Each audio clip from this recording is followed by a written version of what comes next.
All right, guys, welcome back to the stream. Welcome. If you are new, thank you guys for waiting patiently. Running a little bit behind today, just because I had more stuff to get set up.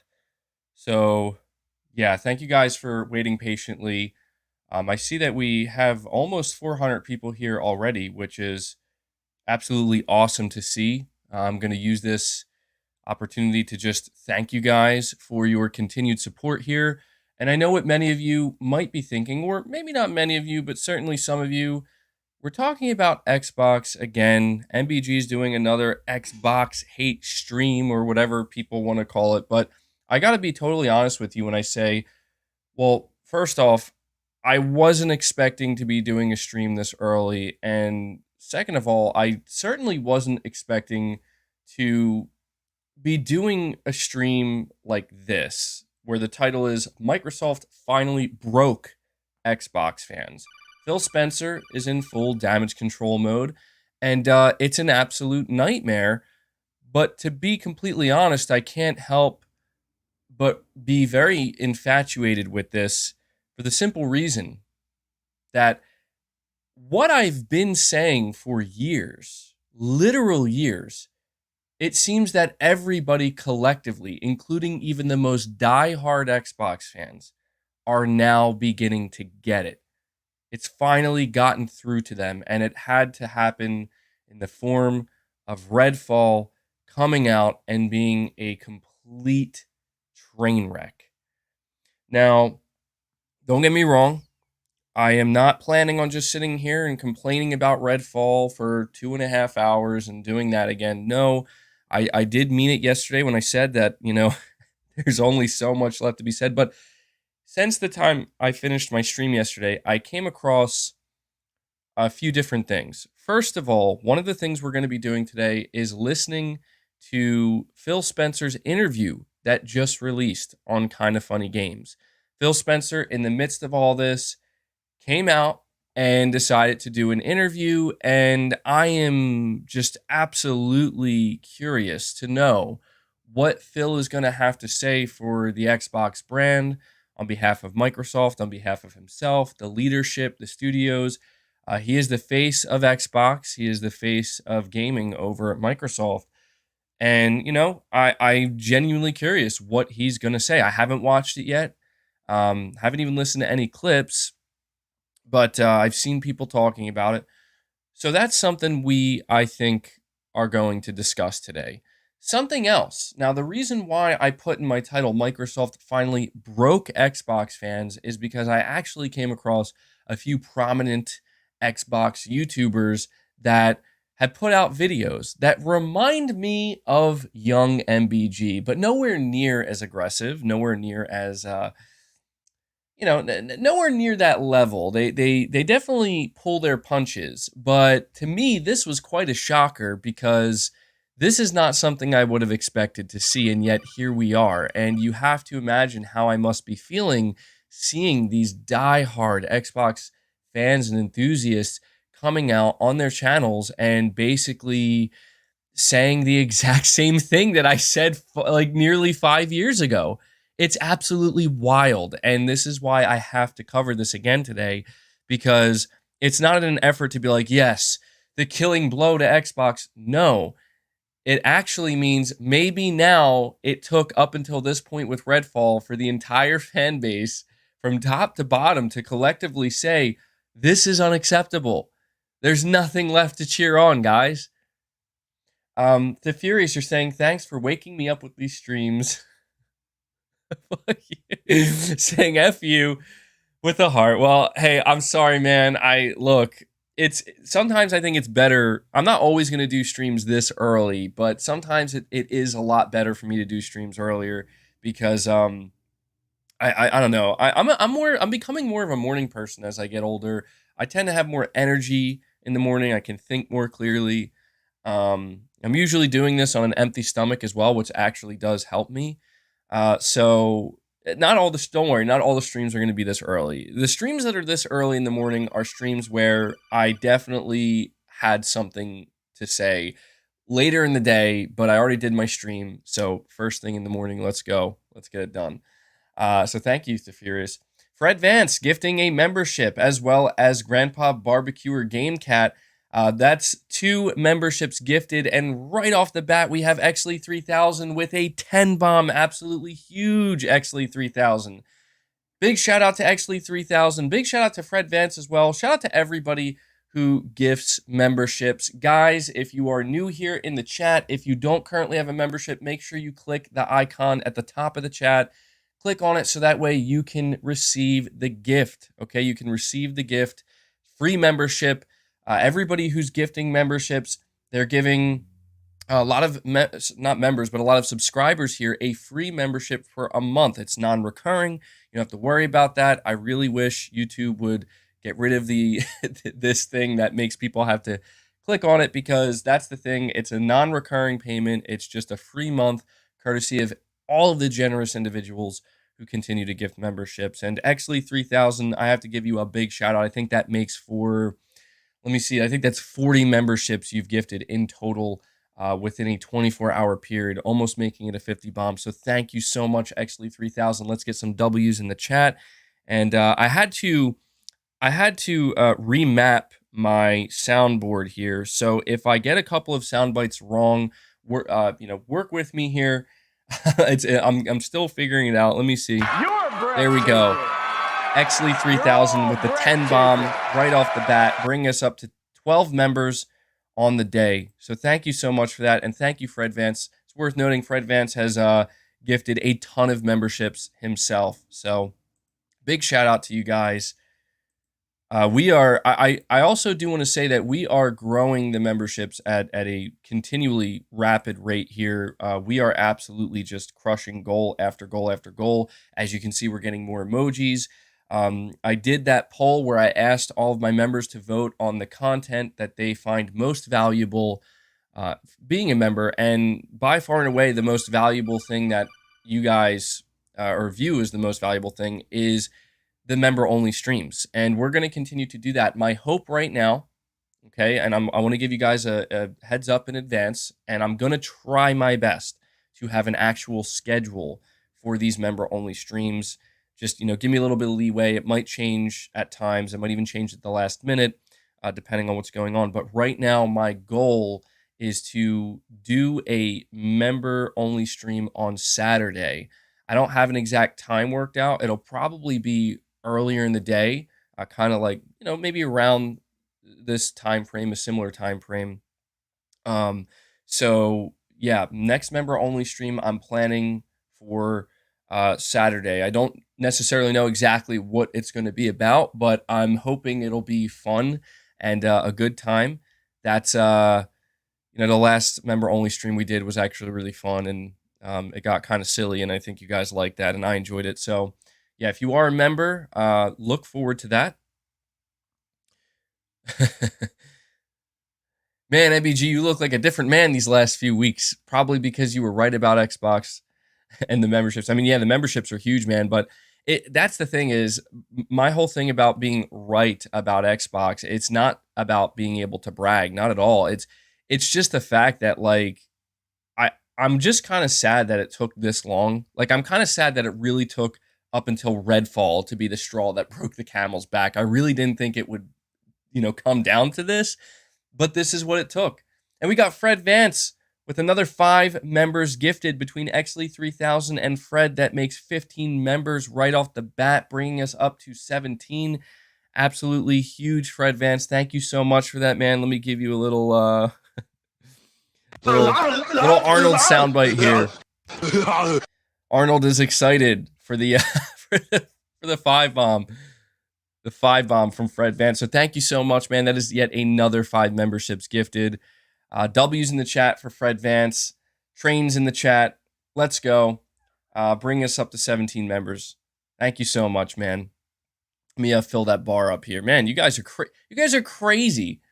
It's like you guys keep trying to break your own record. Like, we're not even 20 minutes into the stream, and you're like, we're gonna maybe break that 25 member goal right off the bat. So seriously, you guys are extremely generous, and I really do want to just give you one more shout out here. You guys have been coming to the streams consistently, dropping these membership gifts. I don't know if people are aware of like just how much money you're putting into these gifted memberships, but make no mistake, guys, when you see Fred Vance in the chat, Exley 3000 in the chat, anybody else who's been continually gifting memberships, give them a massive thank you and a massive shout out, because they are putting a lot of money into these memberships, and in turn, they're putting a lot of money into supporting the channel and allowing me to continue to do what I do while also giving you guys a reward. So absolutely huge shout out to anybody who's gifting memberships, especially those of you who do it consistently. You guys are absolutely the backbone of the channel. So let me see here. We have the Game Night 123 saying, "We heard you. I'm sorry. We'll do better." Classic Phil phrases. Absolutely, dude. And that's why I'm looking forward to reacting to this Phil Spencer interview with you guys, because I really want to know. Like, I really want to know, is it just going to be the same thing that it's always been? Those exact lines. We'll do better. We broke a promise. Oh, I'm so sorry. We didn't want to, we didn't mean to disappoint you, so on and so forth. It's like, dude, how many years? How many years can you say the same thing over and over and over again? That's why I find it crazy that I'm sitting here still saying the same things that I was saying back in 2016, 2017, 2018. And the reason why it's so difficult to move on is because, as I've said throughout the months, you see, these certain periods of time where Microsoft gets some positivity, they get some good momentum, and then they crash right into a wall, man. And it doesn't even, it's not even that they just crash into a wall. They crash into a wall and it explodes. It's that bad. So yeah, we'll see, Game Night. We'll see. We have I Am Undercover saying, "Yeah, I remember pre-Crackdown MBG. We were at war." Yeah, dude, I know exactly what a lot of these die-hard Xbox fans are going through right now. I absolutely understand, probably better than most people, because that was me at one point. I really wanted to believe that things were on the cusp of turning around, and they just maybe needed another year, maybe another year and a half, and 1 year turned into 2 years, turned into 3 years, turned into 4 years, and it just, continually releasing mediocre game after mediocre game after unfinished game after unfinished game, and then them continually pushing Game Pass. And at some point, it did break me. Microsoft broke me as an Xbox fan years ago, and I just completely gave up, and I completely turned and I said, whatever faith I may have had in this brand and this this leadership to actually just make and deliver good quality games is completely gone, and they have to prove something now, at least to me. Maybe not to other people, but to me. And a lot of you guys agreed with me at the time, and still agree with me. And that's why it's just so wild. Like, I mean, yesterday I watched SkillUp's review of Redfall, and I'm sure many of you here were here during that stream. And I walked away from that review basically saying, I knew it was bad. I didn't realize it was this bad. Like, I did not realize Redfall was launching in this bad of a state. IGN just now put their review out. They were doing a review in progress. They didn't actually score it yet. They gave it a 4 out of 10. IGN gave it a 4 out of 10. I want to remind people they gave Crackdown 3 a 5 out of 10. Crackdown 3 scored higher with IGN than Redfall. That is, if that doesn't just tell you everything you need to know, then no worries. I'm here to keep going and talk about this. But yeah, we're gonna get into some of the reactionary content very soon. I just don't want to dive right into it. Again, a couple of prominent Xbox YouTubers that I happen to notice, I happen to come across, they are making videos that it really, I don't normally watch them, but it caught my attention because I'm like, this reminds me of myself. This really does remind me of myself. This brings me back to the 2018, 2019 days of, finally being like, what, enough's enough. MBG, will you cover the XCast thing later? Yeah, we're going to go over the Phil Spencer interview. So no worries there. Karamovic, you're saying, let's do it, MBG. Let's react to the interview. Yeah, that's the first thing I'm planning on diving into. I don't know. I want to do it the other way around, honestly. I want to react to a couple of Xbox content creators first, to hear what they're saying. Like, you heard it from me, right? Like, you heard me, the PlayStation guy, and a lot of people still come my way and they're like, "Why are you talking about this? You're a PlayStation guy. Like, how many streams do I have to do talking about Xbox to make it clear that I'm not just going to talk about PlayStation?" Also, PlayStation isn't really making much noise right now, so there's that. But I think that the better way to do this would be to listen to a couple of those videos first, listen to what the hardcore Xbox fans are saying, and then we'll couple that with what I've been saying, and then we'll go into the interview and we'll listen to what Phil Spencer has to say to all those angry, broken fans. Um, Let me see. We got John O saying Xbox have anything to redeem. Uh, Xbox. I think you're basically saying, does Xbox have anything to redeem them for the summer show?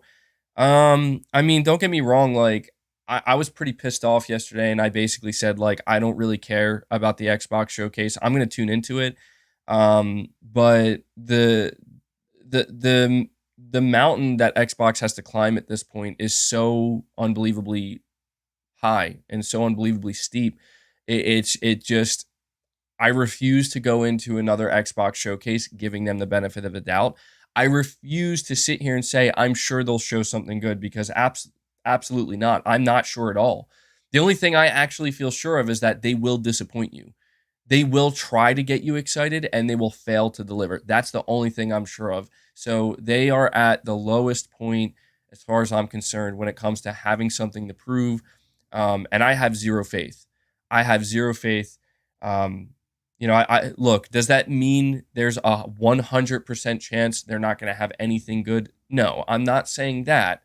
That might be how I feel, but realistically speaking, being a little bit more objective here, the truth is they do have more studios than ever before. They do have a lot of games that they announced that we have yet to see. Could one of those games come out and actually look really good and delight fans and surprise and be like, "Oh, that actually looks good and very promising"? Yes, that's a possibility. Is that what I'm expecting? Absolutely not.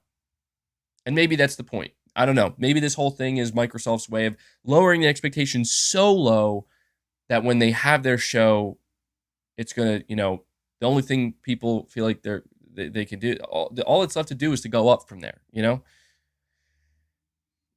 Grandpa Barbecue or Game Cat, you're saying, let's not cheer too loud. Let's be modest. PlayStation does need competition. Yeah, well, that's the whole thing here. I'm not necessarily cheering. I know that there are going to be, some toxic takes and toxic individuals that, are basically dancing on the grave of Xbox, or at least that's kind of how people will interpret it. That's not what this is about. And that's why I really wanted to do this stream. Like, to me, it's so important to highlight what Xbox content creators, like people who have still remained loyal to Xbox up until this day and have still, come out and these are the same people who are hyping up a lot of the acquisitions, a lot of the things that Xbox has been doing, while simultaneously getting frustrated and continually being frustrated with Sony and the PlayStation fan base. This is why this stream is so important, because it's not about me saying, "Look, I was right." Not at all. Like, I don't care about being right, because I felt like I was right back in 2019. It didn't matter, at least when it came to the Xbox fan base and Xbox themselves. It didn't matter because nothing changed. My hope now is that finally it's not just me saying this. I woke up today and I checked Twitter, and I was seeing people that literally never speak about Xbox, literally ever. I mean, much bigger people than me and any Xbox content creator. And they're out here talking about Redfall. They're out here talking about Microsoft and Bethesda in a not good way. And you can tell Microsoft really thought that this was just going to blow over and they were just going to be able to sweep this under the rug. And this was just a little fire that they could just stomp out really quickly. They could just throw a blanket over and it would put the fire out. And instead, this fire is spreading, and it's beginning to spread much further than I think Xbox leadership had anticipated. And now, now it's really getting to a, critical point here. So I agree with you, Grandpa Barbecuer. Space Deer saying, yes, Redfall is awful, but come on, MBG. This is the first sub 70 Xbox game since Crackdown 3, which came out in 2016. Actually, I think it came out in 2019. I think this doom and gloom, it's kind of extreme. Well, that's the thing, Space D. Like, I feel like you saying that to me is fair. I want to be clear, like you being an Xbox fan, saying it to me, MBG, being a mostly PlayStation channel, but lately it's been a lot of Xbox. I think that's fair. Like I can understand, and I actually started to think that for a minute. Like I actually started to think to myself, like, is this just me going through the same cycle again? Of it's like it is another crackdown situation, and everybody's just going to move on and look forward. The thing that is really standing out to me right now, Space D, is that very, very, very, very few people feel that way. Like what you just described. Like, oh, this is the first sub 70 game. Like, dude, I understand, and I've seen people making these pictures where it's like all of the Xbox Game Studios titles that have released since 2019 or 2020, and a lot of them are in the low to high 80s.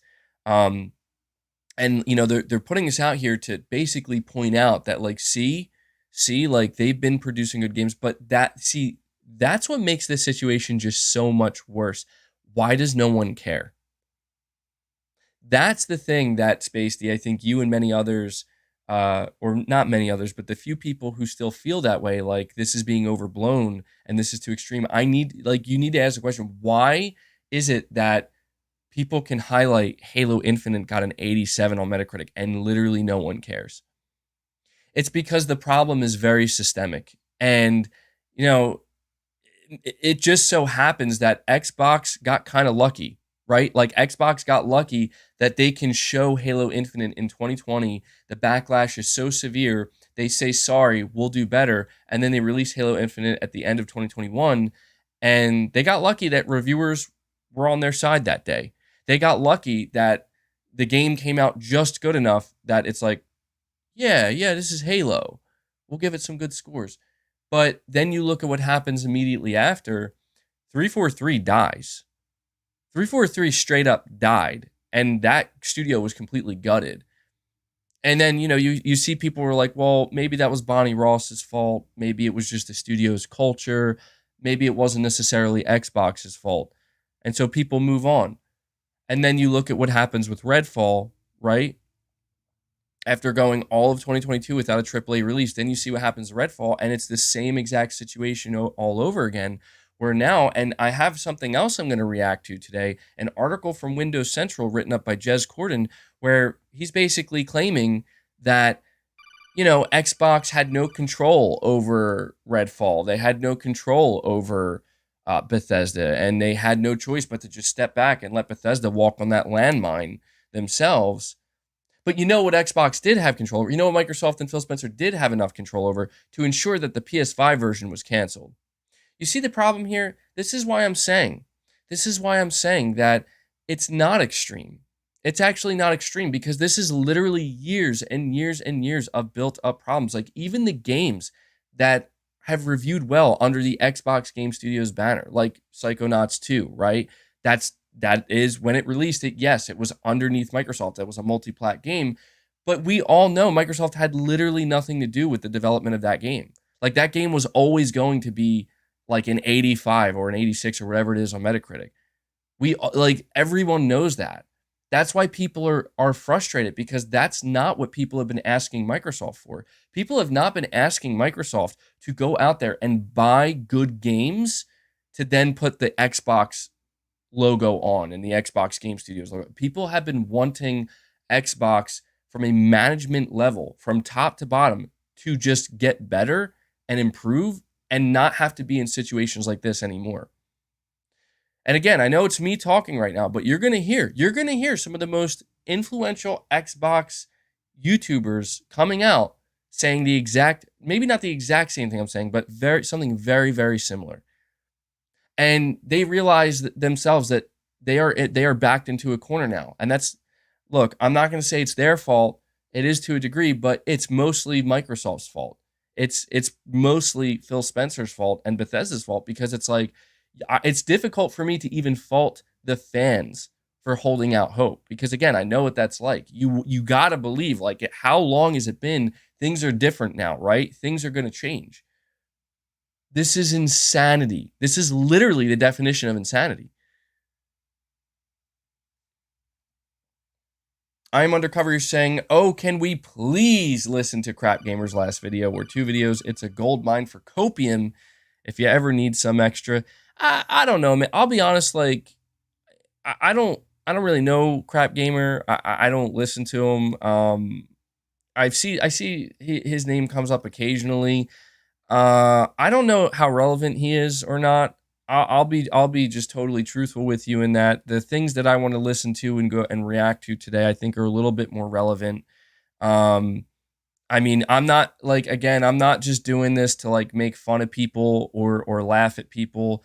There are times where we can get a good laugh here and there, but like for me, my main focus on with this stream in particular is to highlight and show you guys like when it comes to the relevant voices in the Xbox community, and it's not just these individual Xbox YouTubers that have an audience, it's actually also places like I think it's called Podcast Unlocked. It's IGN's Xbox podcast hosted by Ryan McCaffrey, where they had one of their longest episodes or a longer episode, and it's bad, dude. Like you're talking about people, at least with Ryan McCaffrey, that has been there since the beginning with Xbox and has never left Xbox, and he's out here letting everybody know like this is really really really bad. And that's why I'm saying like it's one thing if I say it's really really bad. It's one thing if my audience here says it's really really bad. It's another thing entirely when it's, a good chunk of the enthusiast Xbox community. So I appreciate the super chat. I'm Undercover. Arnie Vesper, you're saying I'm disappointed if they don't show third-party games. They will definitely show third-party games. Absolutely. Their showcase is gonna be an hour and a half long. Yeah, there's gonna be quite a few third-party games there. Joy Boy Alter, you're saying Xbox 70 plus games are not equal to PlayStation 70 plus games. I agree. Some people might say that's unfair, but I would argue go really inspect those games very closely. The games that, like, look, what they won't tell you, the Xbox fans who are still holding on somehow and they want to put up the Metacritic scores, what they won't tell you is literally half of those games are Forza and Gears. That's what they won't tell you. Those Xbox exclusives with higher Metacritic scores, half of them are Forza and Gears. The other half are studios they purchased that put out smaller titles like Grounded. You're absolutely right. Seeing Grounded with a positive 84 or whatever it has on Metacritic is not the same as seeing Horizon Forbidden West at an 88 or an 89. It's not the same. It's just simply not. And anybody who tries to tell you it is just doesn't understand the difference between AAA quality exclusives and indie/AA quality exclusives. That's the reality. So yeah, you're absolutely right, Joy Boy. And then we got Zolly21 saying Xbox fanboys are only upset for now. They will be back on with rose-colored glasses once Xbox does their showcase. I doubt anything will change. I think that too. And that's why I'm sitting here today with you, and I'm going to highlight what they're saying, because we're all going to watch the same showcase, and of course we may all have different opinions, but I think at this point we all have a general idea of what needs to happen at this Xbox showcase to turn things around. And I think there's going to be a general feeling in the air where it's like everybody's going to look around after that showcase and say, well, did they do it? And I have a feeling, yes, some of these guys might say, hell yeah, they did. Meanwhile, most other people are going to be like, I don't know that they did. That absolutely could happen. And guys, really quick, we're going to dive into the first video here. But really quick, before I do that, please hit that like button. We actually have over 1,000 viewers right now, which is incredible. Thank you guys so much for being here with me. You're coming at the perfect time. So hit that like button. Let's see if we can get to 400, 500 likes. I'm going to bring this up on screen now. This is coming from Randall Thor. I believe he's known as the man with the million, I guess like a million gamer score, which is, that should tell you what you need to know. This guy bleeds green. He is an Xbox fan through and through. Somebody has over a million gamer score. Yeah, they're an Xbox player. He has about 93 going on 94,000 subscribers. So he has a pretty large Xbox audience. And he put out a video titled Xbox Massive Disaster, Redfall, Bethesda, and Broken Promises.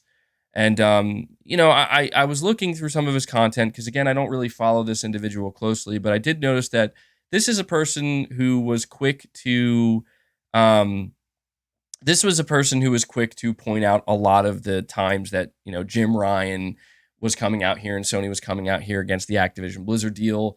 Very much focused on that, but it seems that now the focus has shifted. So let me bring this up on screen and we can react to this because, he definitely has a bone to pick with Xbox at this point.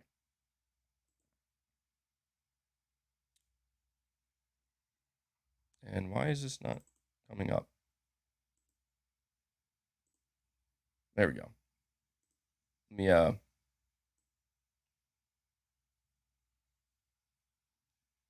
a little bit let me adjust it here, get it where it needs to be. All right.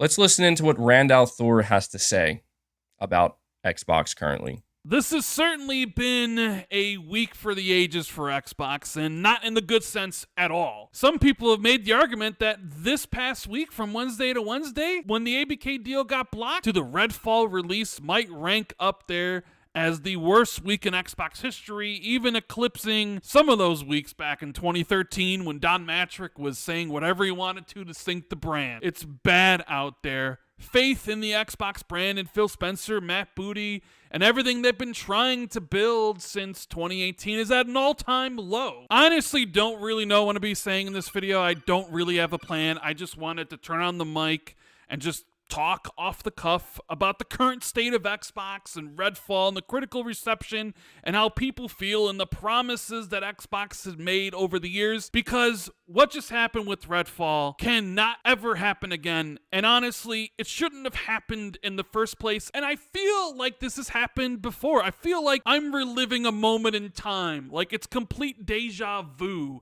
I'm expecting at some point for Phil Spencer or somebody at Xbox to make a tweet and apologize for putting out Redfall in the poor state it has been and promise to do better in the future. And it's like, you know what?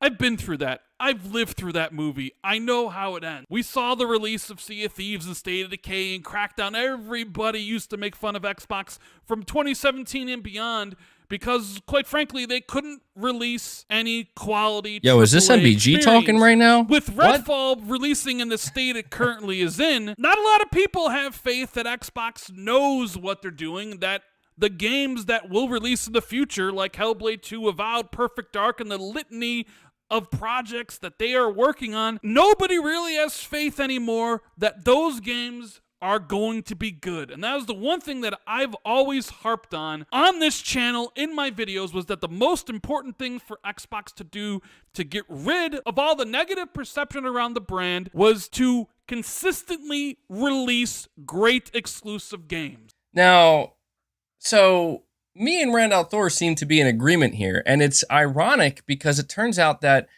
we've been in agreement, if what he's saying is true, this entire time. We both agree that the only thing Xbox needs to do to not only find success, but just stop walking into these walls, into these rakes, right, is just not, see, he doesn't just say release a good game. He says release quality games consistently. So again, I want to point out, this is like a, an Xbox YouTuber influencer saying this, not MBG this time. All right? And for a while, for like a year, it actually happened. 2021. Despite what you may think about Halo Infinite and how the live service held up, it launched at an 87 Metacritic. Forza Horizon 5 was fantastic as always. Psychonauts 2 is a gem that should be treasured. But ever since then... And I'm sorry, but I do just want to say here as well that, yeah, like we can point out things were better in 2021 because Halo Infinite did have an 87 on Metacritic. But I think I'll be honest, like this is where I do get concerned that I don't know they fully grasp the scope of the problem here, where it's like just saying, oh, Halo Infinite launched at an 87 on Metacritic, and then just proceeding to ignore everything that happened almost immediately after that. Like, that studio is dead and Halo is dead. You know, like, I would probably throw that in here, honestly, not just needlessly, but because it is needed to remind people that you can't even say Halo, Gears, and Forza anymore. Now it's just Forza and Gears. It's kind of been a downhill slope, right? Like peaks and valleys, and we're in that valley, and the only time it ever really went back up, spiked up, was with the release of Hi-Fi Rush. Perhaps my game of the year. But now, ever since then, it's just... Hi-Fi Rush is his game of the year, apparently. And this might be the lowest point. And I don't know really what to say about it. Because when you break your promises, when you're constantly saying every single time you release a game in a broken state or the quality isn't up to your standards, and you say, we'll do better next time. We hear you. We hear the feedback of the fans. We'll do better. The first few times you hear that, you're like, okay, they're listening. And it really did seem like for a while that actually mattered. Our feedback mattered because they did release a string of games that were highly rated. But then you get to this one, and it sort of seems like it's the straw that broke the camel's back for some people. And the more I think about things, the more I realize this really isn't so much about Redfall, the game itself, that is causing people to freak out and lash out on social media about the state of Xbox. It's all the little things that kind of start as a little snowball on a mountain, and it constantly is just rolling down the hill, getting bigger and bigger and bigger until you can't ignore it. And I'll explain exactly what I mean in a little bit, because I wanted to talk about the idea of who is ultimately responsible for this whole disaster with Redfall, right? Is it Phil Spencer, the head of Xbox, the man who runs the entire business? How could he look at Redfall and say, yep, green light, you guys can release it? There are people blaming him. There are people blaming Matt Booty, even though he is the head of Xbox Game Studios, not Bethesda. People are searching for who to blame. Is it Pete Hines? Is it whoever's in charge of Bethesda? Is it Arcane Austin? I just want to say real quick that it's like, yes, anybody who says, you know, I think this might be Matt Booty's fault. You know, the head of Xbox Game Studios in 2023. Yeah, like, all right, I'm going to save it because we got a whole article that talks about this. I'm going to keep it going. Themselves. Why did the game release in the state? Did they not get enough time? Did they not get enough money? People are wondering who's ultimately responsible for all this. And there is some talk. I saw Jez Corden's article today about how Microsoft is completely hands-off with Bethesda. It's limited integration. Bethesda runs themselves. So essentially, it's Bethesda's problem. But I'm here to tell you that it ultimately doesn't matter who's to blame, whether it's Bethesda deciding, you know what, it's in perfect shape, release it, we just need to get it out the door, or it's Phil Spencer or Matt Booty. It doesn't matter who's to blame, because ultimately everything that you release from Bethesda, Xbox Game Studios, and the publishing arm reflects on Xbox. And right now, with the state that Redfall launched in, with the promises Phil Spencer and other people at Xbox have made over the course of years about releasing quality games, this release just flies in the face of all that. This release is a stain on the brand of Xbox, and I'm not surprised people look at this and say, you know what, I don't have any faith that Xbox can actually release a compelling exclusive. It doesn't matter if they're wrong. It doesn't matter if Xbox had nothing to do with Redfall or nothing to do with Hi-Fi Rush. They'll get the praise when it's good, and they'll get the blame when it's bad, because everything is Xbox now. And they need to do better. They have to do better. Otherwise, your goal of reaching 3 billion gamers won't actually happen if you don't have quality exclusive releasing in a consistent time frame. It just will not happen. Look, I'm not trying to keep it real or keep it 100 or whatever the kids say these days. I'm not trying to speak for a group of people. I always say I'm speaking just for myself. Randall Thor 19, the man with the million. You can disagree with everything I say here, and that's perfectly fine. You could be playing Redfall right now and loving every second of it, and that is awesome. Do not let anybody tell you that you are wrong for enjoying that game. And So, I gotta be honest, I'm laughing when I hear this because it really does remind me, dude, I'm telling you, it's bringing, like, I did not realize how relevant that Crackdown 3 video I made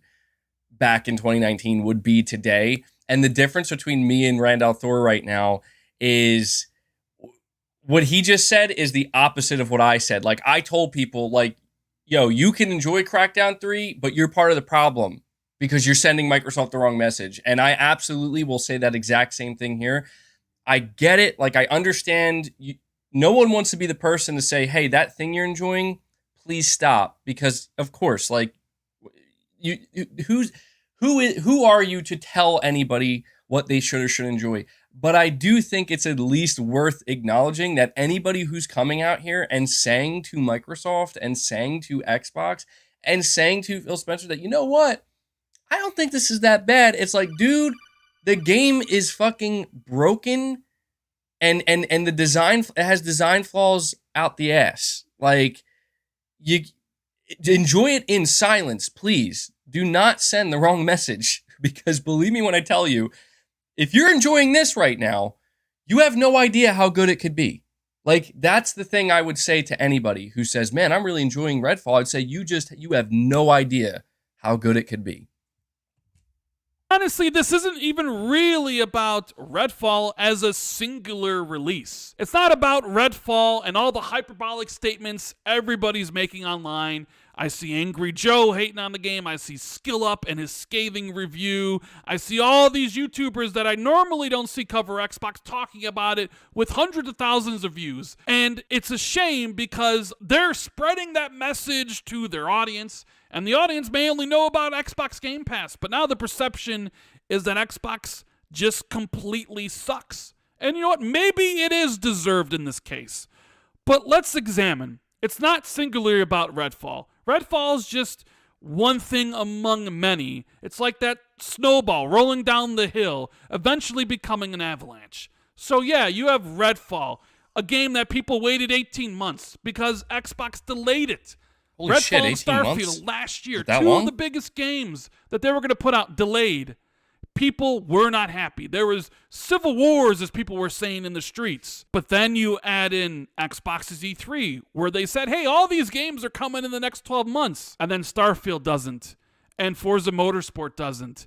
And Xbox breaks their promises. But it goes beyond that. It's about Halo and how Microsoft and 343 have managed their biggest IP and basically has reformed the studio, getting rid of all the high-level people at that studio, and nobody really knows what Halo's going to look like in the future. It's uncertainty. And there definitely is mismanagement problems at that studio, so people are like, 343 and Halo, Arcane and Redfall, maybe there's a connection there. And how can you really deny it? Because ultimately, Halo Infinite and Redfall reflect on the Xbox brand in a very poor way. I just want to say, you know, that's the thing. Randall Thor is pointing out that people look at what Microsoft did to Halo and 343. That's Microsoft Studio, not Bethesda's. And then we look at Bethesda, and we look at what Bethesda has done with Redfall. And he's pointing out that, like, people are just going to say they're the same. And that's the thing here is, how terrifying is it to know that, well, Xbox as a publisher, as a entity that has studios to manage, they're incompetent. They're so incompetent that they couldn't even manage Halo properly, and they effectively killed it and the studio, right? So then how terrifying is it that it's like, don't worry, they bought Bethesda. Bethesda will save Xbox, and then the first thing Bethesda does is come out and show, actually, we're even more incompetent than Microsoft is. You know? So it's like, this is why it truly does not matter.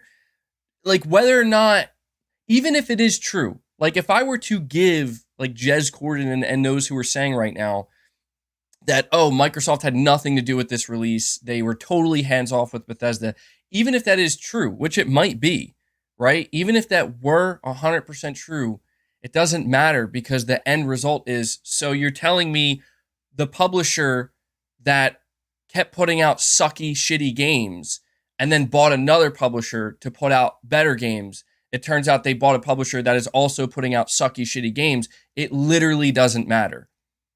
Like, that's the thing, is he mentioned in this video, like, everybody's looking for somebody to blame, and that's understandable. But at the end of the day, I think people just got to wake up and realize that it's not just one person that's at fault here. Xbox as a whole literally doesn't know what it's doing. It just simply doesn't. And the question has actually bled over now to where now people are asking, well, we already know Microsoft doesn't know what they're doing and Xbox doesn't know what they're doing. Does Bethesda know what they're doing? And this is why everybody's looking to Starfield, because Starfield is going to be Bethesda's opportunity to prove, hold on, guys. We still know what we're doing here. Okay? Like, at least Bethesda, we know, Todd Howard, we know what we're doing. You have the entirety of basically 2022. Xbox acquires ABK and sticks its head underneath the sand, basically doesn't do anything for a year and a half, only for the CMA to come out and block it. And you have a lot of people talking, hey, did Microsoft take their eyes off the ball? Did they let things go that normally did they ever have their eye on the ball? Is Redfall a causality of Xbox focusing too much on the ABK deal? And then there's the stock issues with the Series X. You can't even really get one. We've seen the financial reports, hardware revenue down 30%. Okay, so that's one part of this video where I'm very confused, because I don't recall anybody saying they can't find a Series X. Like, when we're talking about looking at the fact that Xbox console sales are down like 30%, I don't think that has anything to do with stock issues. The shortage is over. It's been over, like, for this entire year. People are not buying Xboxes because of this. Like, you know what I mean? Like, that's a connection that I feel like Randall, Thor has to make, and others also have to make, where you got to realize that no one's buying an Xbox because they have no reason to. They actually have a reason now to avoid buying an Xbox. That's why Xbox sales are down, not because of stock issues. And if that's it, if there are stock issues with Xbox, they are definitely done purposely, because, you know, as a way to, like, well, we can't get enough stock, that's why we can't sell our Xboxes. Ignore the fact that Redfall is a tragedy, but you know. And nobody really knows why. But then you even go back even further, and it's the promises that Xbox made about the Xbox Series X console, the world's most powerful console, and with Redfall in particular, no 60 frames at launch. Because Xbox made these promises, made these claims all the way back in 2020 about how they waited for RDNA 2, my chair's so damn and how squeaky, they would have all these great tech things to make the game sing. And has the console lived up to the promises that they made back then? I don't know. I enjoy the console. Oh, come on. See, this is what I'm saying. Like, I get it, man. I get it. You invested in the Xbox. You have 1 million gamer score. I get it. But to sit here and say, maybe it lived up. No, it didn't, dude. Come on. You know? Like, you're doing so good in this video. And that, I get it. I get it. Nobody who's that invested in the Xbox Series X wants to have to turn around and say it hasn't lived up. But the reality is, what you're saying about the Xbox Series X console here, again, it just falls in line with everything that Xbox has done, everything that has been said in this video so far. It's a lie. It's a broken promise. It's a lie, and it's a broken promise. And you're experiencing it in real time. And I get that, like, you don't want to hear that, you know? Like, if you're an Xbox Series X buyer, you paid $500, you're buying all your games, especially if you're buying them digitally on this console, you don't want to have to admit that, wow, I was just flat out lied to, but you were. And that's scary. I really think that's scary, dude. Love playing games at 60 frames, but there was a lot of people expecting it to perform better, and we just haven't gotten it. So it's all these collection of things, all these titles that Microsoft revealed in 2020. Your Fables, your Avoweds, your Perfect Darks, your Everwilds, your State of Decay 3, that have all went radio silent for basically 3 years now. And nobody knows, well, when those games might actually show up again, or when those games might actually release. We might see Everwild in 2026 and Fable in 2025. But the kicker is It's not about how long it's taken from announcement to release. It's not about I've waited 4 years to play Fable or 6 years to play Perfect Dark. Because now people are thinking, I'm going to be waiting all this time for these games, and they may not be any good. They may launch exactly like how Redfall did. Completely underbaked, probably with one of the most relevant point and glitches. Like Xbox and Absolutely. Bethesda didn't even care about it. That's the fear. Waiting all this time for something, and then when you actually get it, it's awful. And look what's happened because of all this. Now everybody says that Starfield needs to be absolutely perfect. That the hopes and dreams of the Xbox brand and the entire fan base and the media are now all squarely on the shoulders of Todd Howard and Bethesda Game Studios. And that's just not very healthy. I think Starfield's going to be great because they're essentially making the game they've always made, a single-player RPG. And Arcane Austin went off tracing a trend and made a open world co-op looter shooter, and we saw how that played out. But I do have one more thing I'm going to leave you guys with. One more statement I have to say. Xbox can never let this happen ever again. It shouldn't have happened in the first place. Redfall should not have launched the way it did because it feels like Xbox and Bethesda just didn't care about this game. They just sent it off to die so they could move on to something else. But that begs the question, if Xbox and Bethesda doesn't believe in or care about their games, then why should we? See, that's why I wanted to highlight Randall Thor's video, because I think while I think there were a couple things he wasn't necessarily 100% on the money, but most of it he actually was. Like, Randall Thor, again, this is a guy with a million gamer score. Like, what he just said at the end there, yeah, like Microsoft, you put out games that you clearly don't care about. How do you expect literally anybody to care about them? What he says about Starfield now, Randall Thor seems to be of the mindset, and I think many others are, that it's going to be good no matter what because it's Bethesda going back to what they do best. And yeah, that's probably, I mean, I feel like that's probably the case, but he says that the expectation that is being placed upon Todd Howard and Starfield, the way he put it, is it's not healthy.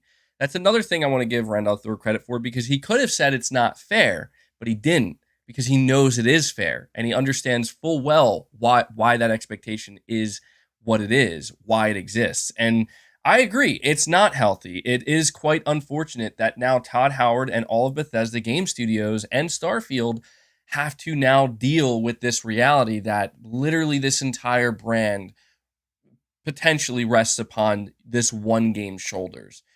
That's just not cool. Like, I'm all about like the pressure being high, diamonds are made under pressure, whatever. I'm all about that, but there is a limit where it's like, yeah, I don't know, man. I don't know that any game should have to deal with all that. That's a bit too much. But we have one other video that I'm going to get into before we dive into the Phil Spencer interview. And I want to get to these super chats before I do. Kipford, you're saying, not even going to say it today. Hashtag PSVR2. Doesn't need to be said, Kipford. RU46 N2 Ray, you're saying, fool me once, shame on you. Fool me twice, shame on me. Absolutely applicable right now. Perfect Image, you're saying, I've never trusted Xbox. I will always be a Sony fan. We got It's Jacoby saying, this dude's voice makes me mad, probably because he's mad. Yeah, I mean, you could definitely tell he's not happy. We could safely say that. He's not happy. And I will say, like, I checked this comment section, and again, assuming that most of his subscribers, if not all of them, are major Xbox fans, they're all saying the same thing. Basically that, like, they've completely lost faith. And that's why I titled this stream the way I did, because it's not just like one or two YouTubers. It's like everybody in the comments, all the Xbox fans, they're all saying the same thing. We have Mr. Bills, a member for 6 months, saying Xbox guys said that Microsoft would be responsible for the success of Redfall, so why aren't they responsible for the failure? Where's the triple anus? Again, that's the thing. Randall Thor, got to give him credit where it's due. He said that it doesn't matter because it doesn't. At the end of the day, as I have said and many others have said, the buck stops with Microsoft. You bought Bethesda, you own them, you brag about them being first party now, being under the Xbox Game Studios banner. It's not our problem. And honestly, no one should give a flying F whether or not Matt Booty's managing Bethesda. It doesn't matter. The buck stops with Microsoft. So there's one other video before we get into the Phil Spencer interview that I want to watch with you guys. And this is from everybody's favorite, Colt Eastwood. And, you know, I was really wondering if he was going to make a video, because Colt Eastwood is like considered like the absolute Xbox fanboy. Okay. And this is a guy who got flown out to play Redfall early, had nothing but great things to say about it. He talked about how great the game is. And then as soon as it was kind of revealed that actually it's not a good game, it's really, really, really bad, suddenly, you know, everybody's calling him out and being like, dude, like, did you just straight up lie? What's going on? And so, you know, he put out his video, and it's titled, Seriously, Xbox, We Need to Talk. And I haven't watched this one yet. I'm genuinely curious, like, what he's gonna say.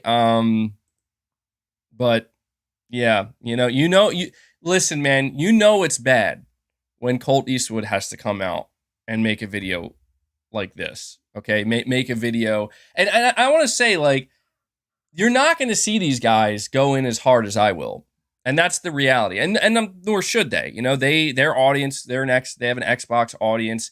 You know, they're not going to be as brutal, but let's see. Let's listen to, maybe I'm hoping he says some good stuff here.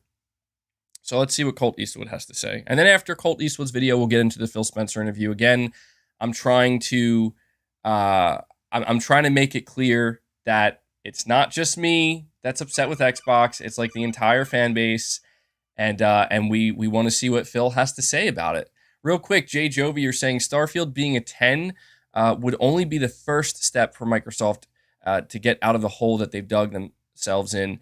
Thanks for all the content. You are on point. Well, thank you so much for the super chat, Jay Jovi. And I absolutely agree. Starfield could, you know, get perfect 10 out of 10 scores, sit at a 93 on Metacritic, and that'll help them a lot. That'll be a big turnaround. But it is just the beginning. And a lot of people feel like the beginning should have been, like, I don't know, 3 years ago. All right, let's dive into this. The Xbox platform is in probably the worst situation they've been in since 2013, when they were ready to get rid of Don Matrick. With Phil Spencer at the helm and things looking to be very positive, Xbox has actually really destroyed any momentum and goodwill. And fans are upset and wondering if Xbox can actually deliver. So let's get into where Xbox is going, because Xbox, we need to talk.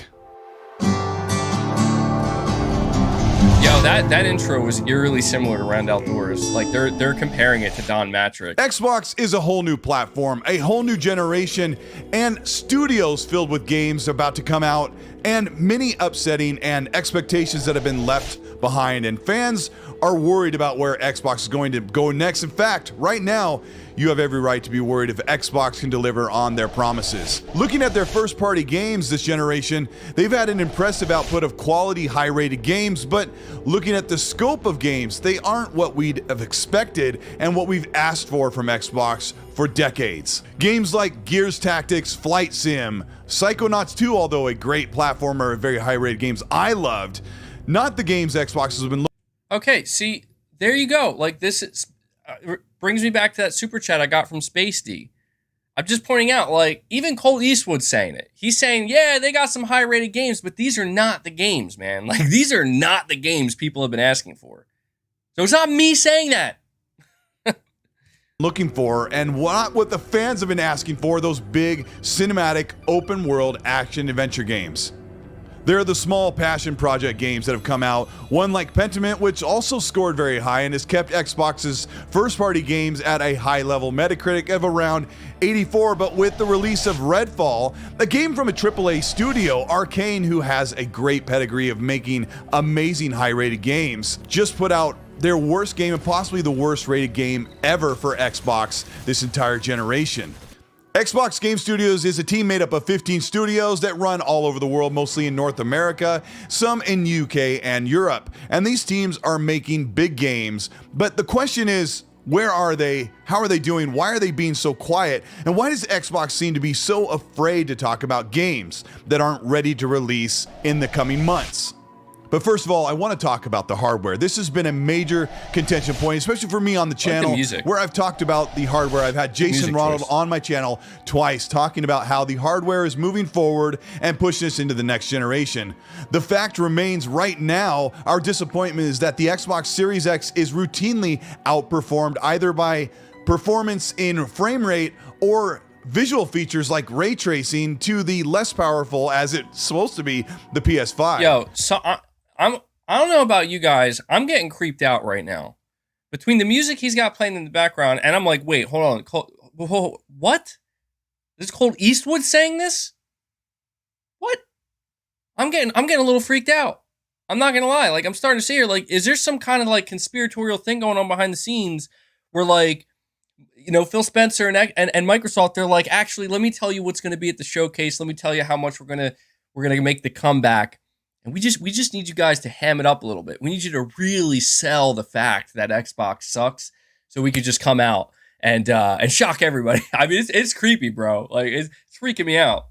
Like, I never thought I'd see the day where, you know, we have like very hardcore Xbox fans that have been absolutely out here talking about the Series X, the power of the Series X, you know, buying into all of it, and then just coming out and saying, well, actually, you know, it's man, this is unexpected. Carlos, you're saying you do know you're the Colt Eastwood of Sony, right? But I can't lie, Xbox is very close to losing my business. Yeah, a lot of people have said that about me. I mean, yeah, there's no doubt.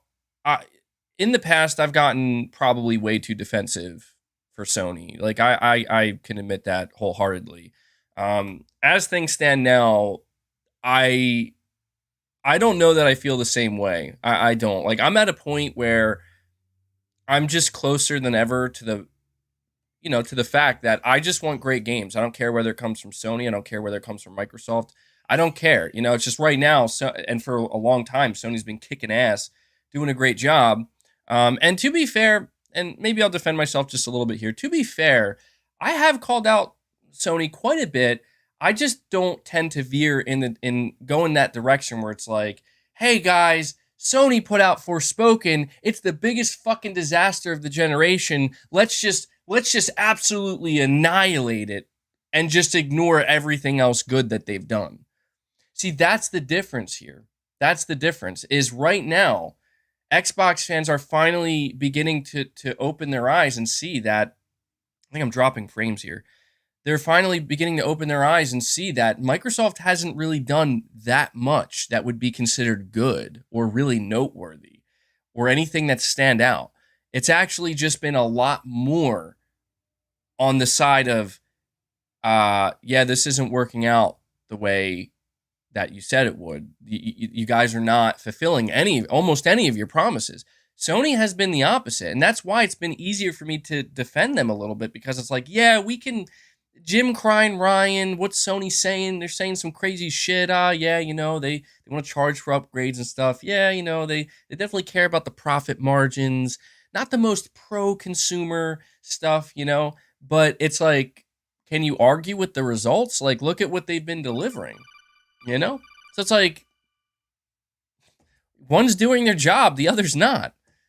You know, not to get too defensive, but yeah, I understand that. I understand that there have been times where I've gotten like way too defensive for Sony. But going forward, I'm hoping that that's just not going to be needed at all. And if it is, I'm not going to be the one to do it. That's the most important part. James, you're saying, I feel as if people forget you used to be an Xbox-centric channel in the past. Crackdown 3 was your breaking point, though. Yeah, I mean, dude, that's the thing. Yes, I was an Xbox channel before I was a PlayStation first channel, and Xbox completely lost me, man. And people do forget that. You know, they think that I've always just been like this insanely, you know, over the top PlayStation fanboy. It's like, look, I played PlayStation pretty much my whole life, but once the Xbox 360 era rolled around, I was like full Xbox, you know, fanboy mode at that point, and that carried over with the Xbox One. And I thought they would get back to that, and they didn't, and they still haven't. Kane Z7, you're saying MBG is dropping frames like the Xbox first-party title. Yeah, guys, I mean, I'm assuming it says on my end it's okay right now. Let me know if I keep dropping frames. I might have to close a couple things out. Well, let's keep this going. Let's see what else Colt's going to say. This is something that Xbox seems to give little care and attention to, with a dedicated team that is supposed to get the best out of the Xbox console.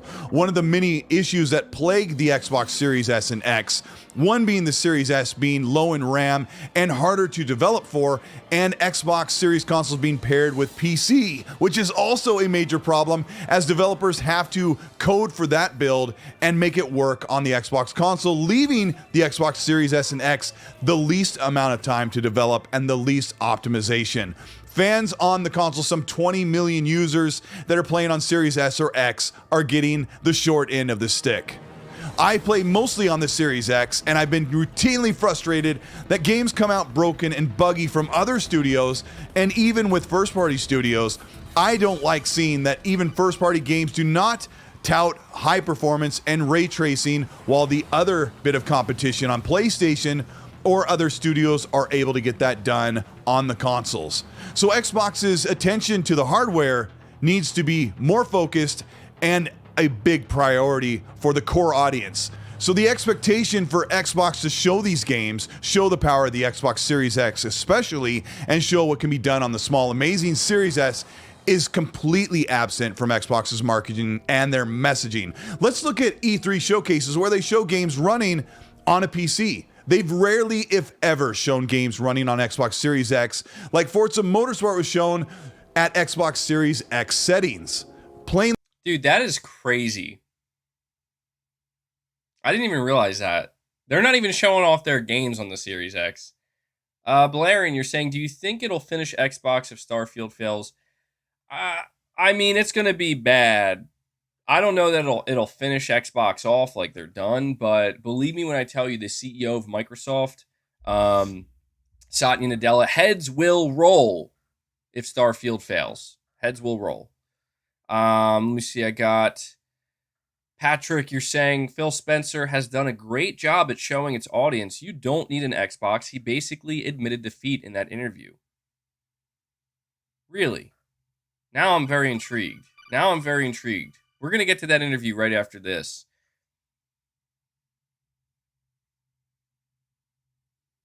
And then I got Arnie Vesper saying, if you give me quality single-player ownership with disc offline, here's my money, and PlayStation is the one providing that. Simple. Absolutely, Arnie Vesper. Absolutely. And we got a 10 bomb. A 10 bomb. Coming from XLE3000 once again. Huge shout out to XLE3000. Guys, we have a lot of people viewing right now. I don't have the exact number, but it's well over 1,000. If you want the chance to be gifted a membership, because we have some incredibly generous individuals here on the channel that they keep gifting memberships, make sure you click the icon, the gift membership icon at the top of your chat. Make sure you are going to give yourself the chance to be gifted a membership. Huge shout out to you, XLE3000. W's in the chat. Keeping this train going. We just crushed the goal, actually. We are now at 27 members. 27 members, making it beyond 25. So let me just update this while we continue to listen to Colt. And then, oh man, we got Chris B with a 20 bomb. Chris B with a 20 bomb.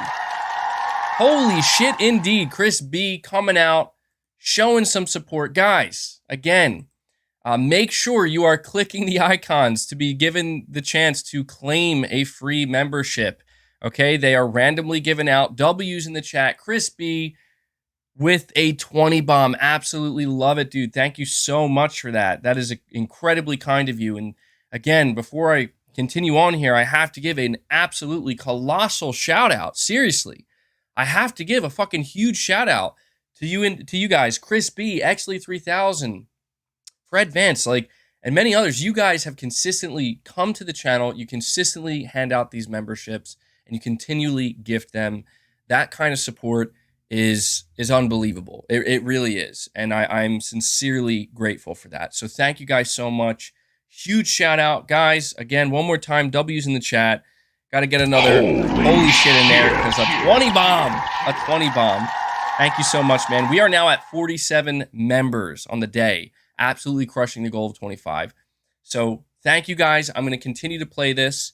And I'm going to update the goal. And we have Spacebar saying, my brother was a full-on Xbox guy until he saw me play God of War. He never really questioned the lack of exclusives until that point. He was going to get a Series X. Then Redfall happened. Damn, dude. See, that's what I'm saying. Once people get a good glimpse at what you could be playing, that $500 that you're considering putting towards a Series X, dude, go put that towards a PS5. Go put that towards God of War, because you're going to get so much more out of that than you are the Series X right now. Game Pass or not. Game Pass or not. That's why I'm saying you look at a game like Redfall, that game isn't even worth $10. It's not. I don't know anybody that would say it's actually worth $10. Yeah, get a PC as well, maybe. But right now, the Series X, dude, and the S especially, it's just not. It's practically, as far as I'm concerned, it's practically been abandoned. We're listening to a video right now of Colt Eastwood saying he's tired of seeing Xbox show off their new games on PC and not the world's most powerful console. Okay? So thank you for that, Spacebar. And one more time, guys, just got to give another massive shout out. Chris B with the 20 bomb, Exley 3000. You guys are amazing. You guys are absolutely amazing. Keep the train going if you want. Love to see it, dude. Love to see it. We have so many new members. It's honestly crazy. It's just amazing. Yasser, you're saying PlayStation brings its fans triple anus, while Microsoft keeps bringing its fans triple A mess. Triple A mess. Ah, that's a good one. That's a good one. I never had. Shout out to you, Yasser, for coming up with that. Sony brings triple anus. Microsoft brings triple A mess. A mess. Triple A mess. It doesn't quite roll off the, doesn't roll off the tongue the way you would think, but it's still, it's fitting. It's fitting. So thank you for that super chat, guys. I appreciate the continued support. I'm going to update this member scroll, or member goal, I mean. But I'm gonna continue playing this video.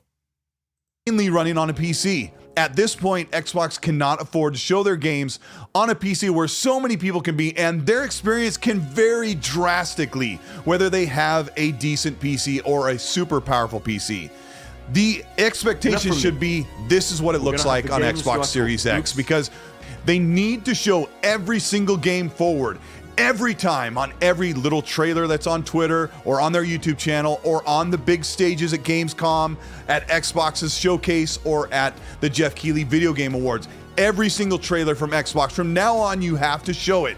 Running on Xbox Series X, there are no exceptions. You owe your fans who came to this platform first on console. You owe it to them to show that game running the way it is looking on Xbox Series X. Now let's talk about those games coming, because everyone's excited more about the games they're playing now. They're more excited about the games to come, the games we don't have our hands on. Let's start with Starfield, which is coming out this September from Bethesda.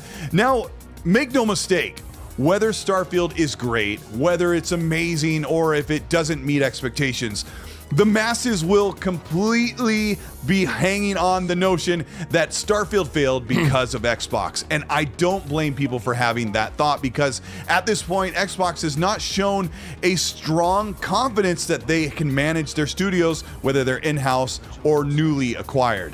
Now, Starfield might run at 30 frames per second. It might have a performance mode. We don't know yet, because Xbox is was that like part of his music? I was like hearing voices in the background. I'm like, do I have something playing? By the way, I just realized I'm going to have to figure something out, man. I got to get like a dedicated soundboard, because you heard me just play a bunch of different sounds, and that was totally accidental. That was because I was I tethered it to the number pad here, and as well as the numbers up top on the keyboard. Not the smartest idea. Didn't realize I was going to run into this problem. So if you just hear random sound bites, of The Rock saying their game sucks, or F Microsoft, I apologize. But yeah, apparently that's coming from his video. Let's keep it going. Afraid to stand up and tell us what the expectations are on Starfield. Managing expectations has been such a hard problem for Xbox, and I think one of the reasons is because they are afraid to be aggressive. The aggressive Xbox back in 2019 that showed the Series X at the Game Awards and showed Hellblade and showed how it'll run on the new hardware, That's the Xbox we want back. They have fallen behind during this ABK nonsense, and they've fallen behind as they've had so many road bumps with their studios and their games and performance issues where they've become timid. It's time for Xbox to stop being timid. They have to stand up and act like a multi-billion-dollar company that is running a gaming platform. Matt Booty is in charge of the 15 studios, In Exile, Obsidian, Ninja Theory, Turn 10, 343, all those studios. Xbox has Matt Booty in charge of managing those studios. And I talked to Matt Booty and he said his job is to put out fires, talk to the teams constantly, find out what they need, find out what's keeping them from progressing, find out what kind of resources, people, money, tech that they need to get their games the way they envision them. And he's doing that constantly. It's too much for one person. Those studios need to be managed by a couple people working under Matt Booty. He needs to have some hard-hitting, hard-nosed, and somebody who's not afraid to, smack the table and say, hey, where are we at? What can we do? Yo, this is wild. Tell me how Colt Eastwood's going to come out here and tell Microsoft and actually be correct about it. And I don't know. Maybe I should hire Colt Eastwood. Is this Colt Eastwood? Is this his resume he's submitting to Microsoft right now? He's like, yo, you guys need somebody to get in there. Hire me, Microsoft. Hire me. I'll smack the table. I'll let you know, yo, that shit ain't good enough. But that's crazy. Like, I gotta be honest. I didn't watch this video yet. I didn't expect him to go in that direction, but he's absolutely correct. He's absolutely correct. Something is so weird here. There's something so weird about these videos. It almost feels planned. I gotta be honest. Like, anybody who's followed me with the whole blue box thing, my mind can go into like, yeah, we could get into conspiracy mode, bro. I'm over here thinking like, these videos seem too planned. They're saying too many of the same things. The timing of them, it's very, very, very strange, and I'm concerned. I'm very concerned. I don't know what this means. But yeah, let's just let's keep it going. Let's keep it going. There's no excuse to be behind the milestones. Very high-powered people working under him that can do that work directly through him and get those studios exactly what they need. These delays cannot be excused any longer. Let's talk about Bethesda, because they've had quite a roller coaster over the past few years of really great games and not so great games. And starting with Fallout 76, it didn't hit the way fans wanted, and it's improved over time, but that's not what the core fan base really wanted. But then they put out games like Deathloop, which released exclusive to the PlayStation, 88 Metacritic, high scores, Game of the Year nominations. People love the game. And then it comes to Xbox with just drops in a Game Pass announcement and runs better on the PlayStation. That's unacceptable. Eastwood making his own sound effects? For a year, Xbox looked at Redfall. They told them to take extra time, 6 months to 9 months, to get the game into a right and ready state to release the game. And here it is. It's poorly optimized across all hardware. It truly looks and feels like a game that came out next to Far Cry 3 in 2012 and is not as good. This is the first AAA new IP that launches on the Xbox. It's definitely not as good as Far Cry 3. This is what Xbox fans get since Forza Horizon 5 and Halo Infinite. Now, I know in January, there was a massive high as Hi-Fi Rush came out, and it's an incredibly amazing game. I love it to death. It's in the 90s for ratings. It deserves all the accolades. Tango Gameworks did such an amazing job with that game. It's fantastic. But then you get a couple months later and Redfall kind of drives away that momentum. But I will tell you this, Xbox not getting nosy and pressured into their studios on where they're at and doing quality control and quality assurance on games that they allow to be independently made through Bethesda and ZeniMax is unacceptable. The aggressive Xbox should be in there, and Xbox has every right, and they have the power to say, look, Arcane, this isn't going to cut it. Either we're going to hold this game or we're going to give you another year. We have the money. Xbox has the funding. Give them a couple $1 million more and another year to have those employees working and make the game release as it's supposed to.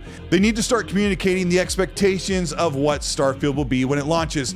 Will it be 30 frames? You need to let us know right away, or assure us right away that there will be a performance mode for the consoles when Starfield releases. Let's talk about what we don't want to talk about, and that's ABK. The Activision Blizzard and King merger has completely tied Xbox's hands for over almost 2 years. And at this point, they have set marketing way down. They've been quiet. They've tried to look weak to the regulators. And guess who has suffered more than Xbox's pocketbook? The fans, us. We, the fans, have suffered more than anything as Xbox lays low. The time for Kumbaya is over, Xbox. Here's my take. And people, you're not going to agree with this, but let's hear it. I think Hot it's time to cut your losses. Forget the political fight. Pay the $3 billion fee. Let go of Activision Blizzard. I know they need mobile and PC in their space. They're going to have to find it a different way. It's time for Xbox to be aggressive and money hat big AAA multi-plat games to be exclusive to Xbox either 1 year. Yo, you guys hearing this right now? Exclusive forever. Go and grab a big game. What? I don't care if it's Warhammer Space Marine 2. What? A game that is probably already set up with its publishing rights and its multi-platform deals. Yo, go. Oh, whoa. This just took a turn I did not expect. He was not kidding.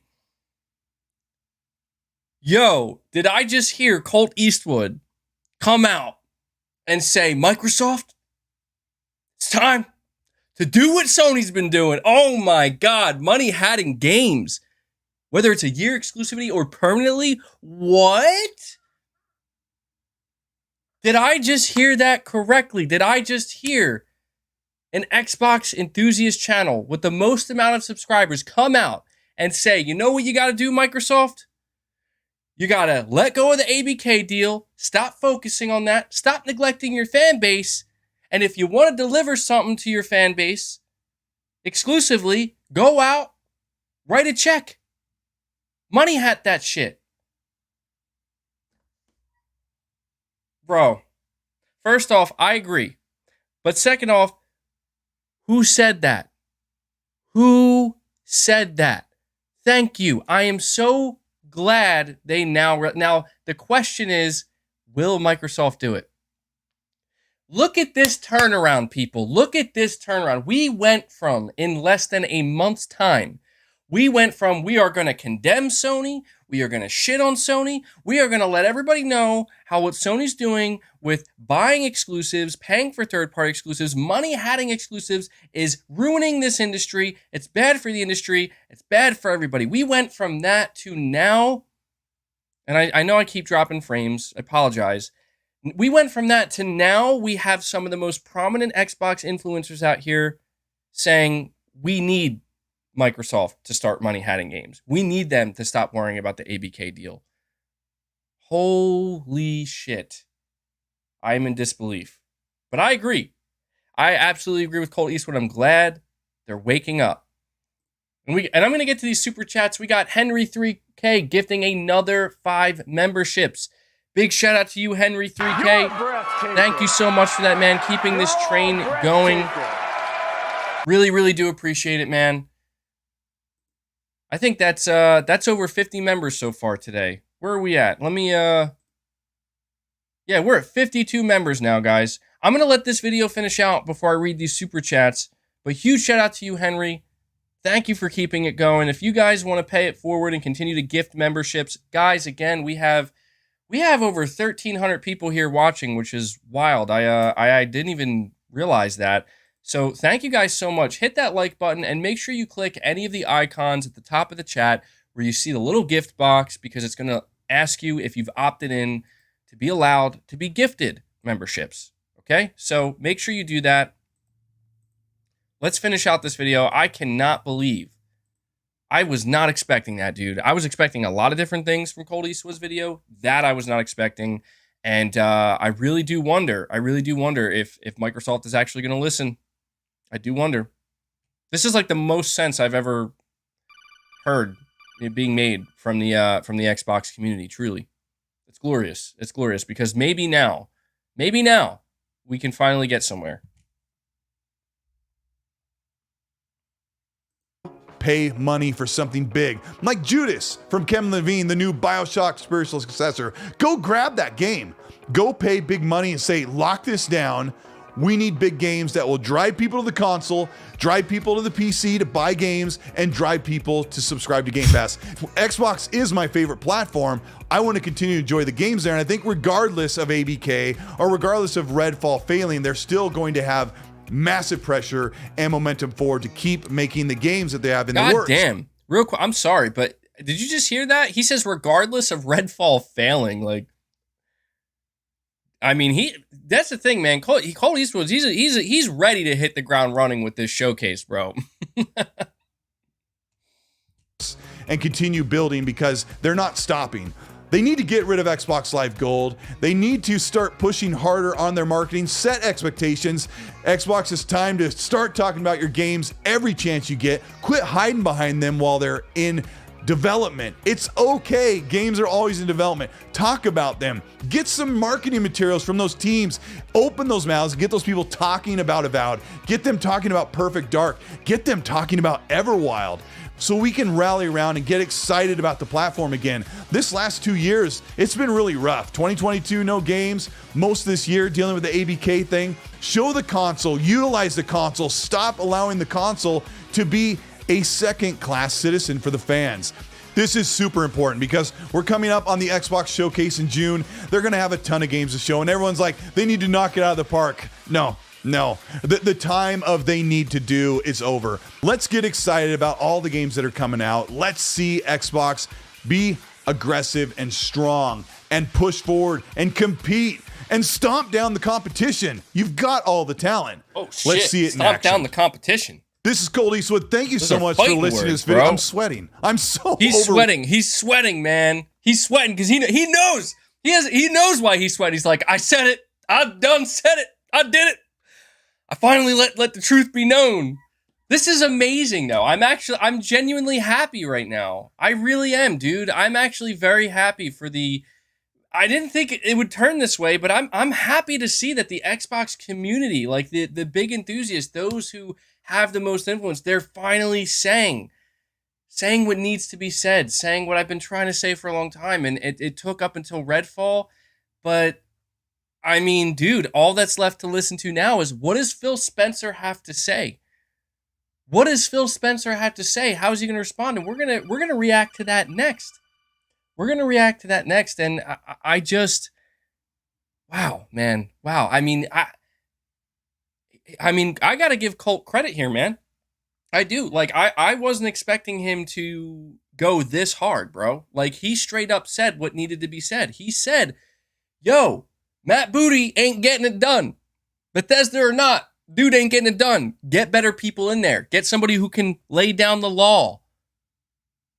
Absolutely.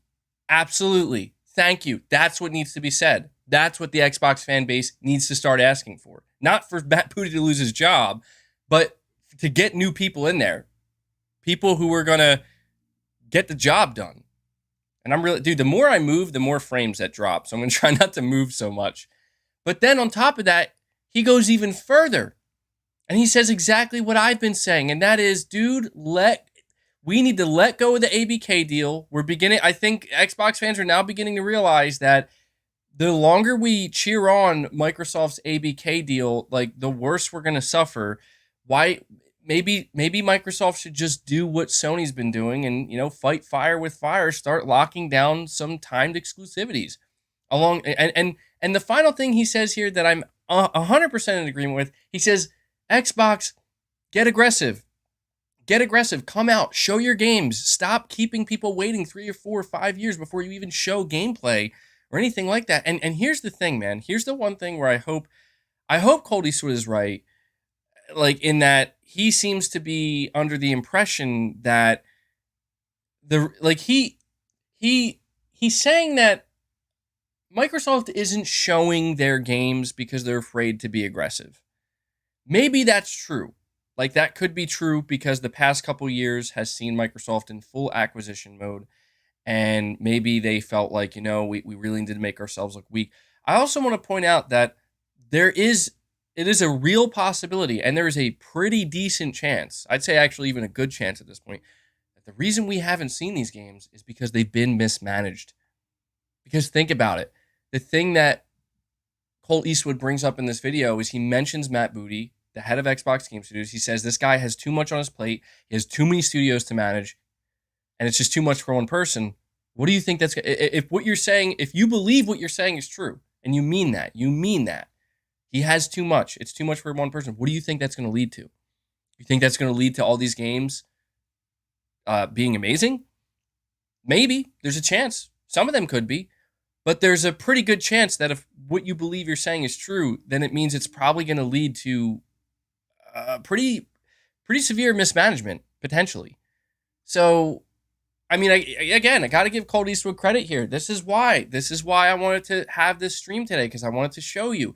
You've heard many streams of me saying these things, yelling these things. And again, maybe I've gotten overly aggressive myself at times, but it's all in the name of we PlayStation fans do want competition. I don't think a lot of the Xbox fans out there that get upset about what PlayStation fans have to say. I'm telling you, and I'm speaking on behalf of like the majority of the PlayStation fan base. We want competition. Like, we want Microsoft to push Sony harder, not in like, oh, they're buying more studios and publishers, so what do we do now? Not like that. No, like, start making great games, start making better quality games, and hell, if you have to, start money hatting games, so that way you can at least get people onto your platform and get them rallying behind it, because that's going to put more pressure on Sony to not only keep doing what they're doing, but do it even better. That's the point, man. So essentially what we have is Colt Eastwood coming out here saying, if we boil it all down, sum it all up, he's coming out here and he's saying Microsoft needs to do what Sony's been doing, even down to the money hatting. Even down to the money hatting of third-party games. So don't take it from me, because I'm just a PlayStation dude. Take it from these guys who they have massive followings of Xbox fans and enthusiasts. Take it from the guys who are going out there and playing Redfall early. They're saying the exact same thing. Now, the only question that is left that we don't have an answer to, and hopefully we might have an answer to, I don't know that we're going to, is, does Phil Spencer get the message? Did he get the memo? Is he listening? That's the next thing we have in line here. Give me just a second to bring that up, and then I'm going to read these super chats before we dive into it. It's only fair to do that. But we have the Phil Spencer interview coming up in just a moment here. I think I'm going to actually lower the visual quality of it, because it's my PC's having a hard time keeping up. It should look fine anyway, because it's a small box here. But before we listen to Phil Spencer's interview, I want to, once again, guys, hit that like button. We could easily crush 1,000 likes. We could, if everybody contributes. So hit that like button. And I saw that Grandpa Barbecuer Game Cat gifted yet another membership. That's 2 memberships gifted today by you, Grandpa Barbecuer. Really appreciate it, man. Thank you for once again paying it forward. To give you a little Arnold laugh there. We have Big Bev 121 saying, are we all ready for Mr. 16 times the detail to pop up and flirt with us come June with the next Microsoft event? Yeah, I think everybody is ready, and I don't know, man. The pressure's on. The pressure is on, dude. The pressure's absolutely on. Spacebar, you're saying, and thank you for the 20, man. You're saying, I think what people fail to see on why AAA games are so important is that they get the most visibility. Also, that's all you're saying. Also, that's all that the more casual console gamers play. Game Pass is great for enthusiasts, not casuals. That's interesting that you say that, because I feel like the rhetoric surrounding Game Pass for forever has been quite the opposite, that it's supposed to be very appealing to the casual. And I think just from a purely like value standpoint, like, oh, it's $10, it is more appealing. But I think you're hitting the nail on the head here, Spacebar, by saying what a lot of people lately have been failing to see is the AAA games are the most important, because it doesn't matter whether you're trying to get somebody in for $10, whether you're trying to get somebody in for 25, 40, 50, 60, 70, they need to see something that's worth it. They need to see something good. They need to see something great. And I'll be honest, I think everything that I'm seeing here with Microsoft, if it's really proving anything, it's proving the power of the AAA premium video game in the industry. It really is, like, the importance of it. And that's crazy that Microsoft is failing to get enough people to give them $10 a month, or even just $10 for a month. And the reason why they're failing to do that is because they don't have quality AAA games releasing at a consistent rate. And we got Biggity08 gifting another 5 memberships. Huge shout out to you, Biggity. Thank you so much, man. Let's get some W's in the chat. Let's get some trains in the chat for Biggity. Keeping this train going, bringing us up to 58 total members. Love to see it, guys. Absolutely love to see it. Again, I just want to encourage everybody because we have a lot of viewers here. Many of you might be new. At least some of you might be new. Make sure you click that icon at the top. You might not be getting gifted a membership because it's not enabled. YouTube asks you to enable it, and they'll let you do so just by clicking one of the icons at the top. I have to keep reminding people of this because, yes, that is a barrier that YouTube sets up. So huge shout out to you, man. Thank you for once again paying it forward and keeping it going. And I got to give you a... You're breathtaking. There you go. You're all breathtaking. And just to be clear, the sound bites are coming through, right, guys? So thank you for that spacebar. I appreciate that super chat. Fireax, you're saying MBG streaming on Xbox confirmed. Frames don't lie.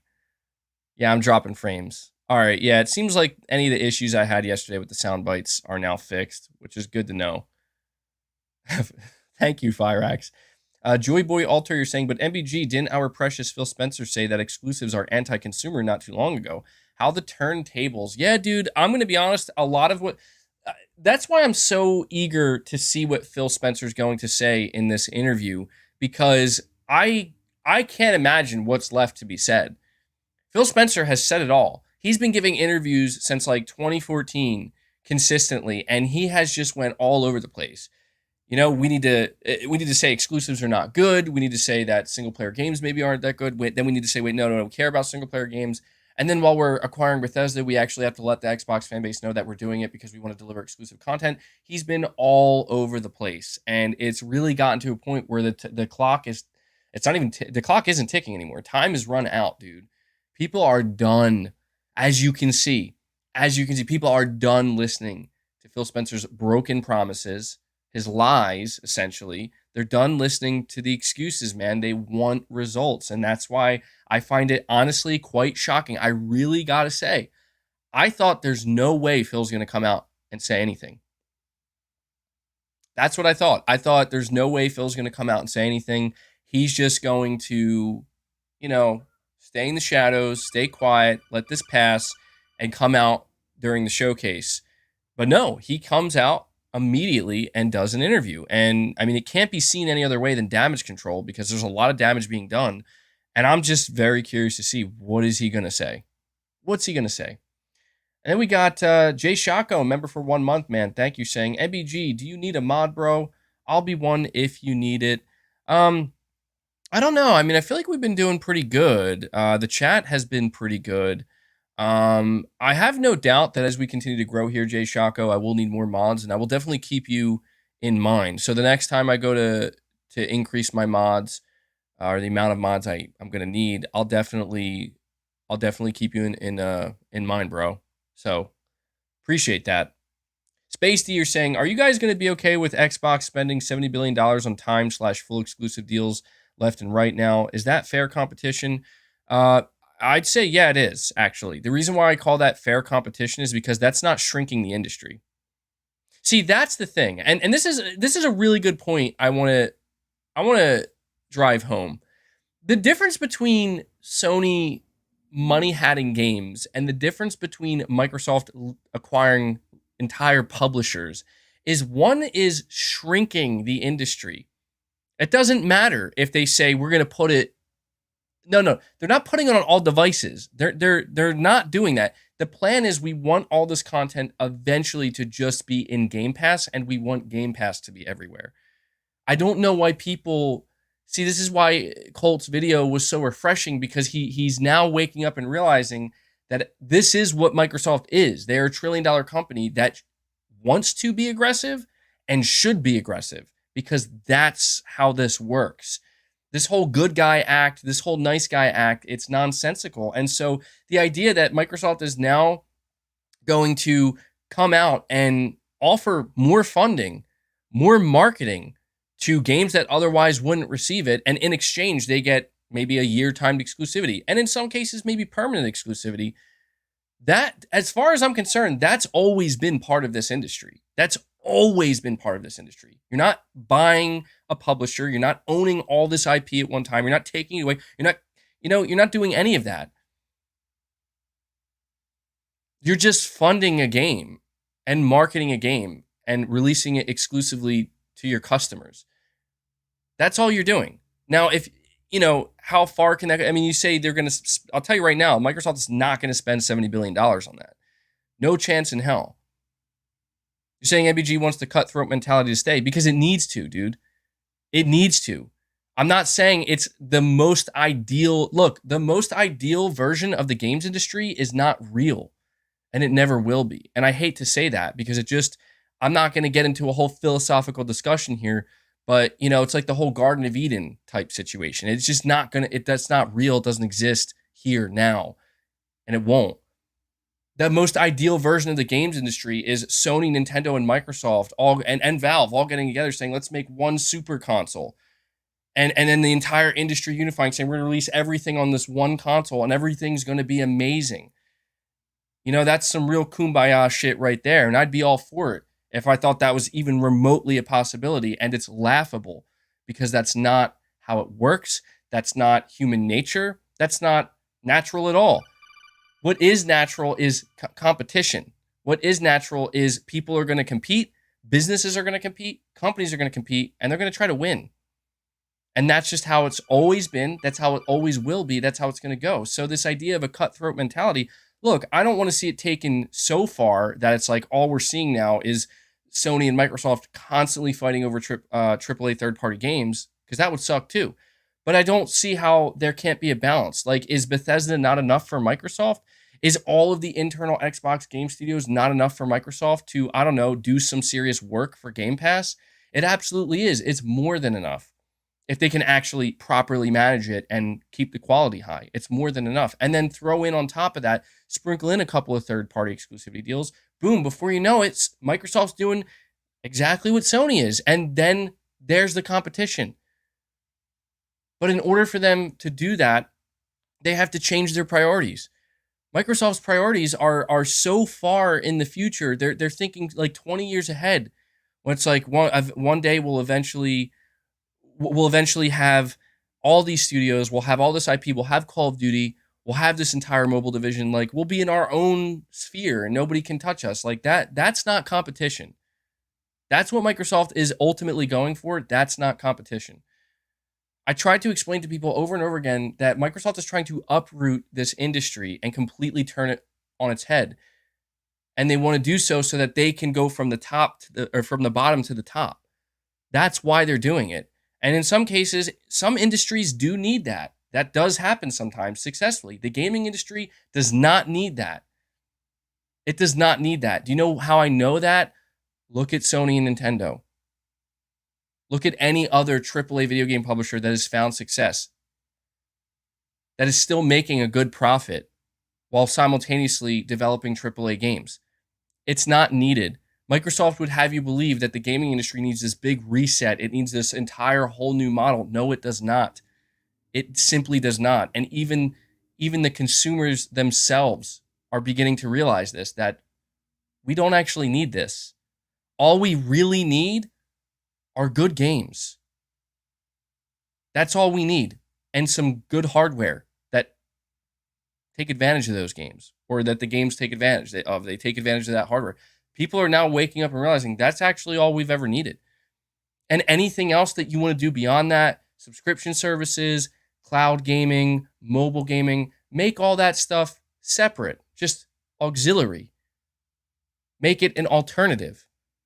Grow that way. That's exactly what Sony is doing. Sony is the leader for a fucking reason. And it's not because of their shitty business practices. Sony's only ever done the exact same thing that every other company and business in this industry has always done. Microsoft is the one that decided we're going to escalate this and we're going to do what no one's ever done by buying not one publisher, but two. And one of those publishers is going to be colossal. It's going to be industry shaking. It's going to change everything. And now we are looking at some of the most hardcore Xbox fans coming out and saying, Microsoft, knock the shit off. We're tired. We're done. We're done cheering on acquisitions. We want games. We want results. We want to feel like we didn't waste our fucking money buying an Xbox Series X. That's what the Xbox fan base is not only asking for now, but demanding. So I don't know, man. At what point does it become clear that it turns out the best way forward for Microsoft is to just do what Sony has been doing? I promise you, if they wake up one day and say, we need to get better management, we need to get higher quality, we need to get more consistent, and we need to strike some third-party exclusivity deals, you're going to see the fucking Xbox 360 days come back, and then some. And that's going to put pressure on Sony to say, we need to do even more for our console owners. We need to do even more with our first-party studios. That's what's going to happen. People wonder why Sony panicked so fucking hard about the Activision Blizzard deal. And Google, for that matter. Apparently, Google was the other one, secretly behind the scenes, looking to get Microsoft, hit them from behind. But people wonder why. It's because, dude, Sony is fully aware of just how much this is going to fucking screw everything up. Yes, for them, yes. From a business perspective, their bottom line, yes, but not just them. Not just them, the entire industry. So, let me see. Perfect Image, you're saying, does Sony have broken games? I think you're trying to ask, like, does Sony have broken games with bugs? Yeah, Sony's not 100% perfect all the time. There are definitely times where they can release games in slightly buggier states, and I don't recall Sony ever releasing a completely broken game. I mean, yeah, we could look at The Last of Us PC. It's hard for me to really like look at that and be like, see, Sony's just as bad. It's so obvious that Naughty Dog had no idea what they were doing on PC. And Sony and this is the mistake that Sony made. Sony said, we don't care. Release anyway. That's Sony's fault. They shouldn't have done that. And they should be condemned for that by people not buying that game on PC. Send the message with your wallet. When it comes to Days Gone, that's a tough one for me because I mean, a lot of people have said that Days Gone released in a really, really broken, buggy state. And what I don't understand about that, though, is like, I mean, I understand that, but for me, when I played Days Gone, I didn't have any of that. So I don't know, I must have gotten like really lucky, but I played Days Gone at launch and I put like within the first couple days, 10, 15 hours into it, and I had no issues, no bugs. So I don't quite understand where that all came from, but I had to take people's word for it. Where they're like, no, I'm experiencing some issues, and other people are showing the problems they're having. And again, yeah, that the buck stops with Sony on that one. Sony should have made sure that like, does this game need another patch or two before we launch it? And that's the worst trend in AAA games right now.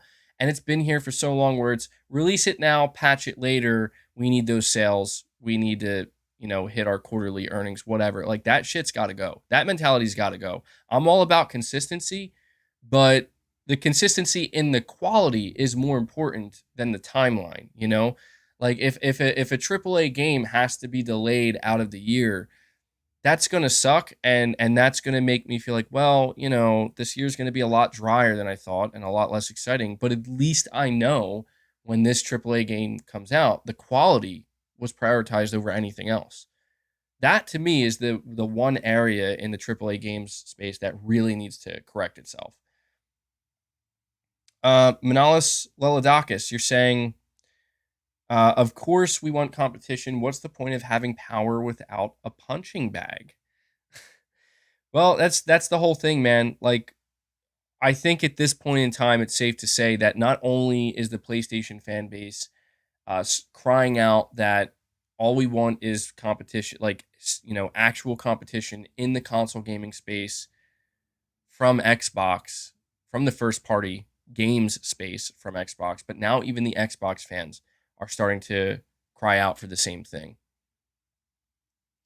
We got Grandpa Barbecuer Game Cat once again saying, do some more of these trailer streams that this Aussie can keep up for, and I'll membership more. I'm not normally awake when you stream. Yeah, I'll try my best, man. This was an earlier stream I did today, and I appreciate the support, dude. I can't say that every stream I do is going to be like reactionary content per se, but in cases where it makes sense and there's definitely something to react to, I'll be doing it, man. So I appreciate the support, bud. We got Himanshu Yadav saying, I disagree. Live service games attract more casuals. My friend built a PC to mostly play games like, I think you mean Valorant. I think that's what you're trying to say there. You're laughing as they can't pay $70 for every game.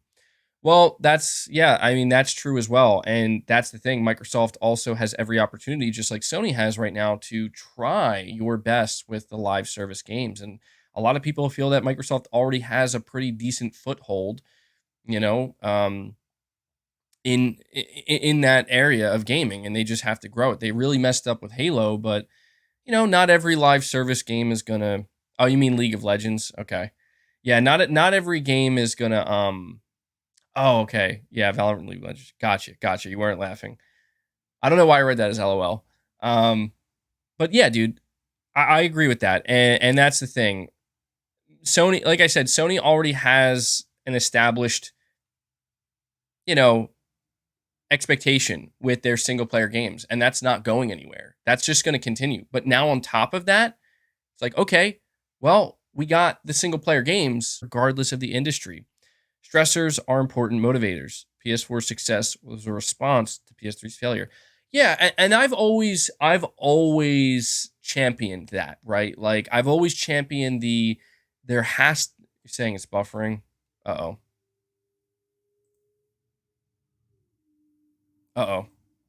Please let me know when we're back. Let me know when we're back.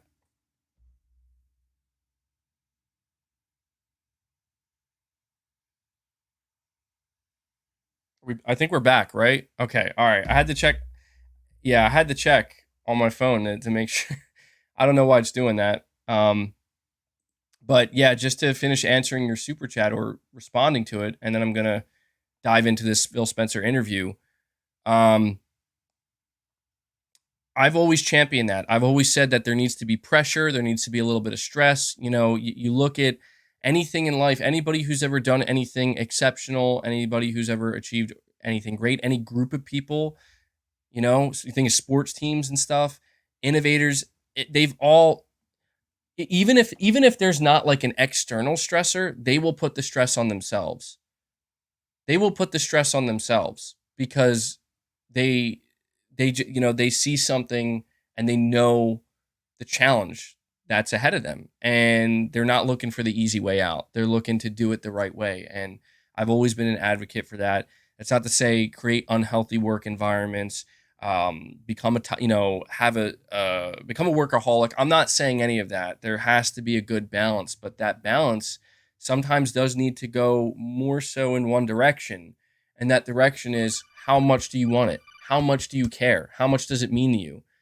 Let your passion be the thing that drives you forward and pushes you through, the things that are not easy, because that's what's needed. That's what's needed. And that's why a lot of times when we talk about Xbox and everything they're trying to do, where it's like Game Pass, only $10, and we're just going to buy studios and we're going to give them as much time as they want. And there's no problem. Like, there's no pressure. There's no pressure to deliver. It got to a point where Microsoft just said, we can just shit out Redfall and we'll probably just blow right past all the backlash because Game Pass. And people are putting their foot down finally. And they're like, no, you're not just going to fucking blow past it. You're not just going to walk on by this time. We're tired. Everyone's tired. Xbox fans and players are tired. The industry is tired of your bullshit. Get it the fuck together. Now. You have unlimited fucking resources. You have unlimited money. Get it together. That's what the industry is saying to Microsoft now. That's what they're saying. Because Microsoft has been operating as if, you know what? we can't overcome the pressure. We can't achieve greatness. So we'll just buy our way to the top.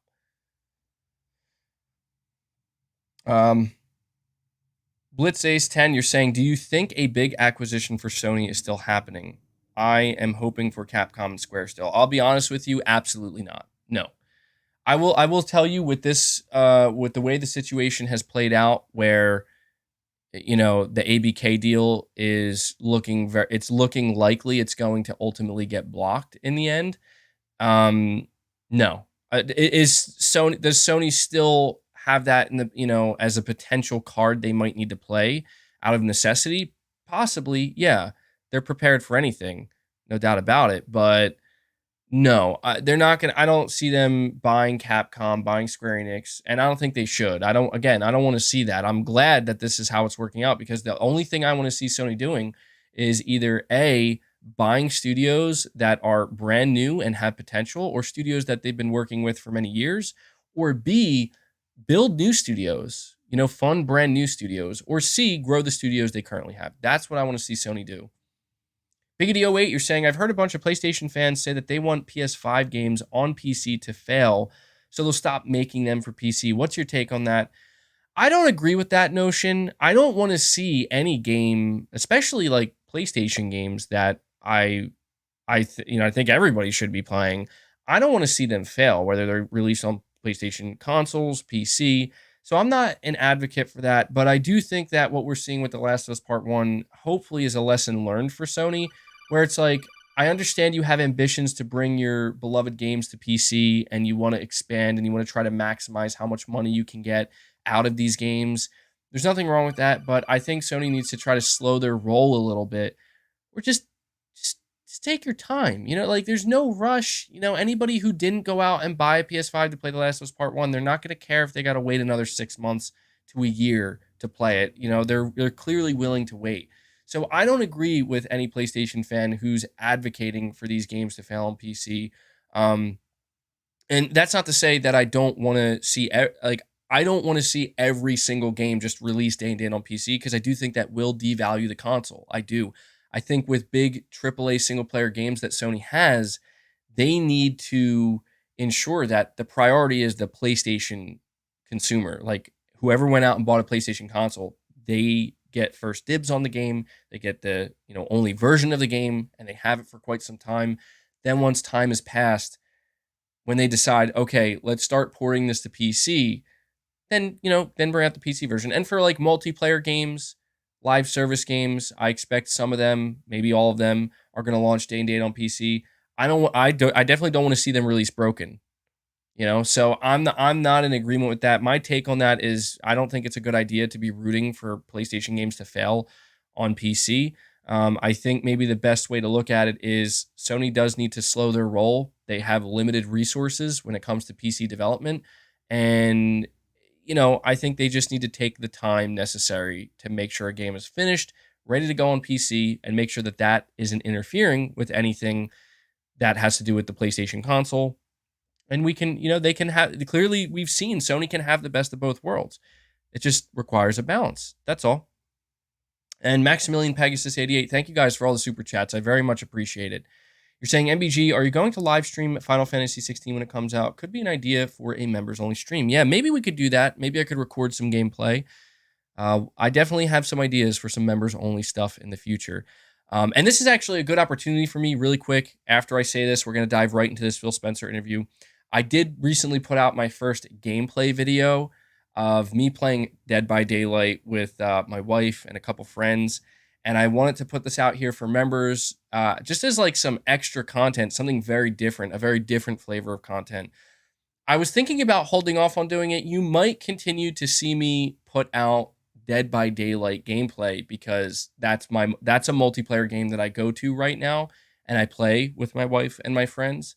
And what I'm hoping, and I think what's going to be exciting, is like going forward, as Sony's getting ready to release these multiplayer games, that's the thing, man. Like, in the future, I'm probably going to start putting out like Last of Us multiplayer gameplay, Twisted Metal gameplay, Helldivers 2 game, stuff like that. So it actually does work out. Like, I'm getting burnt out with Dead by Daylight as my multiplayer like go-to game, and I'm very much eager for Sony to show me The Last of Us multiplayer, and I hope I'm going to be playing it soon.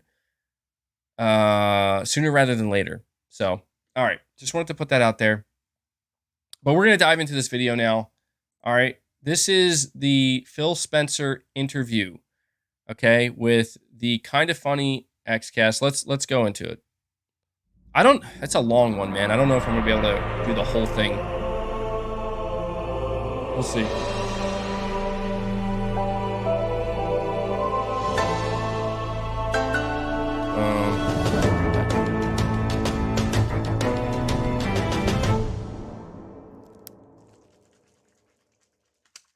What the heck is going on, everybody? Welcome back to another episode of Really? the Kinda Funny XCast, your home for all things Xbox here at Kinda Funny. Of course, I'm one of your hosts, Snowbike Mike, and today I am joined by both of my gaming dads and one very special guest. You see Gaming him dads? in the middle Oh. if you're watching or if you're listening.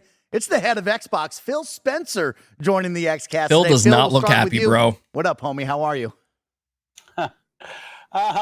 Truth be told, I've had easier couple of weeks. Bro, Gonna he be good said, discussion "What up, today. homie?" I'm always happy to come Phil on. Spencer, what up, talk to homie? XCast. How you guys do an doing? amazing job talking to the community, keeping it real.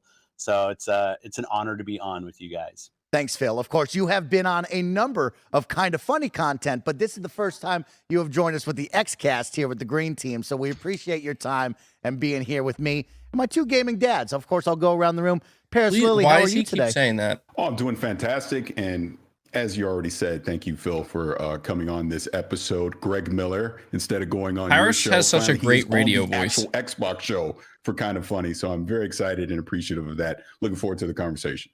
Big deal. Gary Witta, you have a green juvie today. You're feeling the green. Yeah, this kiwi straw is not my favorite flavor, I don't think, but it was the only one you had in the fridge. You know, the price was right, so I grabbed one. You love a free energy You drink. know me, I don't care what it is. If it's free, I'm happy you're back, Gary. And we have a really fun conversation and discussion to be had with you and the team. I see you got your book. Why don't you plug that book really quick for Oh, no, I didn't bring this in to plug it. I just had a spare copy. I was going to give it to someone. But no, Gundog, we actually had a small change in the publishing date. Comes out August 1st. You can pre-order it right now on Amazon, Barnes & Noble, anywhere quality books are sold. I love that. You're Yeah. just bringing the book around now. I like that. Just You don't carry want it to around, promote it. yeah. You just carry the book around. Yeah. All right. Good for you. I like that. Well, of course, this is the Kinda Funny XCast. We post each and every Thursday at 6 a.m. West gonna Coast, try Best to Coast time on increase this a youtube.com/Kinda little Funny bit. Games, podcast services around the globe, and of course on roosterteeth.com. Don't forget, we are now Epic Games partners, which means you can support the team in a brand new way. If you're buying games off the Epic Games store, if you're upgrading your look in Fortnite, Rocket League, or Fall Guys, don't forget to use our Epic creator code Kinda Funny at checkout. And of course, we love to shout out those who support us over on Patreon to help keep the lights on here in the spare bedroom. If you're over on Patreon, thank you for, of course, watching live with multiple. Man, I gotta get me a multiple of our setup shows. like We're that, not guys. doing this episode live, but thank Let's you get for more your members, support. bro. And thank I you gotta to our get a setup Patreon like producers this. for the month of May. Totally Delaney professional Twining. setup. Thank you for your support. This week, the Kinda Funny XCast is sponsored by Honey and All right, I Rocket gotta, Money, but myself and the team will tell you I think I all gotta about skip that forward here. in just a little bit. Let's get to the show. Okay, We get all right. to I thought hang that they were out gonna go into with that. Phil Spencer. It's going to be a fun time together. Phil, let's just jump right into it. And it's a tough way to start this episode. It's my birthday this week, and I didn't want to have to do it like this. But, Phil, it's been a tough week in the Xbox universe. As you know, of course, the CMA kind of blocking our acquisition of Activision Blizzard King and Redfall coming Man, I out. kinda feel bad for Phil. He really reviews looks at the launch. down, bro. Let's start off at the He top. really Phil, does. let's talk about the CMA and, of course, this Activision Blizzard acquisition. How are you feeling about this? What should be the overall mindset for Xbox gamers when we look at this after months and months of conversation? Yeah, we remain confident. Obviously, the news from the CMA, which for those not tracking all this, is the United Kingdom's regulatory board on acquisitions to block the acquisition. We'll be appealing that. That's our plan. We continue to work with the European Union. We'll continue to work with the FTC. I think there are like 14 jurisdictions all up. We're working on approval. I think we have 9 approvals so far. But the CMA decision was disappointing. I've been talking to that group for coming up on a year.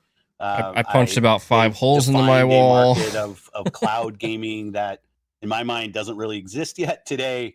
but they have a point of view that maybe we have a lead in a market that is just forming, and that this content could somehow prohibit others from competing in that market. But we'll appeal. We stay on it. The company remains very, very committed. We think Activision Blizzard King is not our strategy, but it is an accelerant for our strategy. So we're still heads down and working through regulatory. I am pleased to hear that, of course, as a big fan of many of those gaming franchises over there. I'm looking forward to seeing this deal go through, and I'm glad to hear that you and the team are still hard at work at making this happen. It has been a long road. It's been a tough road to talk about it each and every single week, kind of falling apart. But it's always the Brits, isn't it? What the hell kind of response was that? Applying the ointment. We just got to rain on everyone's parade. Is this really it's a tough one, Gary? Of course, we got to move on to the next all right, one. whatever, man. Bill, of course, Redfall has released from Arcane Austin, and it's been a tough release week for that, coming out to low reviews and a lot of disappointment from many fans. Can you talk about that? What is your thoughts right now as we head into the first week of this game being out? Yeah, man, I'll start. I'll hit Redfall, but I'll just say all up.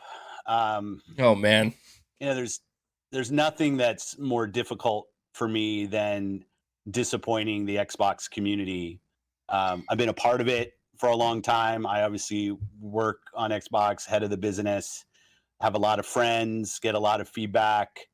And just to kind of watch the community lose confidence, be disappointed. I'm disappointed. I'm upset with myself. I kind of revisit our process. Phil upset with back himself. To the announcement of 60 frames per second, and then we weren't shipping 60 frames per second. That was kind of our punch in the chin, rightfully, a couple weeks ago. And then seeing the game come out, and the critical response was not what we wanted. And it's disappointing. And so, kind of pick myself up. What can we learn? How can we get better? One thing I'll fight is kind of what went wrong. There's clearly quality and execution things that we can do. But one thing I won't do is push against creative aspirations of our teams. Then a lot of people will say, hey, you've got teams know how to do one kind of game. Just force them to go do the one kind of game that they have a proven track record for. And I'm just not a believer in that. Maybe that means I'll underdeliver for some of our fans out there. But when a team like Rare wants to do Sea of Thieves, when a team like Obsidian wants to do Grounded, when Tango wants to go do Hi-Fi, when everybody probably thought they were doing Evil Within 3, I want to give the teams the creative platform to go and push their ability, push their aspirations. But I also need to have a great selection of games that are continue to come that surprise and delight our fans. And we underdelivered on that. And for that, I apologize. It's not what I expect, not what I want. But, it's ours to deliver. So following up. Okay. So, okay. I just want to unpack what Phil just said here. First off, I mean, good on him saying, hey, I'm disappointed in myself. I'll be honest. I don't feel anything. I don't feel anything because it's like, dude, you can only do this so many times and come out here so many times and have this sad look on your face and say, yeah, we really screwed up this time. It's like, dude, I think I'll be honest with you right now. I think this was a bad response, and I'm going to tell you why. I think it's bad when you release a game like Redfall the way you did, and then you come out and your response to everything that's going on is, yeah, I feel really bad about it. We're very disappointed. This is not good. And then you go on the defense and say, but one thing I'm going to make clear is I stand by, you stand by your decision to allow creatives to be creatives. Wow. Good for you, Phil. That's really good. That's not what people care about right now. Okay, like people don't want to hear how you're all about creative aspirations and greenlighting everything that everybody wants to do and believing in them and cheering them. No, what people want to know is like, so that's great and all, but like, when do you start getting involved and saying no to shit? Like, that's the thing. Like that's the thing that to me makes this such a bad response, is that he's basically saying he doesn't regret letting them do this game and letting them launch this game. And that's bad leadership, because you're the leader of Xbox, okay? And I understand that from a personal level, his personal feelings, he may feel like, I want to see everybody do what they want to do, but it's like, it's not only for your brand's own good, but it's for their own good as well. You know, this is an embarrassing release by Arcane, man, Austin. And I honestly think that Phil Spencer would have done them more justice, I guess you could say. He would have helped them by saying, guys, I don't want to be this. And I get that maybe, look, I almost wonder here, because this is so weird to me. I almost wonder if this is Phil Spencer's way of saying, I couldn't. Because one thing we have to understand is, agreements were made. Agreements were made when they acquired Bethesda. And one of the agreements may have been something just like this, where Bethesda, the only way they were going to, agree to being bought up by Microsoft was saying, you can't fucking interfere at all. Think about Sony and Bungie. Right? That was one of Bungie's things. Bungie said to Sony, like, you guys can't do anything to us. Like, we only worry about us, and you don't get a say in that. That could have been part of the agreement. But if that is, that's still problematic, because why would you make that agreement? My assumption is this. My assumption is that no, Phil Spencer, at the end of the day, the head of gaming for all of Microsoft owns Bethesda. My assumption is that if Phil sees, if you're in Phil Spencer's seat and you see like, oh, this is a fucking train wreck, like they are about to blow up, and it's going to be bad. It's going to be a bloodbath.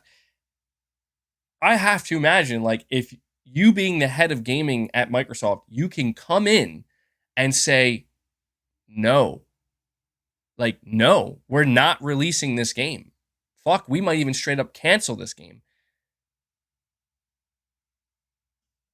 Of course, Phil Spencer, Xbox, they would have been torn to shreds. But I'll be honest, I don't appreciate this response, because it's like Microsoft can get involved enough to say, we're going to cancel the PS5 version of Redfall, because fuck that version, right? But when it comes to, we could save you the trouble and do the right thing, which is we're going to cancel this game. Why? Because it's a bad video game and you guys did a poor job. And Phil might not want to do that. It might not feel good for him to do that. He may crush the dreams of many developers at Arcane Austin. And he's going to get a lot of blowback from the Xbox community for doing that. But that would have been the right thing to do, because what they just did is the wrong thing. Releasing garbage to your customers. To put it simply, Phil basically came out with this response and he said, I understand all the consumers and all the fans are upset, but I side with the creatives. That's not a leader. Okay? Phil, if that's how you feel, you should be in game development. You should be part of that studio. You shouldn't be leading the Xbox division. Because if somebody who's leading this division as actually a good leader was in this role that Phil is, they would have known that. They would have known, we're not fucking doing this to our customers. So I got to say, like, I'm a little bit surprised. I am. I got to say, like, I expected the first part of his response was absolutely expected. You're saying always side with the devs? No, dude. It cannot be that way. That, like, maybe if you're a creative, do you think Sony always sides with the devs? Hell no, dude. Do you know what kind of state PlayStation Studios would be in if every decision was made just based off of the development perspective? It needs to have a healthy balance. And what he just described is not a healthy balance. Basically saying, like, hey, we know you're producing shit here, and it's probably going to underdeliver potentially severely. And you know what actually scares me? It almost makes me think, like, I know Phil's a gamer, right? I don't know if Matt Booty's a gamer. I don't know, man, but it almost makes me think, like, did you guys not know? You know, like, did you not, like, play this game a little bit or see somebody playing and kind of realize, like, this looks pretty bad? Because that, to me, is probably the most critical part of, if you're going to manage game studios, you got to have people in place that know what a good, this is a good game. This is not a good game. Like, in my opinion, that's possibly the most critical thing you have to know. So I'll keep it going. I'm going too long here. This is a long video. Let's hear what else Phil has to say on that, Phil. So again, I appreciate the transparency on that, but there is a second component to this. And as you may or may not know, I talk to a lot of people in the Xbox community because I want to understand, what people are excited about, what they're frustrated about, things like that. So kind of sticking on this conversation about Redfall, but it's kind of a bigger general question as well. And I kind of want to read directly from this so I make sure I get it crystal clear. So what goes into the decision to delay a game when you launch it feature incomplete, or there's a bunch of technical issues? Obviously, we've seen recent examples around the industry. Redfall and Halo Infinite are two that stick out in my mind for Xbox. They're asking good questions, actually. We obviously have seen the review scores. Clearly, we've had the opinion that the game should be delayed. We know every developer wants to ship the best game that they possibly can, but from your level, what's the balance there on when to ship a game that may be feature incomplete or have some technical issues, or just simply give it more time and delay it?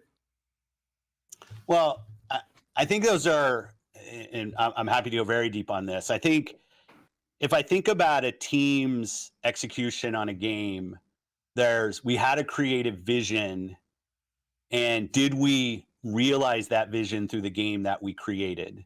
That's not a delay question if the answer is no. Like, you can't take something that you started on. This isn't a Redfall specific conversation, right? But we will build games that review in the high 80s, and we will build games that review in the 60s. I mean, it's just kind of part of being in game publishing. And if you're afraid of that, then you shouldn't be in the entertainment business. You shouldn't be in the games business. That said, every time we deliver something below our own internal expectations that surprises us, we should check our process. I don't look at the review scores on Redfall, and there are quality issues, and we're working on those. But I think there's a fundamental piece of feedback that we get, that the game isn't realizing the creative vision that it had for its players. That doesn't feel like hey, just delay it. That feels like the game had a goal to do one thing, and when players are actually playing, they're not feeling that thing. They're not feeling the creative execution of the team. When a game needs to be delayed, what we did with Halo, we did with Starfield, we did with Redfall, because the production timeline is saying we have this vision and our production timelines don't get us to the completion of that vision, we do delay games. We do that. Learning about the quality, I've seen them. I know there are bugs in Redfall that's launching, but when I look at like the crash rates on the game, because we get all the telemetry of everything that's happened, it's not out of proportion for a game that has just launched. It's kind of in the pocket of what we would expect. That's not to deny any of the animation, streaming of texture bugs, the AI bugs that we've seen. We will go work on those. But when I look at the review scores of this game, it's did we have enough of creative differentiation in our core idea, and did we realize that creative ambition? I'm a huge supporter of Arcane Austin. Their track record is awesome. I love a lot of the great games that they've. I need to know who told Phil to go do this, because he doesn't want to be here right now. you know somebody above Phil was like, you got to go out there. And you know Phil was like, Phil had to take some aspirin this morning because he knew. I just want it to be known what he just said. He literally downplayed. And I can't blame him because, to be honest, this is why I said I'm so curious what Phil's going to say, because what can he say? He basically downplayed the technical issues that are plaguing, that are there right now in Redfall, and said, yeah, that's bad. But you know what's even worse is the game actually just fucking sucks. Like, that's straight up reading between the lines what he's saying. Like, when he says things like, when we think about our creative vision, did we hit it? Like, he's literally saying, like, yeah, the game's kind of broken, but, man, hey, sometimes that happens. Sometimes that happens. We're not the only ones releasing broken games, but he's just straight up. And I gotta at least give him credit that, yeah, you're not wrong. From a creative vision standpoint, like, one of the things that really stood out to me when I watched SkillUp's review yesterday is SkillUp was keen to point out, like, just how devoid of anything this game is. Like, that part when he showed the boss fights where he just sat there, boom, boom, boom, dead, boss fight over. Oh, there's a puzzle, find a key, and then use that key. Oh, here's a big open area. Pull out your sniper rifle, see if you can see anything. You see nothing. The skill trees are fucking broken. So it is wild to me. It is wild to me that we're sitting here. Dude, this has to be a setup, bro. This can't be real. This is getting like blue box level of insanity where I'm sitting here thinking to myself, like, is MBG Italian? Yeah, I'm actually part Italian, yes. I'm sitting here thinking, like, is this all done on purpose in an effort to really try to continue to get this ABK deal pushed through? Because this is fucking insanity, dude. Like, I'm listening to Phil Spencer in the year 2023, not even the beginning of 2023, in nearly the middle of 2023, go on an Xbox podcast and explain why you shouldn't be so worried, and we aren't so worried about this game launching in a broken state. We're more worried about the fact that the game sucks ass from, like, top to bottom. Like, from a gameplay perspective, we're worried about, and what he's describing, and this is the part that just really I cannot fathom, I cannot wrap my head around, is what he's describing is a game that needed to be canceled or at the very least completely rebooted. That's what Phil is describing. And it's just so strange that he's doing this like after they already released it, and it's like, well, why didn't you? I'm like, there's something going on here. I'm sorry, guys. I'm gonna play the video. And anybody who's super chatting, no worries. I will get to your super chats, okay? This is a longer video. I'm going to keep it playing. They built.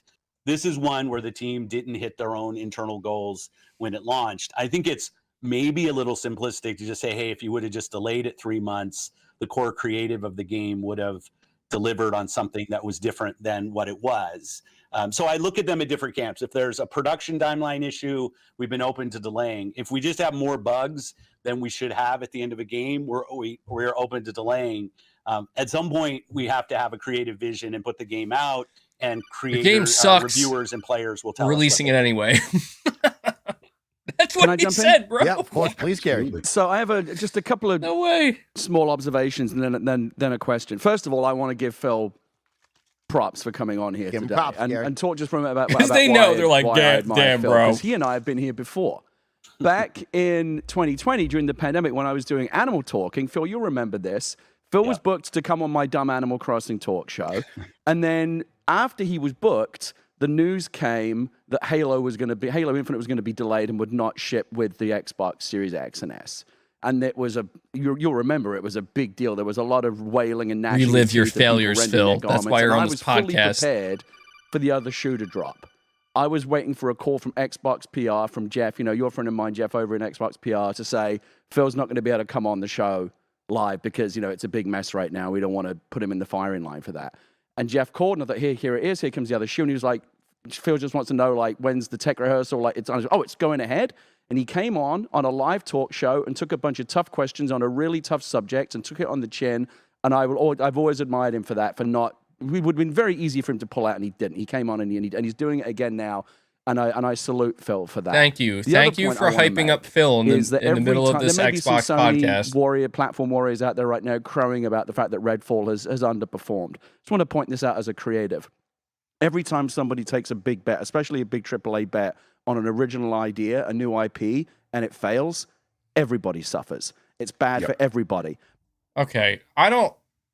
So first off, I don't really know who Gary Whitta is, but my God, this guy needs to stop talking, because it's like, dude, did you just imply that Redfall is original?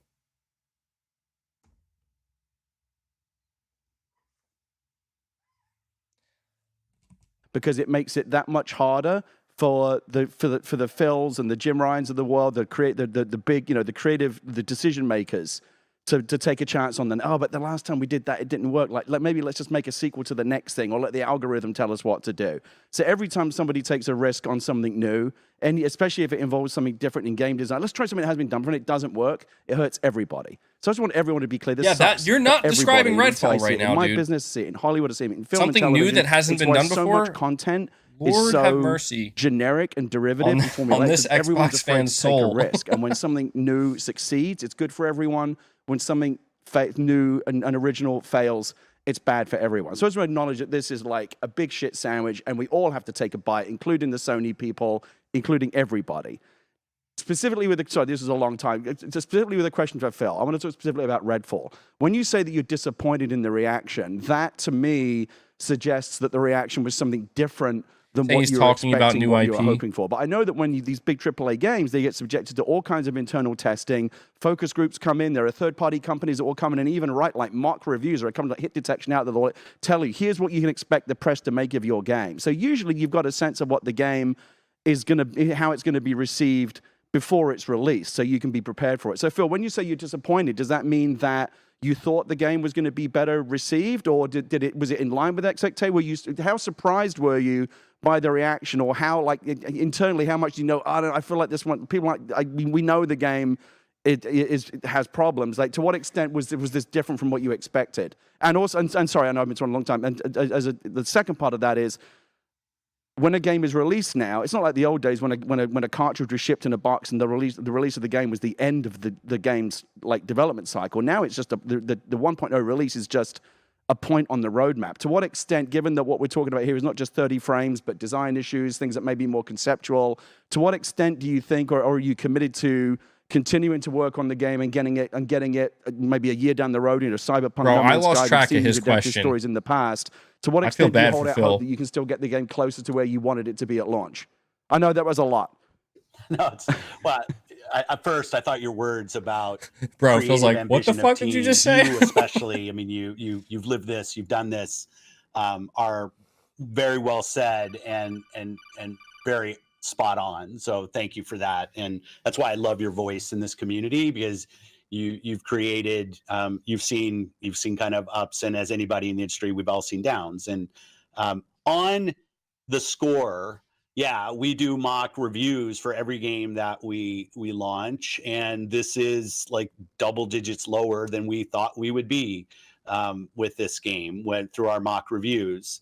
And double digits lower. One of the disappointing things. Like we would never strive to launch a game Bro, that we thought was going to review in the low 60s. Who did they get to mock review this game? If you look at our review scores over Xbox the last year, fans? it's not a defense like at the Xbox fanboys on If you Twitter? look at the review scores over the last year, I think the teams have done a better job in upping the level of quality of the games that we've shipped. Some of those games first shipped on PlayStation, but still, when I go through the list of the games, you still have to build a game, you still have to ship a game. And this game was significantly below our internal metrics in terms of where it actually reviewed. But that's not on anybody but us. Like, we have to own that. In terms of our commitment to the game, absolutely. The team at Arcane is on taking the near-term feedback. We're still working on the 60 frames per second. We have a good timeline for that. We're committed to getting that done. And we're going to continue to work the game. I think we've shown a commitment to games like Sea of Thieves and like Grounded to continue to go and build games. Oh but no. I also know that these games are $70, and I'm not gonna I'm gonna take full responsibility for launching a game that needs to be great. I think what I have with the Xbox community, what I am a part of, is a team. There's still questions that pop every so often of how committed is the company to this category. When are we just going to push Xbox out of the market? There's a lot of Twitter firing of Phil right now, which is fine. I'm way overpaid for the role I have anyway, so I get that's my responsibility. But we will remain committed to the game and the players as long as the players want to go play games. And What the that's fuck my is this commitment interview, to the bro? community. I'm kind of at a low point right now in terms of my delivery on that commitment to the community. But it very much stays. I want to support the team. Dude, could you fucking imagine? Could you just imagine Jim Ryan coming up being like, I'm way overpaid for what I'm supposed to do here? Like, what? What? I appreciate the candidness, but bro is out of pocket right now. Phil ain't even fucking playing. Phil just turned into the fucking Xbox fan base. Be like, yeah, bro, I don't know why they're giving me this much money. I think Phil wants to go, dude. I think Phil's like, he's had enough. That's why he's not leaving. He's like, do you see how much they're fucking paying me? Overpaid, that's humble. I mean, I'm just shocked, dude. Like, I always appreciate Phil's candidness, but it's like sometimes, I don't know, is he trying to give a big FU to whoever Microsoft told him he's got to go do this interview? This is crazy to me. This is crazy. I'm really enjoying this though. I gotta say. I don't know, man. I gotta say I'm enjoying the interview, and it is. I at least will give Phil Spencer this credit, okay? And this is truthful. As somebody who fully expected like Microsoft is gonna say nothing about this, and it's just gonna be silence, and all you're gonna hear are people freaking out about it. It is nice to have him come out and basically, I mean, he's just like confirming a lot of the shit that we already know, but it's nice to I don't know, it's entertaining to me is what it is. It's at this point it's practically entertaining because it's like, I don't know, man, it's kind of interesting to watch Phil Spencer just have to like, basically turn into Neo out here dodging bullets and see how successfully or unsuccessfully he's doing it. And that whole thing about the internal mock reviews, like, dude, come on, man. I get it. Like, I get you're looking for any excuse you can give. And to be fair, Phil wasn't the one who brought that up. This Gary Whitta guy brought that up. I don't know if they were like briefed on shit they are supposed to say or should bring up. But that's clearly a point they're trying to nail home where it's like, well, this game reviewed so much better internally. It's like, whoever you had mock review Redfall, immediately fire them and never hire them again because they fucking lied to you. Did you get Jim Ryan and Herman Hulse? Are those your mock reviewers? And they went back to you and said, yeah, that's great, man. That's an 85 on Metacritic, no doubt. It's wild. Were they lied to? Like, was Phil Spencer lied to? Did Bethesda say, hey, yeah, got great mock reviews, Phil. No worries. But in reality, it's like every reviewer's like, dude, this is garbage. We can't cancel it, right? I hate this, man. I honestly hate this because it's like, I was really kind of hoping with this interview, and we're only about halfway through. I was really hoping with this Phil Spencer interview that and to be fair, it might still come. We have half an interview left. But right now, halfway through this interview, the majority of what's being said is truly that. It's truly just damage control and explaining like, yeah, we really fucked up, but we don't want you to, like, let's just try to explain our way out of this. It's like, I hope that the second half of this interview is Phil basically coming out and saying like, yeah, this isn't going to happen again.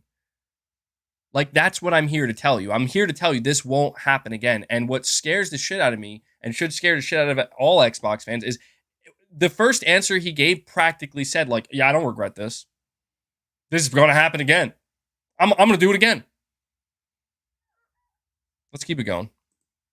I want to support the creative ambitions of the teams. and I want to support the players. And we let a lot of people down this week with the launch of the game. I'm sorry. I know we want to keep going. I also just forgot to mention that he did make it clear, Phil Spencer, that is, that they're planning to continue to support Redfall, and he compared it to Sea of Thieves. Like, this is going to grow, and I'm like, again, this is where, like, dude, people are sending, even Xbox fans are sending you the message, this game should have been canceled. Like, do not waste your time and resources supporting this trash. You know what I mean? Like, it literally would have been better for him to not say that. Just wanted to point that out. But we will continue to strive on. You have to, right? That's what creative is about. No, you absolutely do. And to kind of start transitioning this into hopefully more happy news, but I do want to address something, around that. Obviously, today you announced the Xbox Game Showcase, which will be happening this June. And obviously, there's going to be a lot of new reveals and surprises that come out of that, which is great.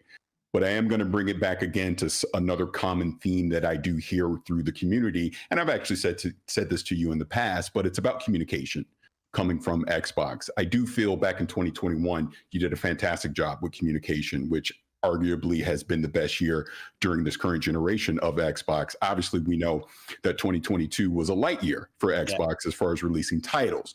Now, last year, during the showcase, you had the 12-month plan. That's one way to put it. You didn't necessarily deliver on all the games coming. No, we didn't deliver. 12 Not months. necessarily. We didn't deliver. Yeah, absolutely. So my point of bringing that up is this. Okay, Phil. Talking about some of the lessons learned that come out of that. And obviously, even with not every game making the 12 months, going back to, again, game development, things happen. Things aren't always going to come on time. But I'm going to keep this playing. I will be right back. One of the common themes and that I hear I'm listening with my phone. I don't know enough about things that you've announced in the past, like even more specifically going back to 2020. And I'll just run down a quick list of it. Vowed, Perfect Dark, Everwild, which is something we really don't know that much about. Fable, State of Decay 3, Contraband. Obviously, we've seen a little more in Hellblade 2.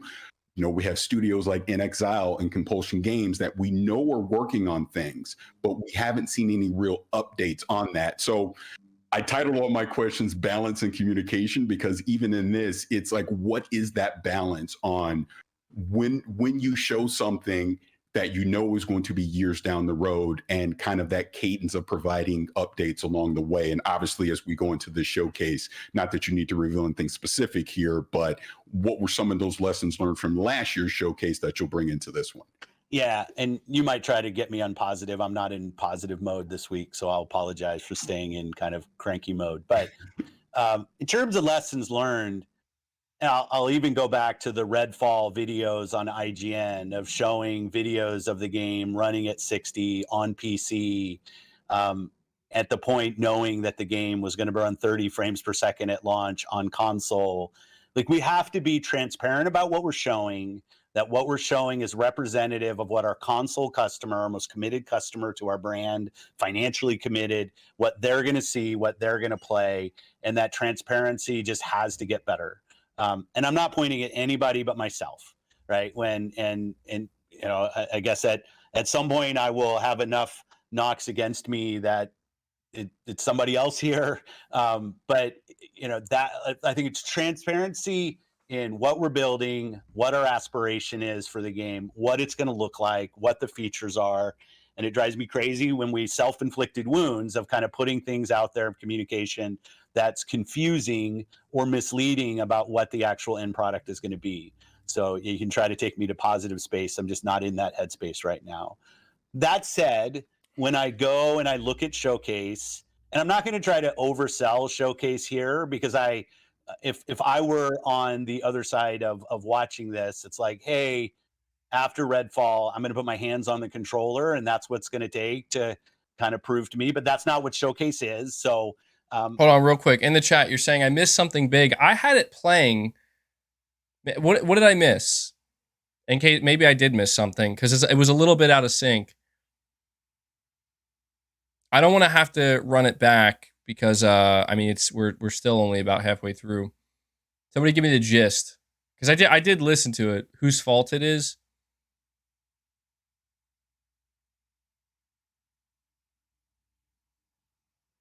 Yeah, I heard him mentioning when they were showing it off at IGN and showing an honest representation of the game. Showcase sucks, Phil Spencer. Oh, all right. Phil Spencer, I'm not in positive mode. Dude, what is going on when Phil Spencer almost begins to sound like me? Like he's like just like 3 or 4 steps, or maybe not me, but like he's starting to say things that like, yo, wait, that sounds awfully familiar. What is going on, dude? Maybe this is it. Is this it? Is this where he's like, is it happening? Let's keep going. I'm very enthusiastic about Showcase. We're gonna announce some things that people haven't seen, some new games. We're gonna give updates to some of the things that were on your list. The other thing that gets me really excited is when I look forward over the next quarters, which has always been my focus of how do we get a big game out every quarter at quality, that things are lining up finally after some of the slowdown through COVID. I'm tired of talking about that. But I can now see that we've got games coming every quarter that I think will surprise and delight our customers. We still have to deliver on the creative. We still have to deliver on the technical. Not every game we ship is for everybody. We know that. Like, I don't want to build, I'm not trying to build the one game to rule them all. We will have different creative takes and we have a very diverse portfolio when you think about the stuff that Microsoft Game Studios builds. But I like that. I think for what we're trying to do as Xbox, which isn't to mimic any of the other platforms out there, it's create our own brand and identity. The diversity of what we build, hopefully, will end up being a strength. But we have to do it at quality. We have to do it on time, and we have to show people what they're actually going to see. We have to show gameplay, and I think I'm kind of beyond that. Like, we've got to put great games in the hands of our players. There's nothing else. Okay, so I just want to I want to say, see, that is one good thing from this so far. He said what I was waiting to hear. We got to show gameplay. Yes, Phil, thank you. You need to show a lot of gameplay in your showcase. So I appreciate the whole, I'm not going to overhype it, I'm not going to oversell it. He said the one thing that we needed to hear, at least when it comes to the showcase, we're going to show gameplay. All right. Follow up on that. And I apologize. I do not want to dominate the conversation, but I make sure I want to follow up on the point of everything that you just said. And I'll take it from a personal standpoint. I've been a big believer in what Xbox has been building since about 2016, right? Xbox Play Anywhere, Game Pass, what you're doing with the Series X and S, just the quarter, things like that. That's the sentiment that we get from the community right now. That's the sentiment that I even have of, it's great to talk about these things. I think we've been talking about them ad nauseum. It's like, when are we going to get to that point of actually delivering these experiences? Like I just ran down those games. There's 20-something studios. Forget Activision. Xbox Game Studios, what it is today. There's more than enough studios and titles out there that we're all anticipating. And I think that is the common frustration that I see out there from people, that it's like, we're tired of hearing wait till next year. And I know you know that, but I know, it's like, I know. Yeah, and yeah. We saw this year started out well. Yeah, I thought Developer Direct was received well. The team did a really good job, I thought, with the messaging around to your point, around setting expectation. And I will even say, yes, I'm rooting for the home team here, but I'll say over delivering on expectations of that show versus what it was. I think the drop of Hi-Fi to say, hey, if you've got Game Pass, you don't even have to buy the game. Like, just go click. Yeah, Paris is asking the good questions. Something we don't talk a lot about, that same month, Age 2 on console shipped. Truth be told, more people are playing a bunch of people are playing Hi-Fi and Age 2, but Age 2 actually has more players right now. But all the fanfare goes to the highly rated kind of new Hi-Fi. Get that. I know the review scores on Minecraft Legends.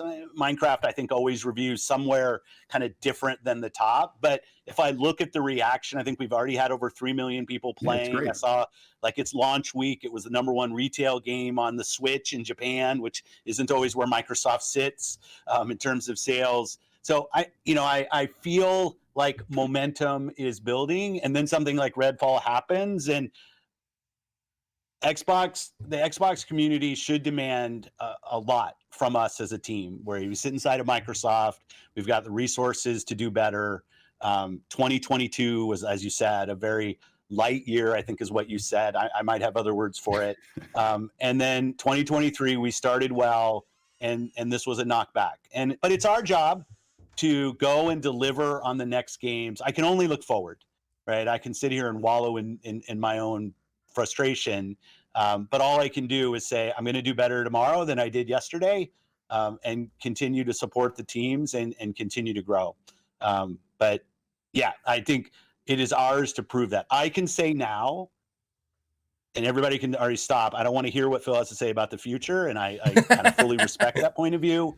I'm talking to you, MBG. We've got Starfield coming, we've got Forza coming, we've got Hellblade coming. Like, we've got collections of games. I'm seeing very good builds of Avowed and stuff. Like, we're in, like, I can see it.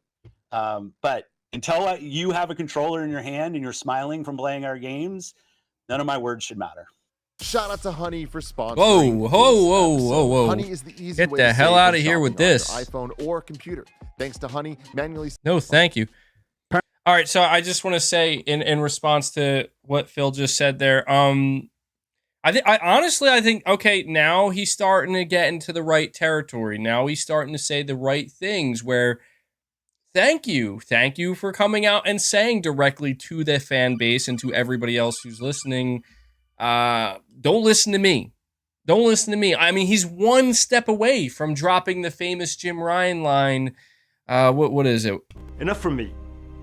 We're going to have the games do our talking. Right? I think I may have accidentally just went back.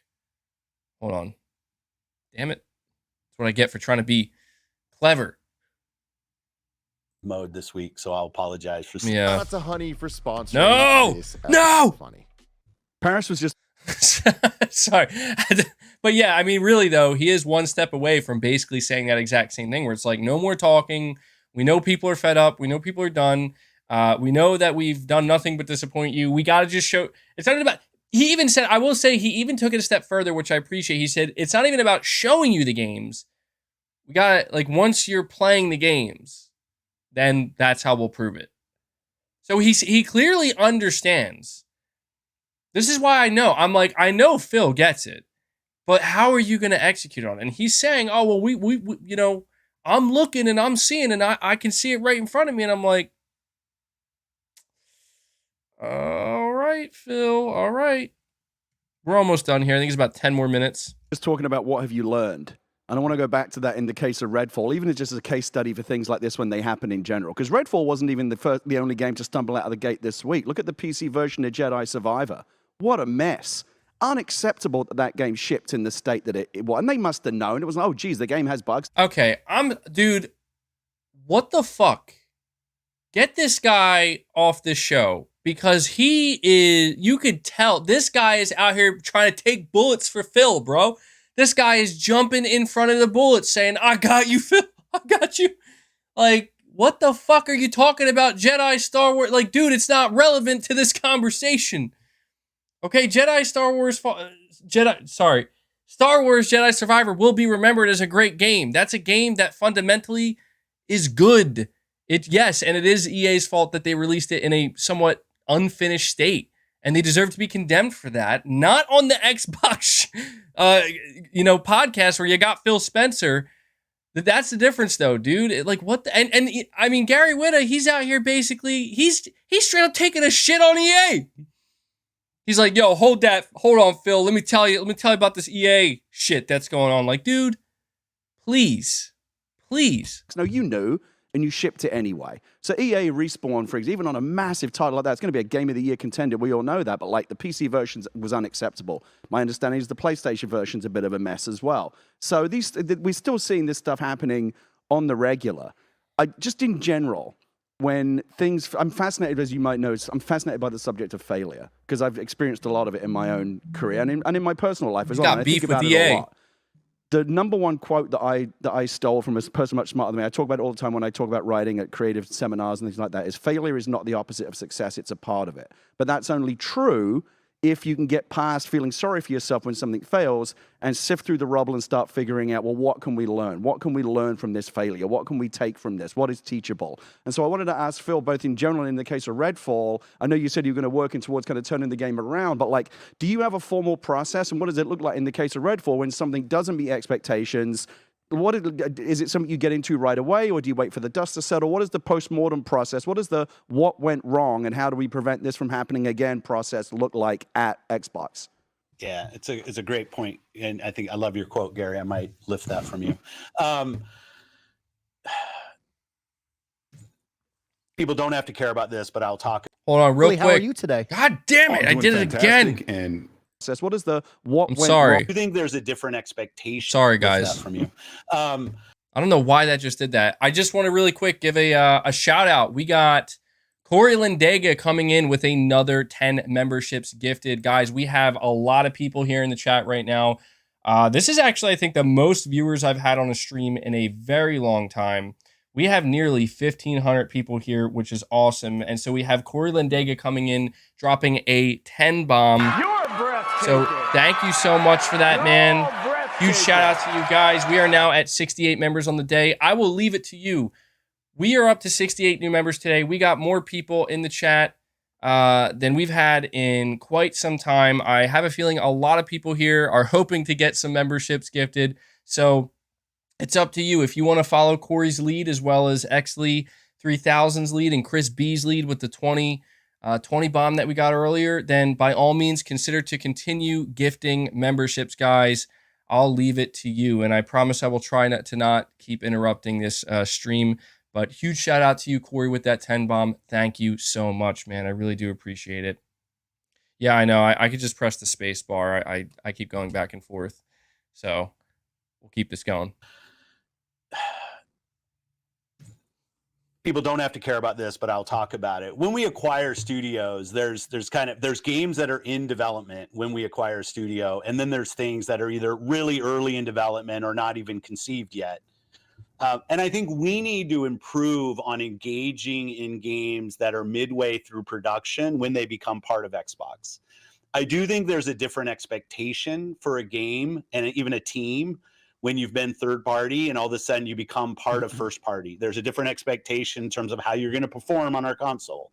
I think there's a different competitive set when people look at what this game is and the other games that they're going to say, hey, I want this game to feel as competitive as this other game on another console platform, in our case. Sony. We didn't do a good job early PlayStation. on in engaging with Arcane Austin to really help them understand what it meant to be part of Xbox and part of first party, and use some of our internal resources to help sorry, them dude. and kind of move along that I'm journey sorry. even faster. I'm So, laughing because I let just them. I'm sorry, but I just saw in my head, like, I just envisioned, like, Phil. It's like a skit, like Phil walking into Arcane Austin and being like, all right, guys, you're part of Xbox first party now, so I think we got to lay down the expectation and we got to let you know what it really means to ship a game under the Xbox Game Studios banner. So as you know, the quality of the Xbox Game Studios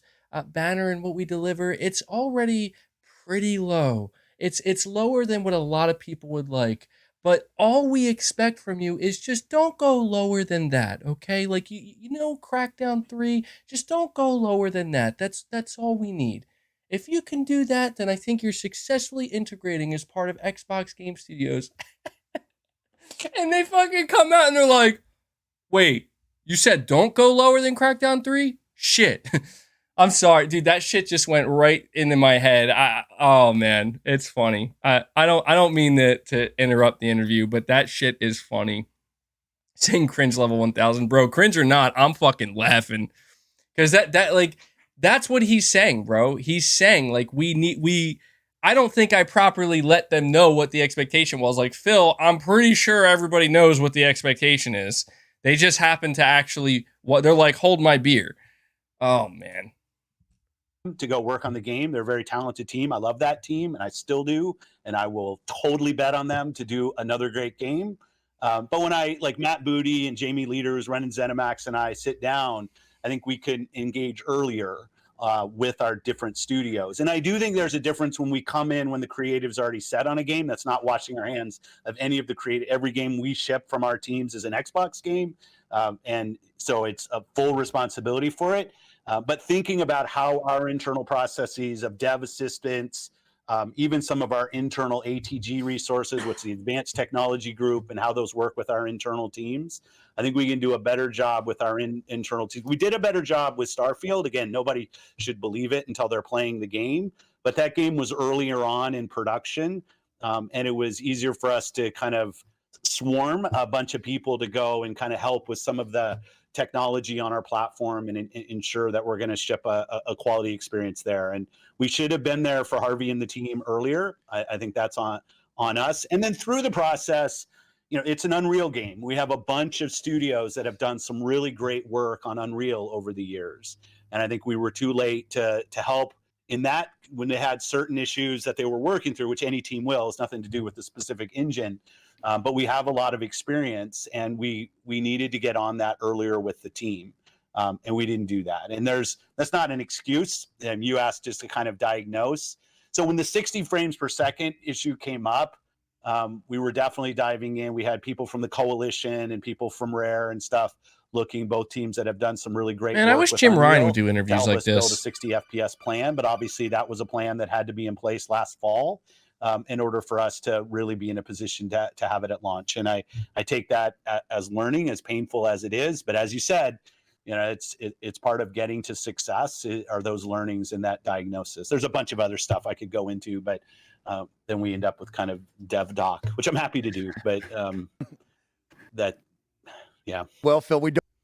I just want to say, because we're getting to the last part of this interview here, which I'm very interested to see what his final takeaway.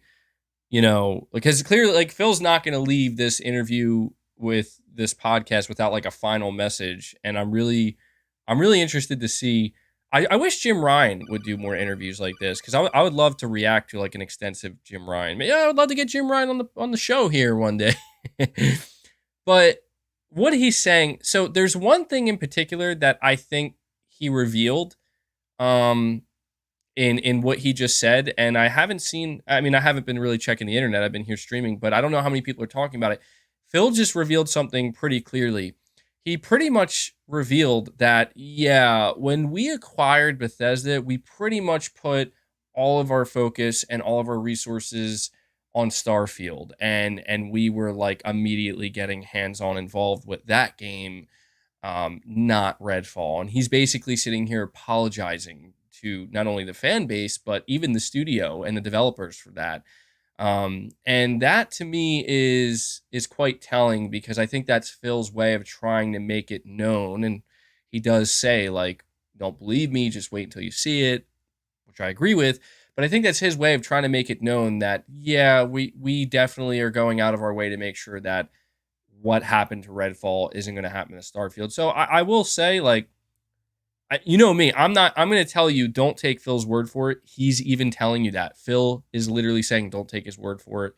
But, I do think that's probably a wise thing to let people know about, even though it makes you look like a bad manager, in terms of managing studios and games. If it's true what he's saying, that they decided to make Starfield the priority, that I think is probably the smarter move. I gotta say, like, I would do that if I was in Phil Spencer's position. I probably would have canceled Redfall, but I will say, with the first thing I would have done in acquiring Bethesda is we need to get in there right now on the ground level and see what's going on with Starfield and facilitate this studio and this development to make sure it's going to be a quality release. So, I think that's an important takeaway there. He's literally just revealing we diverted all of our attention and resources to Starfield, and Redfall basically got fucked for that. So, yeah, interesting stuff. Let's see what the final part of this interview has Don't to say. have much time with you, so I'm going to go around the table, give everybody one final question for Phil.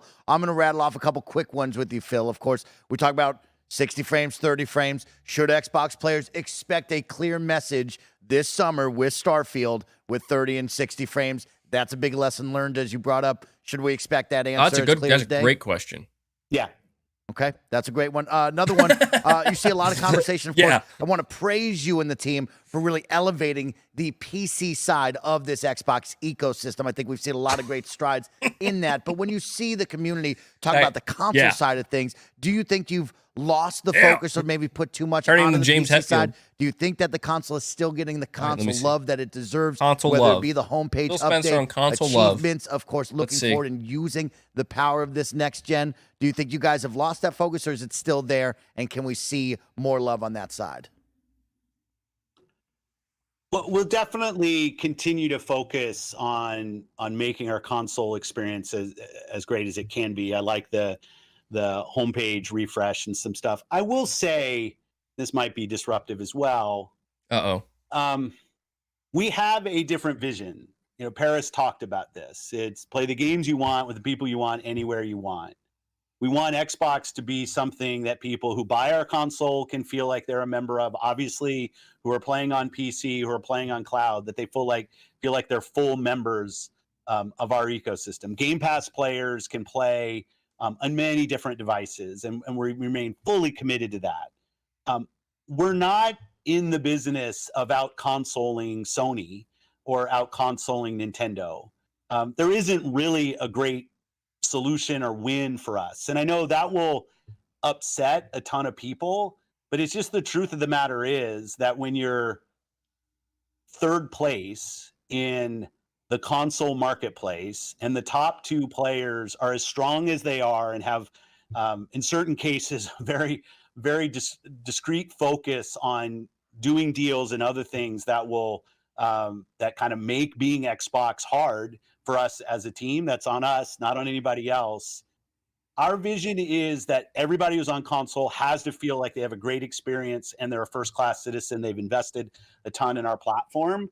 But we are not in a position, and I see it out there. I see commentary that if you just build great games, everything would turn around. Is he listening to me? Not true that if we go off and build great games, all of a sudden you're going to see console share shift in some dramatic way. We lost the worst generation to lose in the Xbox One generation, where everybody built their digital library of games. So when you go and you're building on Xbox, we want our Xbox community to feel awesome. But this idea that if we just focus more on great games on our console, that somehow we're going to win the console race, and it doesn't really lay into the reality of most people. Like 90% of the people every year who walk into a retailer to buy a console are already a member of one of the three ecosystems, and their digital library is there. This is the first generation where the big games that they're playing were games that were available last gen. When you think about Fortnite and Roblox and Minecraft, like the continuity from generation to generation is so strong. I see a lot of pundits out there that kind of want to go back to the time where we all had cartridges and discs and every new generation was a clean slate and you could switch the whole console share. That's just not the world that we are in today. There is no world where Starfield's an 11 out of 10 and people start selling their PS5s. It's not going to happen. So what we have to do, and we have this unique vision because we see what creators want to do. Creators want to build games that can meet players on any screen. People play with their friends regardless of what other screen they're on. And the console is the core of the Xbox brand. There's no doubt. So like we will stay focused on making sure that console experience is awesome. But I know some people want to hold us up of just being a better green version of what the blue guys do. And I'm just going to say, like, there's not a win for Xbox in staying in the wake of somebody else. We have to go off and do our own thing with Game Pass, with the stuff we do with xCloud, and the way we build our games. Sorry. That I did not see that coming. That is a fucking death rattle, bro. Holy shit. I was expecting the literal opposite of that. Dude, I gotta process this. Holy fuck. Dude. That is the most important revealing thing from it's not surprising in what he's saying. Like, he's saying what I've been saying and what I've already known, but what is shocking is I didn't think that he would just come out and say, hey, man, you know that thing that you and at this point, even our hardcore Xbox fans and everybody else is asking us to do? It's not even that we're not doing that. Like, that's the thing is for the longest time, Phil Spencer and Microsoft has made it seem like it's a choice. It's a choice. We're choosing to do this. He is now coming out and saying it is not a choice. We fucking lost. We died. I cannot believe that shit. Like, this is what I have to really think about this, because he's doing this for one of two reasons. Phil is saying this strategically, no matter what. This is a strategic thing that he's saying. He has a reason for saying it. He has a reason for coming out at this exact moment, at this exact time, saying this exact thing. He's doing it for one of two reasons. Number one, it's because that's the fucking hard truth.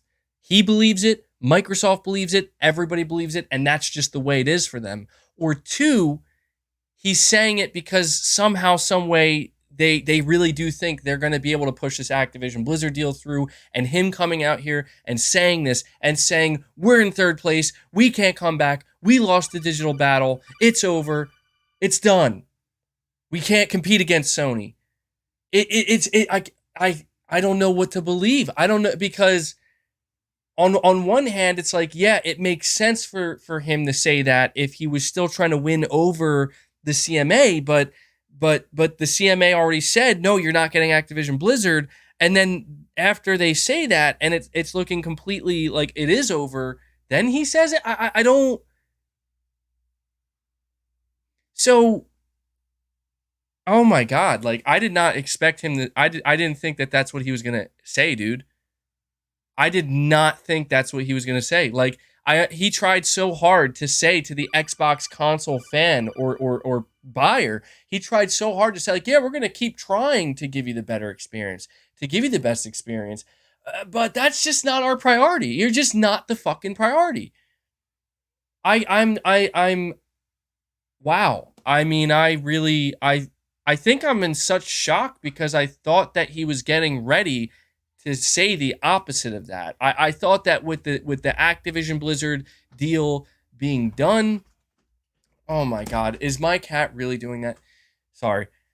I thought that with the Activision Blizzard deal seemingly being dead, or being very close to being dead, it's looking dire. They release a fucking garbage video game that should have been canceled. I really thought that he was going to come out and maybe finally say, like, you know, I don't know, something along the lines of, we're really going to try to prioritize the Xbox console more, and we're going to try to get back. Like, he's saying they're not doing that.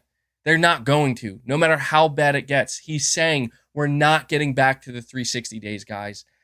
They still believe Xbox, Phil Spencer, and clearly, I don't know if Phil Spencer actually believes this or not. Maybe, I'm sure he does. But what I'm hearing out of Phil Spencer's mouth right now, I'm hearing the Xbox board coming out of his mouth. I'm hearing Satya Nadella. I'm hearing Amy Hood. I'm hearing everybody else at the Microsoft board. They are coming out and they are saying, fuck Sony and fuck their console and fuck Nintendo and fuck that market, because we are gonna make our own stuff over here, baby. We're gonna walk our own path, and we're gonna win in our own way. We're gonna win by our own rules. That's what we're gonna do, because we're Microsoft. Microsoft doesn't submit. Microsoft doesn't say, you know what? I mean, it's weird, because like that's exactly what's happening. Like, he's coming out and he's saying we lost, we're in third place, but it's because we're gonna be winners over here instead. It's like, dude, what are you doing? What are you talking about? What the fuck? It's over. It is over, dude. It is over. It's over. Any hope, everything. We just watched that Colt Eastwood video, and Phil Spencer literally, this is like a direct response to like Colt Eastwood and Randall Thor, basically saying like, what you guys want and what you guys expect, no. The answer's no. And that is crazy, dude. That is crazy. Now, I don't know. I just didn't expect that. I don't know. I'm going to have to revisit this. That is crazy. I did not. Wow. Like, Maybe I'm just totally, maybe my expectations were totally out of whack. I mean, maybe I'm insane for thinking that this is finally the time where Phil Spencer's going to come out and say, you know what? We are going to compete with Sony. We are going to compete with Nintendo. But instead, he said, we died. He said, oh my God, they're using it. Bro, is Phil Spencer listening to my streams? Is he tuning in? Is he listening? I'm freaked out because he's saying exactly what I said. And it's being used against me. I said that Xbox died with the Xbox One. They killed themselves. They completely lost. And it's over. And now he's saying it too. I didn't think he would agree with me. I didn't think he would agree with me about that. Fuck. What? No. No. This can't be. No. I won't accept it. No, Phil, you can't be saying this. Dude, I'm out here actually being like, no, Phil, don't die on me. Don't die on me, Xbox. No. No, I can't believe it. This isn't how I thought it would go down. I didn't think when Xbox was in their darkest moment, laying on the ground, bloodied. I don't know. I guess I expected like a Rocky Balboa, is going to get back up and they're going to do it. They're going to do what everybody was hoping they would do. But instead it's like Rocky's like, nah, I'm done, Adrian. I'm done. I can't anymore. Oh no. No, I gotta deliver a Fuck Microsoft! Okay. Fuck! Oh my God, dude. No way. No way. I'm gonna finish this. I definitely I went back again. God damn it. Why does that keep happening? I gotta go back and we gotta finish. I can't believe it, dude. I can't believe it. I play it back again. This might be disruptive as well. That fucking word he keeps using. This is how you know this is bullshit. This is a bullshit PR stunt. They know exactly what they're saying. They know exactly what he's doing. He used that terminology before. This might be disruptive. Like, yeah, we know what you mean by disruptive because that's what Microsoft wants to be in the gaming space. They don't want to be innovative. They don't want to be, they don't want to be like Sony or Nintendo. They don't just want to make great games and sell a lot of consoles. No, we want to be disruptive, and that's what Microsoft's going to be. And the way we're going to be disruptive is by coming out and telling you we fucking suck and we fucking lost, but we're going to win. And the way we're going to win is we're going to make a whole new game, and we're going to make the rules, and we're going to play by those rules, and we're going to make sure nobody else can win in that way. That's what he's saying, dude. This is some 4D chess shit that's going on here. Is what's going on. We have a different vision. I just got to hear it again. Talked about this. I got to hear it again. The games you want with the people you want anywhere you want. We want Xbox to be something that people who buy our console can feel like they're a member of. Obviously, who are playing on PC. He's probably watching right now. He's like feel like they're full members of our ecosystem. Game Pass players can play on many different devices, and we remain fully committed to that. We're not in the business of out-consoling Sony. We are not in the business of out-consoling Sony. What do you mean you're not in the business of out-consoling Sony? Like, you literally just said, we make a console, but we're not here to outsell Sony. We can't gain more market share. This man said, I'm processing it now. This man said if we make a bunch of great games, we're not going to sell a bunch of consoles. What in the fuck are you smoking? Or out-consoling Nintendo. There isn't really a great solution or win for us. And I know that will upset a ton of people, but it's just the truth of the matter is that when you're third place in the console marketplace and the top two players are as strong as they are and have in certain cases very discrete focus on doing deals and other things that will that kind of make being Xbox hard. A discrete focus on doing deals that make Xbox being hard. I can't, dude. I can't. No, there's no way. There's no way. There's just no way. Like, dude.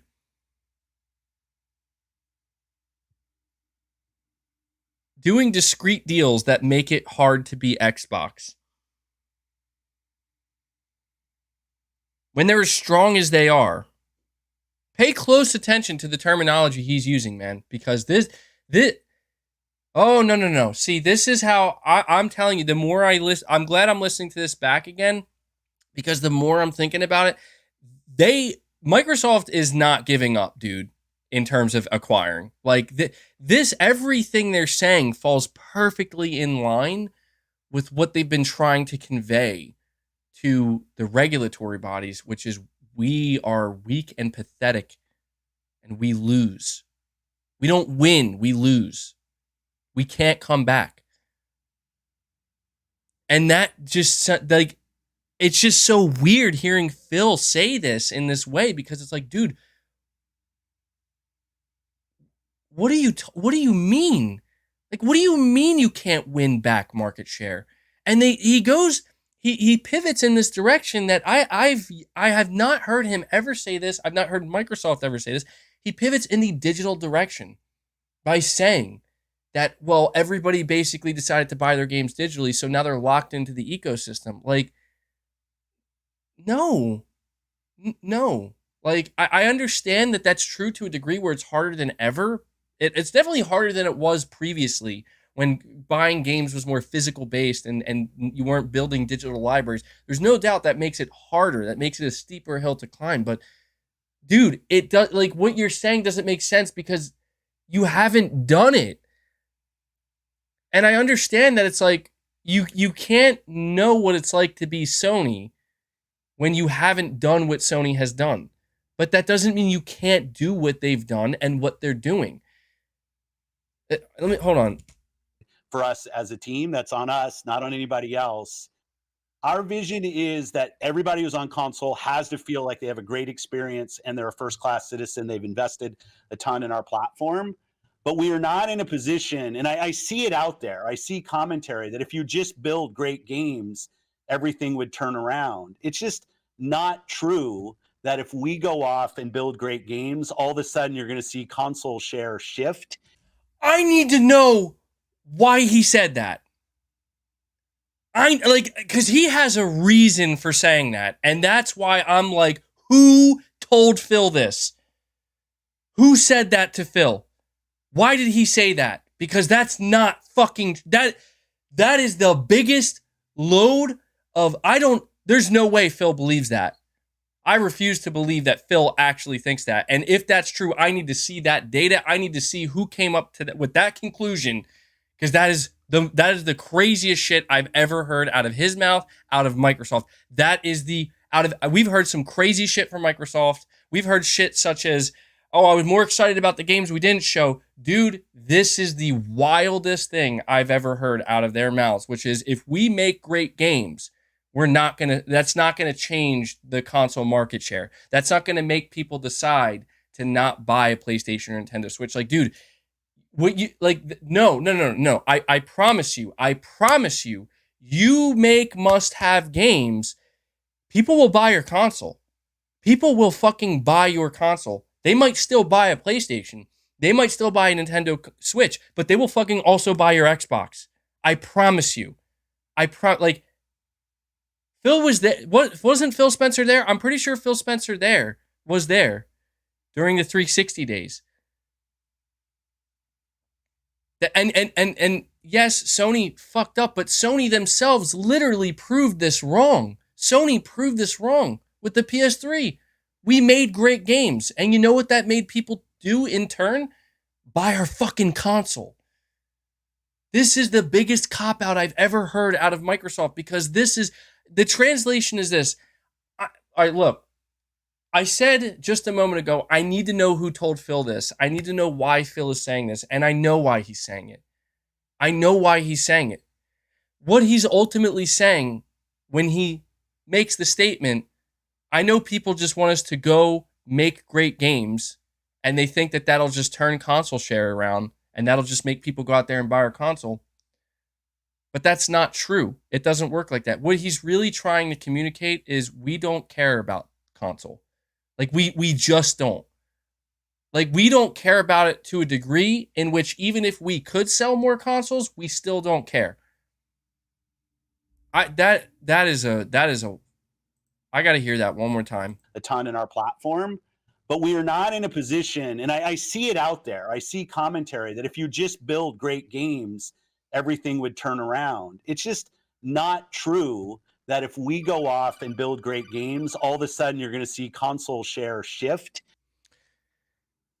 I see the commentary all the time that if you just build great games, you'll turn everything around.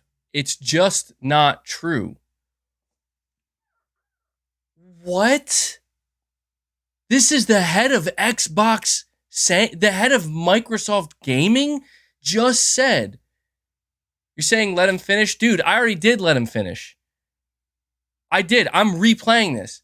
He just said if we just build great games, then we'll turn it all around. It's just not true. Bro. All right, I've been screaming long enough. Let's finish the entire interview because I am, wow. This took a hard left turn that I was not expecting. In some dramatic way. We lost the worst generation to lose in the Xbox One generation, where everybody built their digital library of games. So when you go and you're building on Xbox... And I'm sorry, but how did you lose that, Phil? How did Microsoft lose that? Microsoft lost that by being fucking assholes, by being the opposite of the nice guy, by saying we're in the lead and we're going to tell you exactly how you're going to game on our console and how your game ownership is going to work. You lost because you couldn't get exactly what you wanted. And isn't that just the fucking epitome of Microsoft? This is how it's going to be, and this is the only way it's going to be. And then everybody said, fuck you, no it's not. And then Sony walked in and said, hey, we can be the opposite of that. And I get, maybe that does feed into the point that he's trying to make where it's like, well, we can't come back from that. It's like, dude, it's been a decade and you still haven't produced a good fucking game. How would you know? How would you know if that's true or not? You haven't produced good games consistently and you're not selling consoles. Meanwhile, your competition has done nothing but produce good games consistently and they sell consoles. Your logic is ass backwards. It makes no sense. We want our Xbox community to feel awesome, but this idea that if we just focused more on great games on our console, that somehow we're going to win the console race, I think doesn't really lay into the reality of most people. Like 90% of the people every year who walk into a retailer to buy a console are already a member of one of the three ecosystems, and their digital library is there. This is the first generation where the big games that they're playing were games that were available. He wants Game Pass on PlayStation. Fortnite and Roblox and Minecraft. Like he wants Game Pass on PlayStation. That's what he's ultimately saying. Generation is so strong. I see a lot of pundits out there that kind of want to go back to the time where we all had cartridges and discs, and every new generation was a clean slate, and you could switch the whole console share.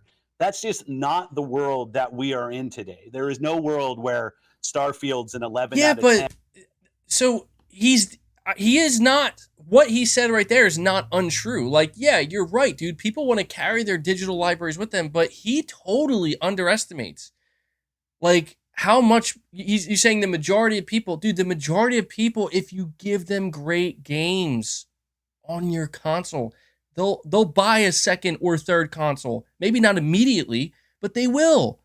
They will. We've actually seen this play out over and over again. Like, he seems to be under the impression that the reason why they didn't come back from the Xbox One failure is because, well, everybody's building their digital libraries on PlayStation. No, dude. It's because you didn't deliver games that were compelling enough for people to say, you know what? I got my PS4. I got my digital games on my PS4, and it's great. I'd love to go get an Xbox too. But no, people said, I don't want to go get an Xbox because why would I? What games do they have?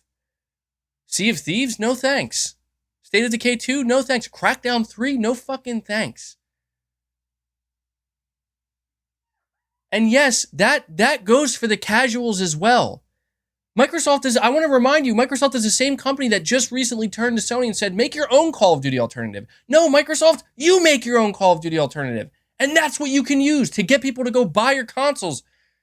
Is it going to stop people from buying PS5s and Switches? Probably not. But you know what? Get your way in there. Let them know, hey, okay, you got your PS5. Okay, like, this is what I'm saying. They try to make it seem like people are not loyal to these consoles and these brands when they're making great games. No, that is what drives brand loyalty, not digital collections. Digital collections help keep them sticky to the ecosystem. Yes, they help keep you sticky to the ecosystem. They help keep you engaged in the ecosystem. But gamers want games, and they will go out of their way. They will go above and beyond, whether you're casual or hardcore, it doesn't matter. If you show them a must-have game, they will go out of their way to get it. So people say so I see somebody in the chat saying I'm underestimating brand loyalty. No, I would argue Phil and the entirety of Microsoft is underestimating gamers and what gamers want. That's what bothers me here. And people start selling their PS5s. That's not going to happen.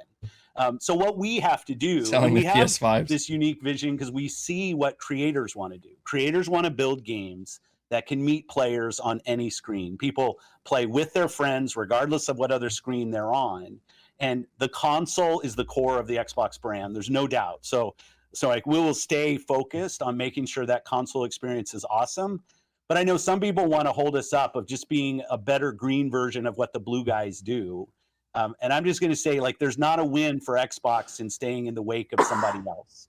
We have to go off and do our own thing with Game Pass, with the stuff we do with xCloud, and the way we build our games. Sorry, I was a little long-winded. No, that was perfect. And unfortunately, we do have to say goodbye to you, Phil. I know that we have a hard out here, but I want to end it with something positive, Phil, because I've gotten cranky, Phil, this whole episode, and I freaking love you, and I appreciate you being on and being hard with us, but I do need something positive out of you, Phil. So before you leave, tell me and the Xbox community something positive that you're looking forward to, that you're playing, anything fun to bring a smile. He's looking forward to the games they haven't shown yet. Dude, I'm an optimist. Like, I will always see, I'll use this for you, the gap between the trees. I'll always see the fresh POW.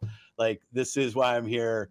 I love the games that are ahead of us. I'm having a great time playing the games that are available in Game Pass today. I look in Ravenlock coming, Benedict's here.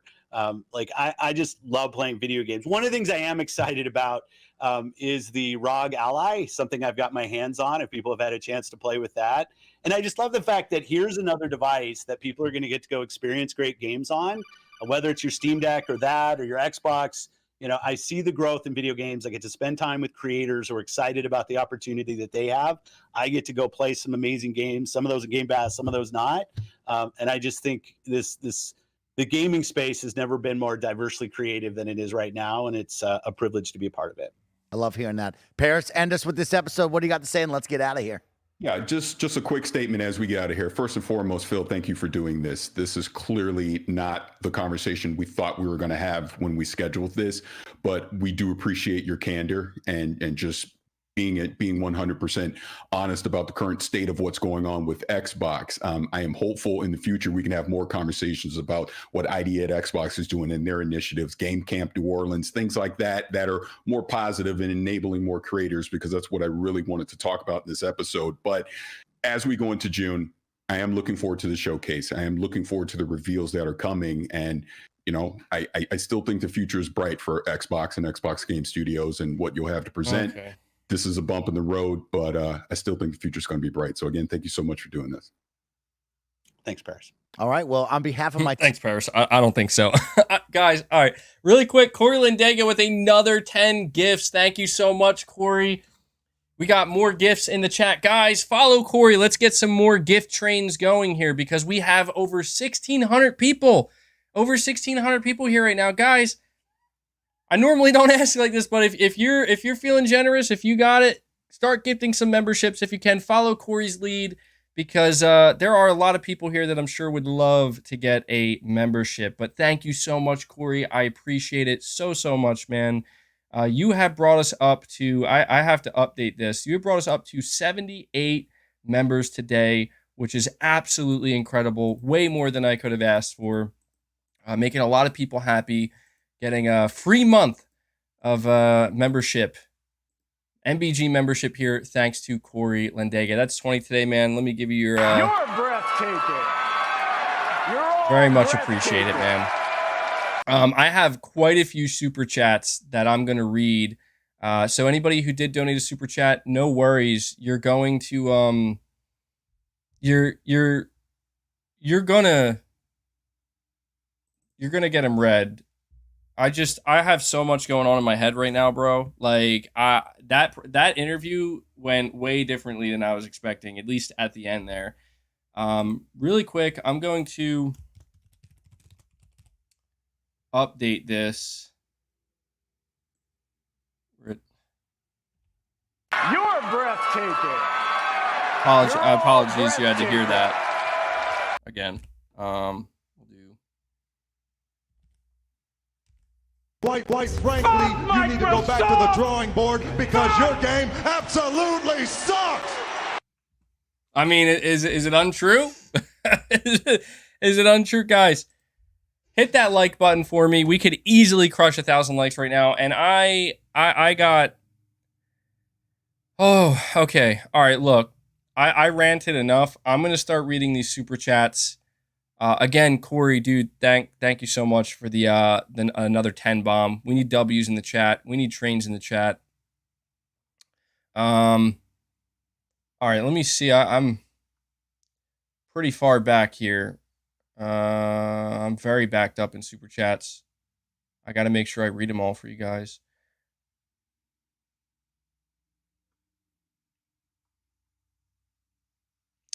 Starting with Ro Chandler, you say, Phil's giving off South Park "We're sorry" vibes. We're sorry. Yeah, I hear you, dude. Game Over Cholo, you're saying Redfall was slated for summer 2022.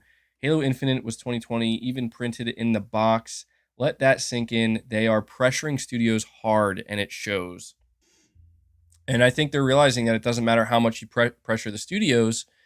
If they're not being managed properly, what are you going to do?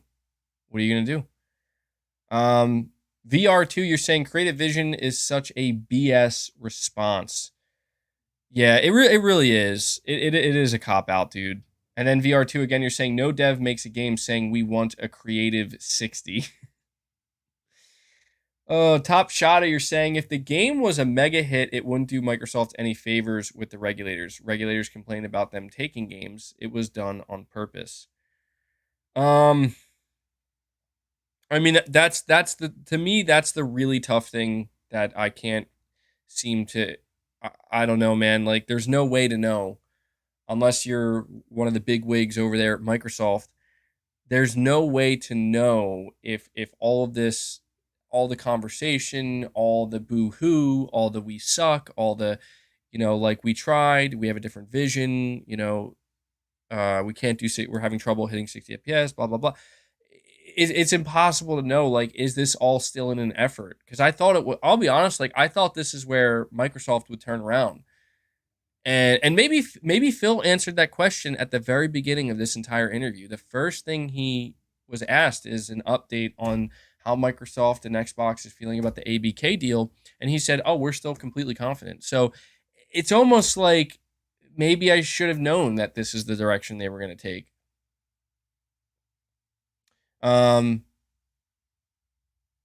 Miles, you're saying MVG just said Xbox is in good hands on Twitter, so he can't be trusted now. I don't know, man. I don't really listen to MVG. It's funny because our names almost sound alike, like MVG is in Victor.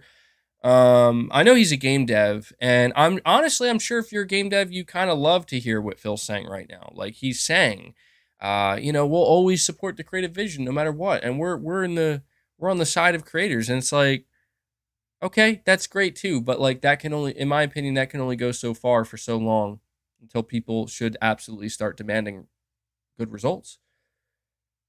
I am undercover. You're saying, bro, read the Declaration of Independence. And he wants me to know what happened in the year 1745. Phil was total locked by this piss poor interview. I mean, you're talking about Gary Whitta. I agree. Gary Whitta, he did not do a good job in this interview, in my opinion. I genuinely felt like every time Gary Whitta decided to talk, he was feeling sorry for Phil and felt like he had to jump in front of him and, take the shots. And it's like, I think even Phil was getting a little bit annoyed because like Phil clearly is trying to come out here, which I admit I appreciate him for that, saying, look, like, yeah, it's my responsibility. I'm trying to take accountability. I think we're beyond that point at this point, well beyond that. But yeah, that was weird, dude. I don't know what was going on with him. PK Ziggy, you're saying we have a good timeline for the 60 FPS patch, but no release date. Dude, how out of touch are you, LMAO? Yeah, I mean, that's the thing, man. That's all Phil can come out and do right now is say that the way we're going to support Redfall is if you're waiting on that 60 FPS patch, we'll get there. We'll get there. We have a timeline. It's good. Yeah, it's good. So, Biggity08, you're saying, you see why people like Phil? I do. See, that's the thing is Phil is doing what no one else in the industry will do, and that's why it's easy for people to rally behind him. But make no mistake, this entire thing is calculated. Obviously, like the Phil Spencer is the face of Xbox. He's the face of Microsoft Gaming. Him coming out with a sad face saying, "I'm very upset. This is unacceptable."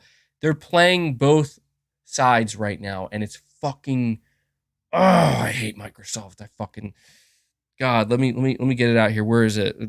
Fuck Microsoft! Okay. Fuck! Exactly, dude. It's exactly it right there because you know what they're doing. It's the more I'm thinking about it, the more I'm realizing like they're trying to have the best of both worlds here. They're trying to come out here, acknowledge the Xbox fan base, tell their Xbox fan base, hey, we just gave you a big fuck you in the form of Redfall. You guys have been waiting. You've been giving us money, Game Pass money, console money, everything else, and you've been waiting, and we've been hyping it up for you, and we're gonna give you a big fuck you with Redfall. And you know what we're gonna do after that? We're gonna have our good old friend Phil Spencer come out, and he's gonna look real sad, and he's gonna be upset, and he's gonna say, you know what, I really fucked up, guys. I know this is what keeps happening, but I'm so sorry, and I'm gonna explain to you why this happened, how it happened, and then at the same time, we're going to come out and we're going to tell you right to your face. We're going to tell you right to your face, we suck. We lost. We're not going to out console Sony. What are you, fucking crazy? What are you, crazy? We're not going to out console Sony. And we're going to do all this. We're going to do all this and we're going to hope that this is going to be just enough between that and the showcase announcement that just like these guys on the fucking Xcast at the end, we're like, you know what? I still see a bright future ahead. Like, what? This man just came on your fucking podcast, said, I just fucked this game, and I fucked my customers, and I screwed everything up, and I keep screwing up. It's in the name of creativity, but I still keep screwing up, and we lost. We can out-console Sony. If we make great games, that doesn't mean we're just going to win more market share. And these motherfuckers had the audacity to end this show by being like, I still see a bright future ahead. Like, where's the only thing that's missing in the center of this Xcast table is a fucking bowl of Kool-Aid, dude. Unbelievable. I would love, dude, I wish I could get an interview or watch an interview. I would just love to know what Jim Ryan is thinking right now, bro. And I'm convinced Phil Spencer, at least at some point in time, has come across one of my streams. Because he's starting to use shit. I think Microsoft, they got like people over there watching streams like mine being like, yo, we could use this. Yeah, this will make us sound even worse to the regulators. This will make us sound even weaker. I gotta stop giving them so much damn ammo. Jim Ryan busy kicking back, smoking a cigar, being like, it's glorious. I hate it, dude. Dude, Microsoft doesn't even have the balls to come out and hype up their show, dude. Phil Spencer even tried to downplay their showcase. That is pathetic. I hope Sony. Oh man, I hope my read on this is totally wrong, dude, because I'm really starting to think that they actually are going to keep going. They're going to keep going, and if Microsoft keeps going in this direction, this we suck pity party, we're not going to beat Sony. It's going to make Sony continue to hold back and double and rethink just how aggressive they want to be. Fuck this, man. This is not competition. How could any fucking Xbox fan say that what Phil just said is competition? That's not competition. That is the literal opposite. Phil came out and he said, we're in third place. If we make great games, it doesn't make a damn difference. That's not competition. That is the opposite.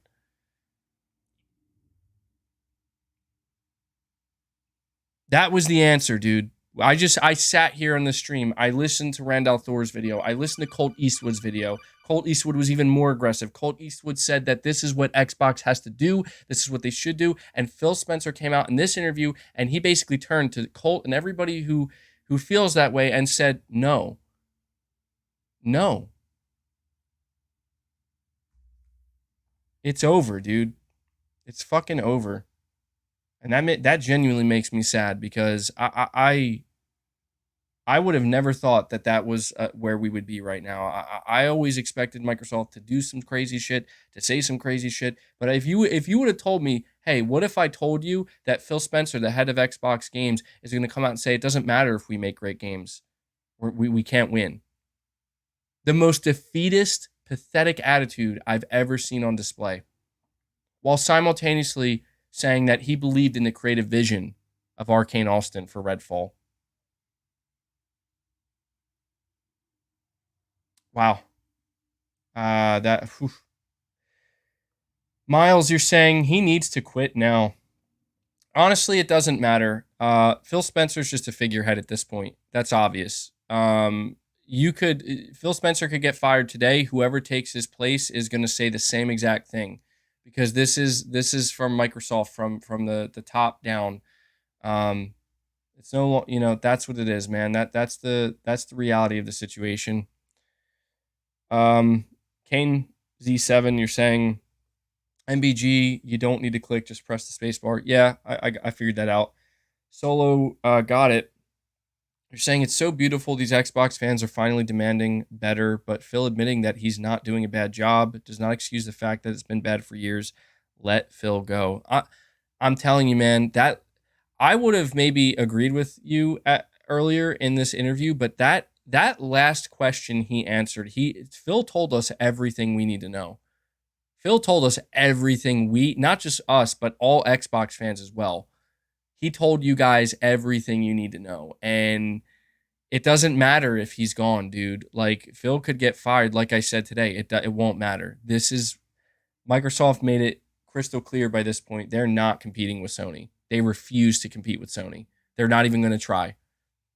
And that's crazy. And I know that maybe some people will say, well, maybe he was just talking about in the console space.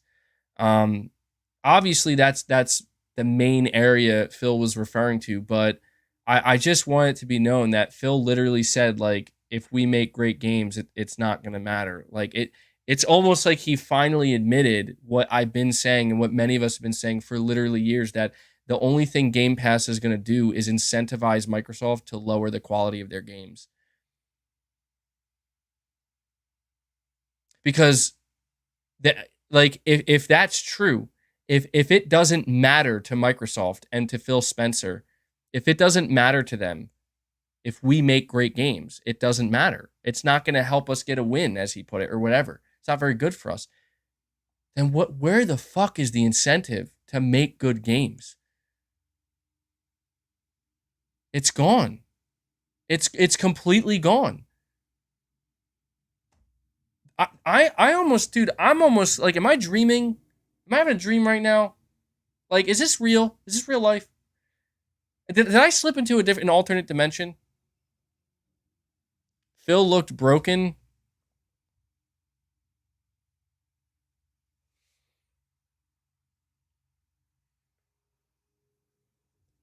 Dude, I'll tell you right now, man, I feel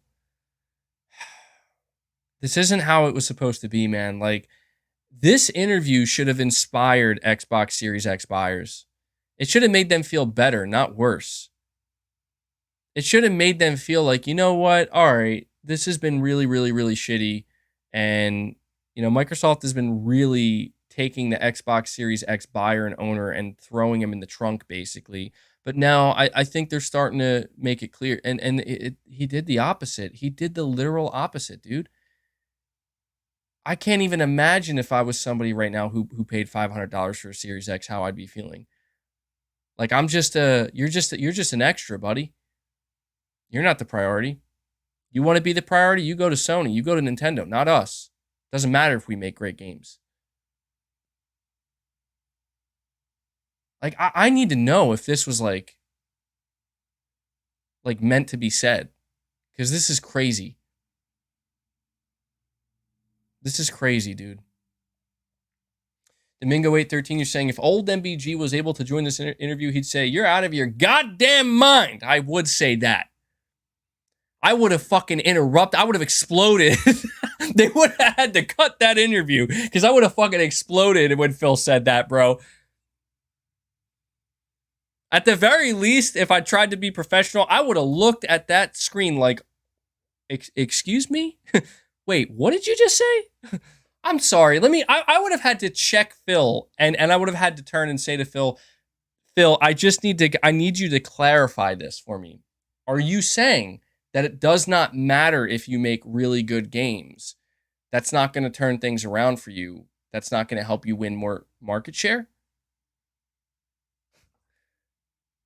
Great games don't sell consoles. Phil Spencer. Dude, that's like the new quote from Phil. And this is crazy. Great games don't sell consoles. Oh, man. And then Domingo813 again, you're saying Phil needs to hear the $10 speech. It ain't worth $10. Solo got it. You're saying, LOL, this interview is crazy. Phil just admitted again they're not focused on the console. Bend the knee, Phil. Dude, he's doing more than bending the knee. Phil is laying down and rolling over and dying.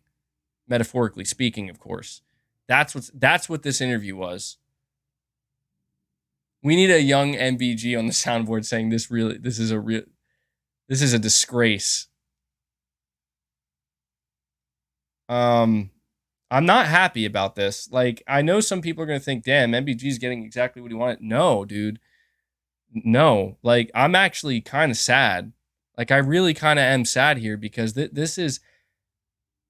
I actually got, like, kind of hyped about Colt Eastwood's video. I'm like, yeah, dude, like, we're on the same page now. We're both asking for the same thing. And I was, like, hoping that it would build up to this interview with Phil Spencer, Phil coming out and being like, and that's what we're going to do. And instead it's like, we're not doing that. And I'm not sorry about it. So, and I'm just like, what? What do you mean? Shadow Monster saying, what the F did he just say that should let you know he don't know what the F he's talking about? If you're not trying to make good games, what the fuck are you in this? Why are you in the market? Xbox is dead. Maybe I don't know. Maybe it's a new strategy, dude.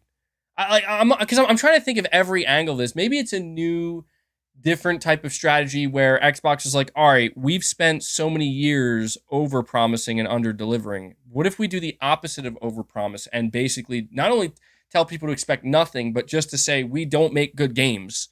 We're like, we don't, if we say that and then we actually produce decent games, huh? I mean, yeah, maybe. I don't know. I don't know what the play is here, dude.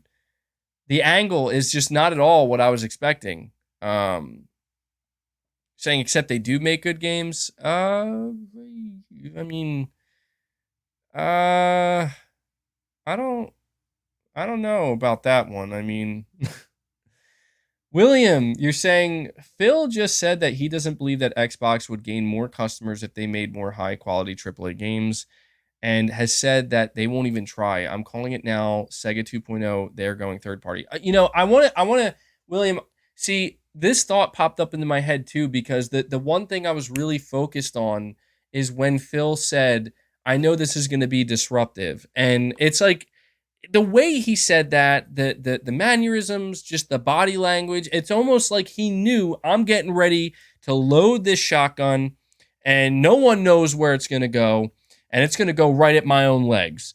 And I'm doing it on purpose. And like, that's kind of the energy I got from that, because there's a message that is trying to be communicated. When Phil says this is going to be disruptive, he's trying to communicate a message, not just him delivering that message, like on behalf of Microsoft.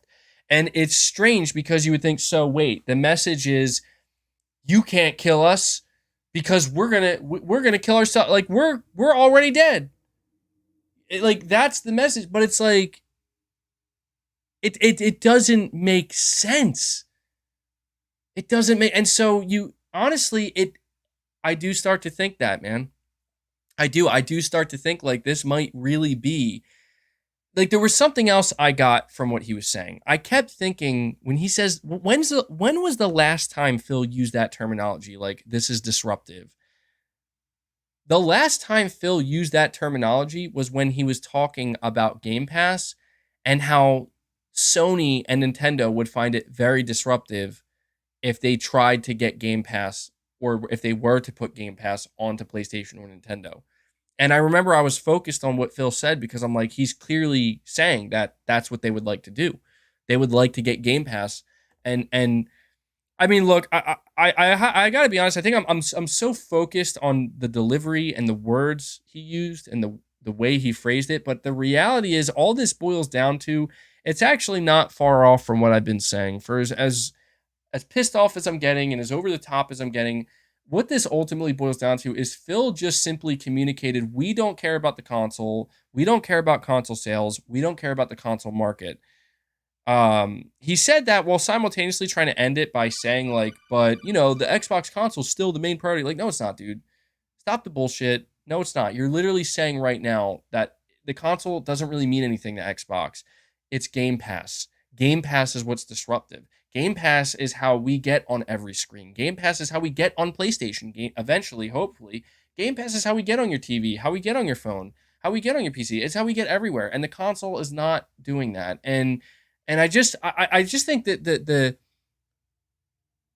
I just don't know why would you choose to say it in this way? Why would you choose to say that if we make great games, it's not just going to suddenly allow us to win more market share? Like, why not just say, if we make great games, we think we'll be able to grow Game Pass?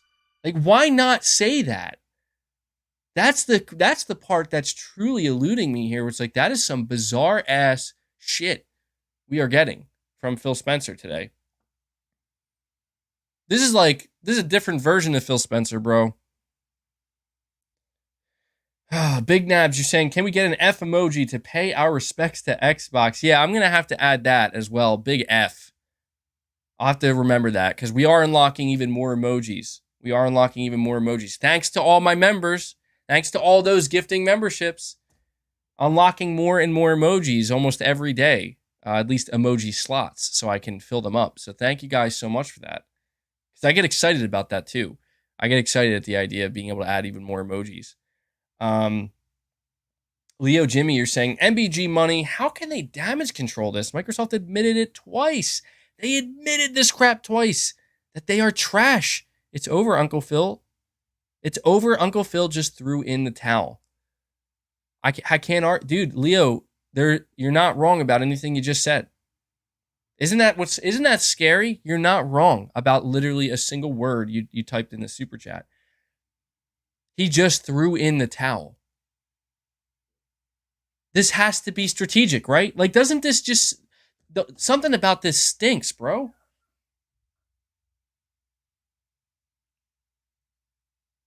Like, I made fun of Microsoft. I didn't make fun of them, but I talked shit on Microsoft. I talked shit on Microsoft's president, Brad Smith, when they were coming out here, making their case to the European Commission, that might be it right there. I totally forgot.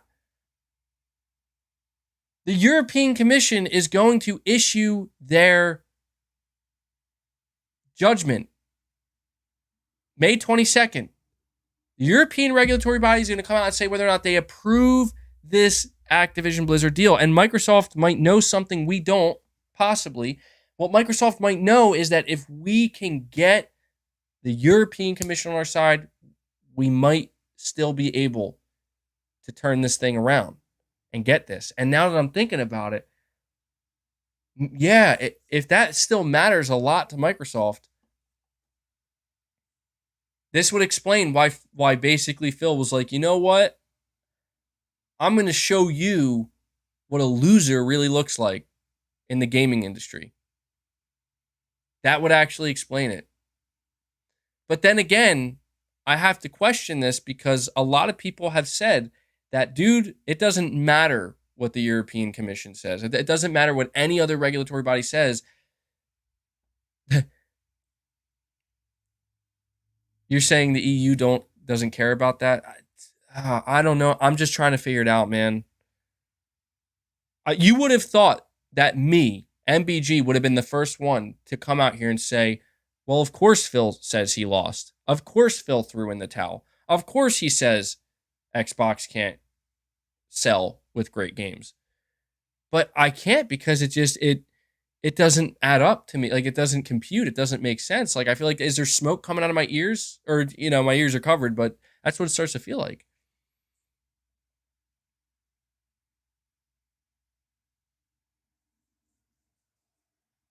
So strange, man. The EU doesn't look at public opinion. Yeah, but they might listen to Phil.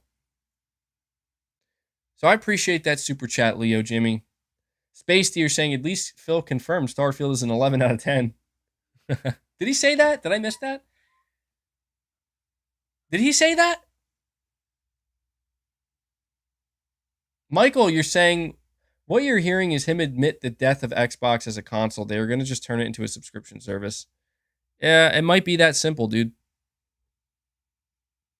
Is Phil Spencer trying to prepare Xbox owners that, dude, we're not making a console to go against the PlayStation 7? Is that what he's saying? Because at this point, it's like, I don't know, man. We're not too far from that. I would not like that. To be clear, that would be a nightmare. I don't want that. I don't want that. That again, that's the opposite of competition, man. Oh my God, could you imagine? I know I've talked so much shit. on the power narrative and the 12 T-flops, but could you imagine what Sony would do developing a console if they didn't have Xbox also trying to develop a powerful console? They'd go as cheap as they possibly could. I don't want that. I do want the competition, man, and this is sad to me. I don't want to see Xbox just turn into a subscription service. Like, Xbox has to be more than that, and this is not conveying that.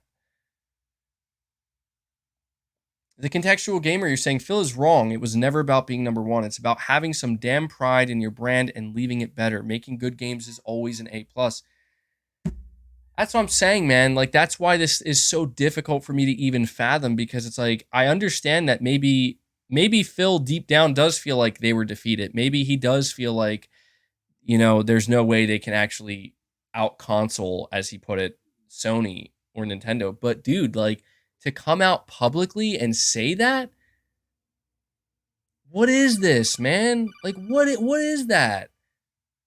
Have a little bit of pride, man. And the only time Phil Spencer showed any pride for his brand and his developers in this whole interview was when he basically said, I don't regret letting Bethesda and letting Arcane Austin do what they did with Redfall, because it was their creative vision. And it's like, dude, that's like the one area where you shouldn't have pride. Like, this whole interview was ass backwards. Phil Spencer in the chat says, I was listening to every word you say, MBG. Wouldn't it be funny if, like, that secretly actually was Phil Spencer? Like, that's legitimately Phil Spencer, not some troll. And he said that shit, and I would just, like, never know. And he's just fucking laughing at me. No, I'm pretty sure, I don't know. I'm pretty sure Phil has other more important things to do. Neo Exodus, you're saying Windows Phone all over again, bud. Oh, God. Dude, you're not wrong. That's scary shit, dude. You are not wrong. You're right. Like, dude, Microsoft tried so hard to fight for market share with Windows Phone.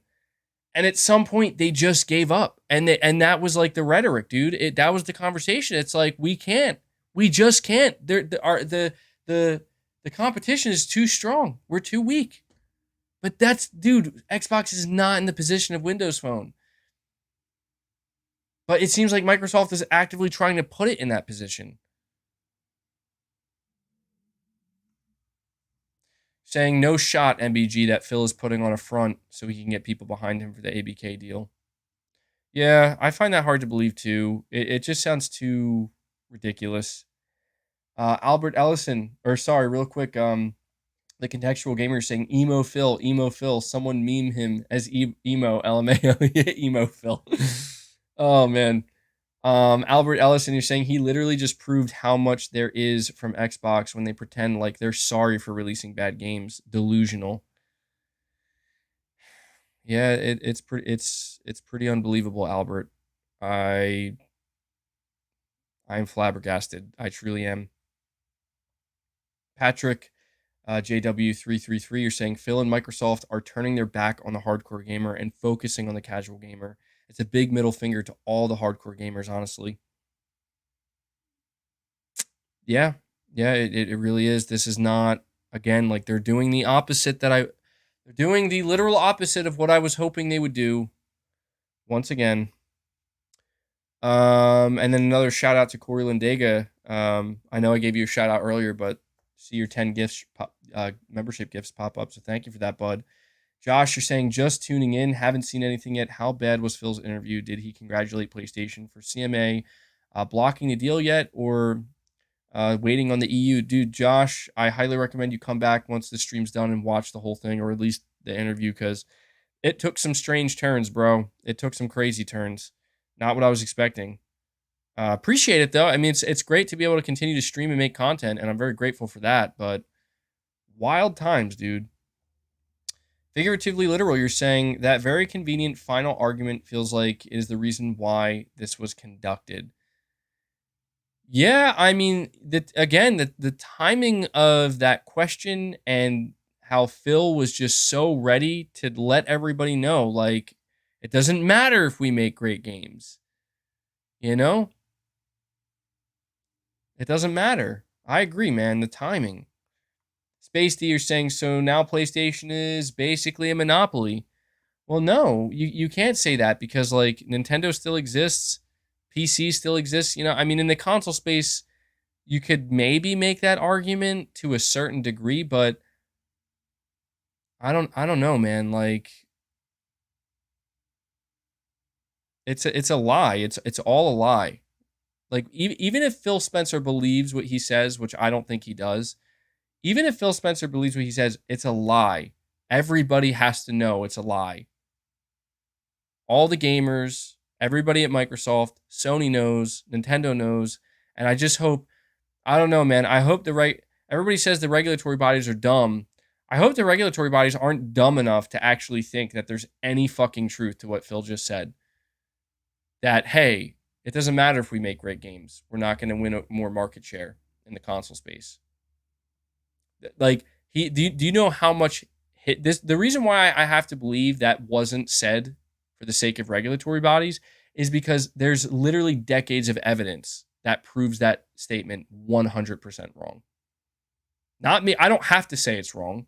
We don't all have to look at each other and raise our eyebrows and say, did he just say what I think he said? No. All we have to do is look at every single console generation that ever existed. It's the games. The games. May I remind everybody, may I remind Phil Spencer that your company, Microsoft, went out of their way to practically steal, but they bought Halo. They took it away. They took Bungie. Why did they do it? Because they knew they needed to sell the Xbox console. And they knew that Halo would do just that. Microsoft's own actions prove Phil Spencer's words wrong. Demonstrably wrong. Unequivocally wrong. Corey Lindega, you're saying, I was hoping for a figurative declaration of war by Microsoft/Xbox, only to anticipate a crippling rebuttal from Sony. I did not expect Phil to whimper out like a little weasel. Dude, Corey, I'm right there with you, bud. I thought surely now, the ABK deal is seemingly done. Xbox fans are begging them to stop focusing on it. Xbox fans are begging them to finally get serious, to get aggressive. And instead, they come out and they say, we lost. Sorry. We lost. It's strange, man. It's strange. Appreciate that, Corey. We got I Am Undercover saying, Hallelujah, Crap Gamer just put out a new video right at the end of your defeat rant. I'm going to grab some wine because I can't wait to laugh at this dummy, bro. Dude, I Am Undercover is, I don't know, man. He's got an axe to grind with this Crap Gamer guy. That's funny, bro. I appreciate it. I Am Undercover. We got Josh again saying this strategy is simple. Microsoft wants nothing to do with making good games or any games for that matter. They want to buy pubs and reap the rewards like COD. Yep. Doesn't that, I wish I could argue with that. But all I can do is agree with that 100% because that's absolutely correct. Microsoft puts everything. They give it the hardest fight we've ever seen. The biggest fight for Activision Blizzard, a publisher, for Call of Duty, for the mobile division, for King. And once that seemingly goes out the window, like you tried, it didn't work. They fucking roll over. They say, it doesn't matter if we make great games. We're done. Like this. What? No, take that energy that you put into trying to buy Activision. I promise you, put that into your games, your studios, and your console, and you will see the reward, man. But that's not good enough for Microsoft. You see, I have a theory, and I think I'm correct about this. I think I'm dead on with this theory. When Phil Spencer became the head of Xbox, he became the head of Xbox in 2014. He became the head of Xbox after Don Matrick pretty much nearly killed the brand. And he inherited all of that. Phil Spencer, that is. He inherited, you now have to take this brand that's on the brink of being over and turn it around and save it. And if you look at Xbox in the year 2014, 2015, 2016, and 2017, okay? You look at all those years, there's something different about those years. The thing that's different is even though they still couldn't deliver the top quality games that could compete with the games that Sony was putting out at the time, they were trying to. They had second-party exclusives. Look at what they did with Rise of the Tomb Raider in 2015. They tried to buy third-party exclusives, and they even tried with their own first-party. And the problem was, and still is, they just didn't have the right talent or management, and things just couldn't get off the ground. And it's so obvious that after 2017, Microsoft as a company had enough.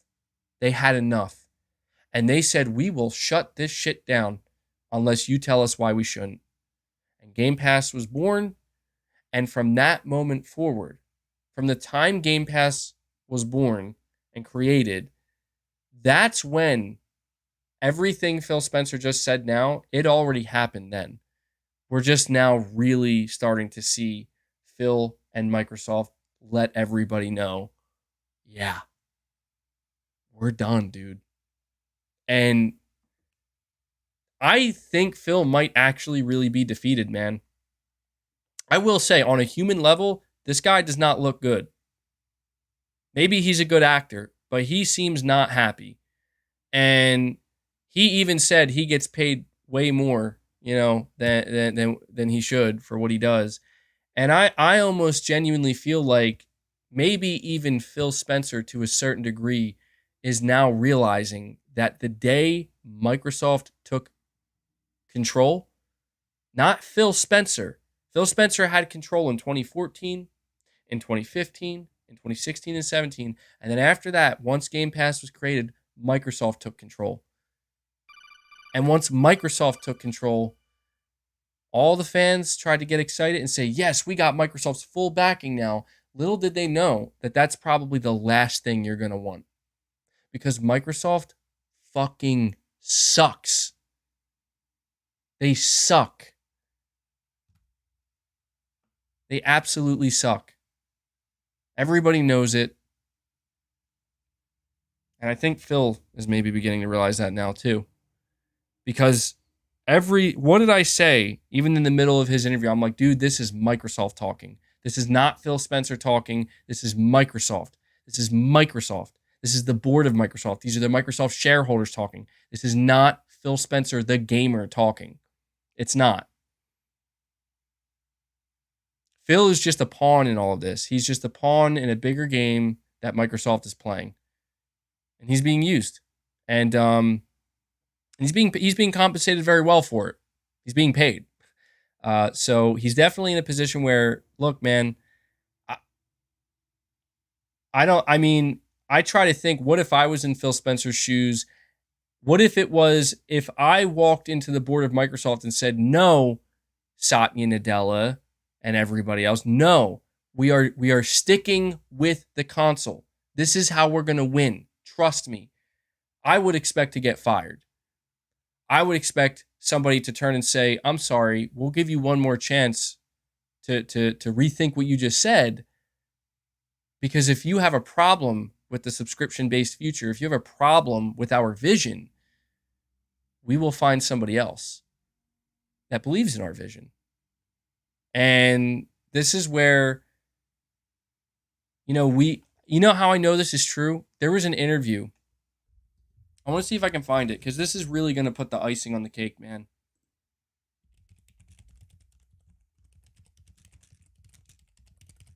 I want to see if I can find this interview.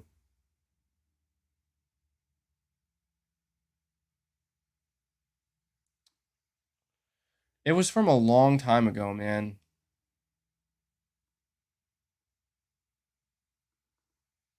Oh, there's too much crap. There was, I wish I knew exactly what year it was. I think I found it. Hold on. I think I found it.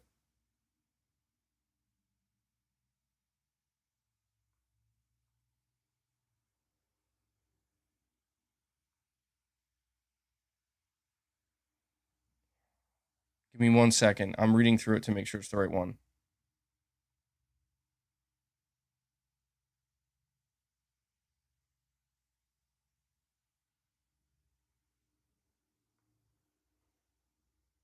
I don't know, man. Maybe I'm wrong. Maybe this is Phil Spencer, because look, I have an article here from 2015.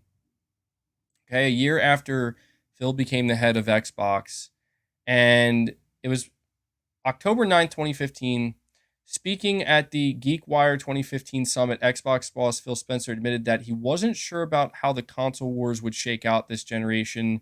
I don't know, Spencer said when asked bluntly if Xbox could beat PlayStation. They have a huge lead and a great product. Well, that sort of honesty was unexpected. Spencer continued dropping truth bombs from there. He told an auditorium of attendees that comments made by other higher-ups in the Xbox and Microsoft chain of command near launch had a negative impact on the development team, though he didn't specify to whom he was referring to. Quote, I sit back and I think about an organization of thousands of people. You're down in the organization, and some words and some actions from executives kind of just trash all the work you've done over the last 3 years. Many weekends and nights, and you start to question, why am I doing this? Spencer claimed that since taking his role as the head of Xbox, he's focused on regaining the team's trust and motivating them to enjoy what they do, pointing to backwards compatibility as one example of what the team can accomplish. And while features like backwards compatibility may help out the Xbox One sell more than the PlayStation 4, Spencer said it's not his ultimate goal. Quote, we're not motivated by beating Sony. We're motivated by gaining as many customers as we can. Now, what's so fascinating to me about this interview is that this interview was done before Game Pass was a thing. And I gotta say, like, there is like a through line here where that actually still, yeah, that's the Phil Spencer we still see today. But you know what's interesting is he seemingly took some shots at his bosses. Like that part of the interview where he said, you know, it says he told an auditorium of attendees that comments made by other high up executives within Microsoft and their chain of command basically had a negative impact on the development teams. Microsoft never fucking believed in Xbox, dude. They never believed in Phil or anybody that came before them. And I get it. If you're Microsoft and you have Don Matrick come out and basically destroy your whole brand, I could understand why you have a hard time believing it. But it's interesting. It's just interesting to look back. I don't know, man. Phil should leave. Phil should leave Microsoft, and he should go. Because I'll be honest, the thing I get about Phil, because I don't want to be like a dick. The thing I feel, or the feeling I get when I hear Phil talk about games is he seemingly does care, because like his first instinct when taking over Xbox was, okay, everybody's really depressed. How do I get them feeling better about this brand and the games that they're making? You know, he really does come off as like the nice guy that just wants to like, it's all about the creative aspect, you know, and I don't know that he's the right guy to lead gaming for Microsoft, because leading gaming for Microsoft means, like, people think Sony's cutthroat. Like, dude, you're talking about Microsoft, like a multi-trillion dollar company.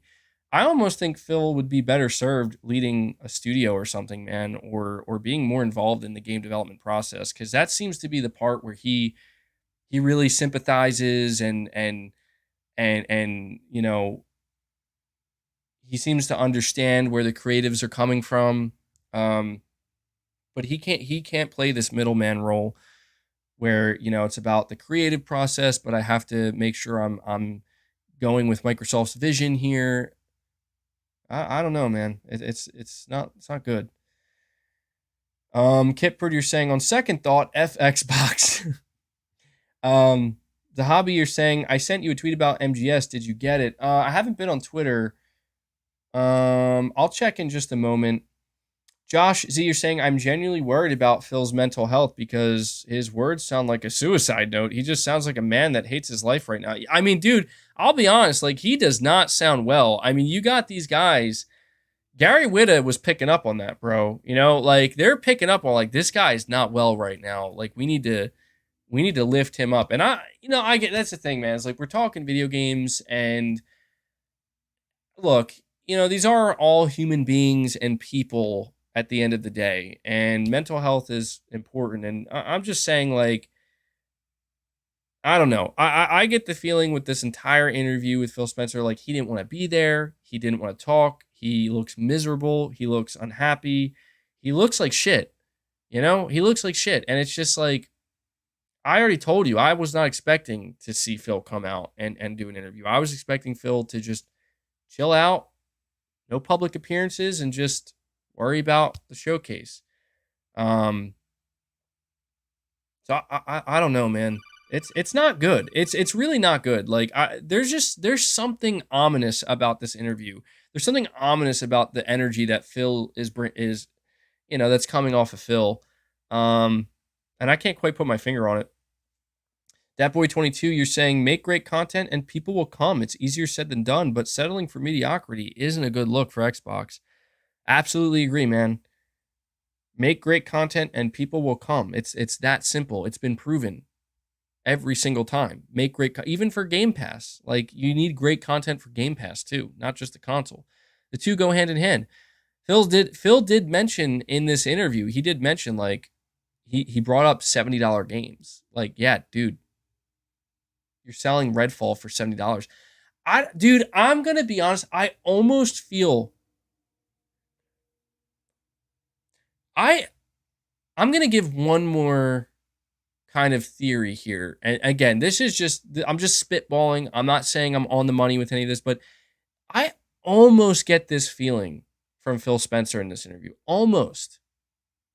That he is, in some ways, not so subtly, but maybe subtly, basically conveying, like, I fucking hate the upper management at Microsoft. You know, like I almost get that feeling because he's all the things he's saying. It almost seems like he's like reading a script. Like, yeah, I don't know. Look, I don't know that we're gonna sell consoles if we make great games. Look, I feel sorry for Arcane Austin, and like, I know $70, like, you know what I mean? Like, he just really keeps trying to make it seem like he understands. Like, he understands, and yet here he is. Here he is. Having to come out and be what seems to just be a figurehead, a puppet, like a talking head. It's just it's so bizarre, man. This I expected a lot of things from this interview with Phil Spencer, but man, this was much stranger than I expected, to be quite frank. Aaron Yogurt, you're saying, MBG, we need an F Xbox t-shirt merch. LOL. Yeah, maybe we'll do that.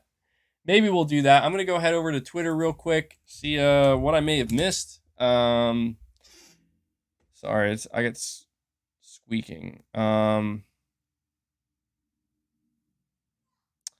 Dreamcast guy. I don't follow Dreamcast guy, but he just popped up on my Twitter for some reason saying it's time for Phil Spencer to go. Benji Sales says, I loved the Phil Spencer interview today on Kind of Funny. There, however, was one segment towards the end about sales and hardware that I find myself heavily in a disagreement in a serious, major way. I think I'll make a YouTube video response. Oh man, this is trending everywhere. I did not realize how much it was trending. VGC reports Xbox boss Phil Spencer admitted the company failed to deliver on what it showed. What is the angle here? What is the angle here? There's so much. There's so much. Meanwhile, Sony's dead silent. There's not like any PlayStation news right now. VGC, quote, just making great games won't change Xbox's console market share, according to Phil Spencer. I need to read some of the replies to this. Because I'm just, like, I've been talking to you guys this whole time, and I've been in my own bubble here, and I'm genuinely curious at what people are saying about this. One of the top replies, somebody got 29 upvotes. They said PlayStation fanboys will read this and think Phil is saying great games isn't important or that he admitted defeat, LOL. Then somebody replied to him and they got 73 upvotes. They ratioed this person by saying that's literally what he's saying. He's saying everything Sony and Nintendo are doing to be the market leaders is somehow not good enough for Xbox.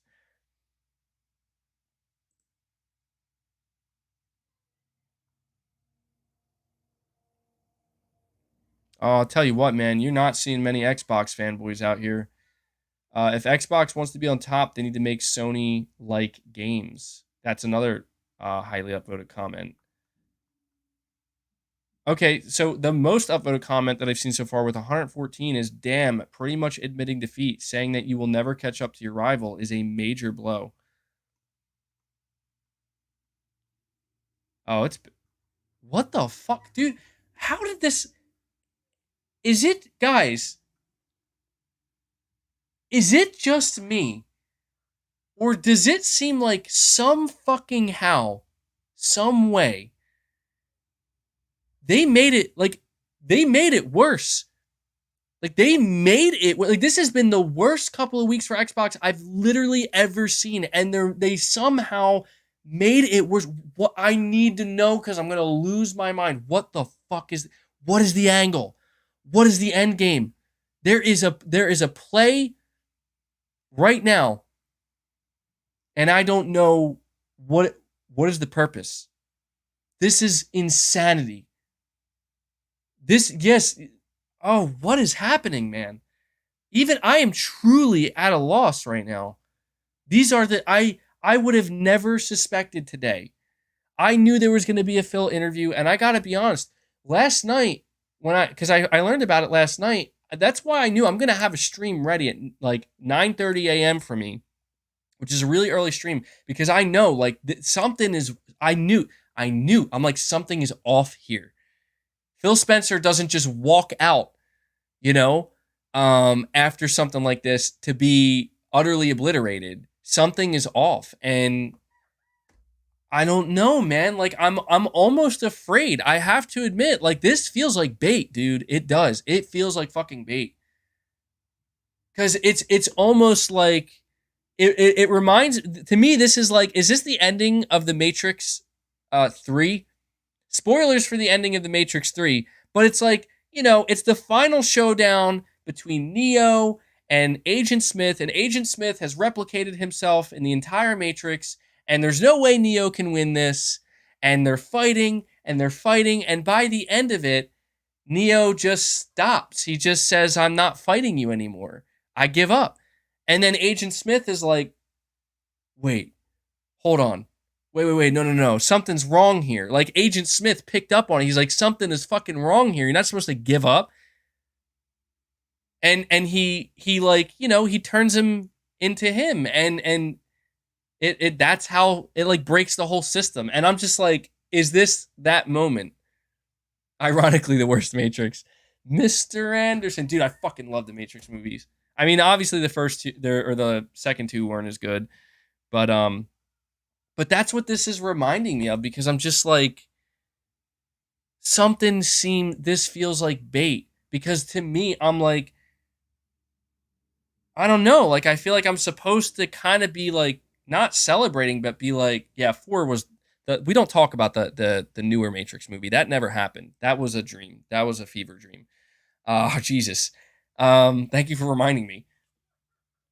Like, I'm just sitting here thinking to myself, I'm sitting here and I'm thinking, this feels too easy. That's the problem. It feels too easy. Like, it feels right now way too easy to turn and be like, Microsoft fucking sucks. Xbox sucks. Look at all the headlines. Ha! Told you. Like, we told you.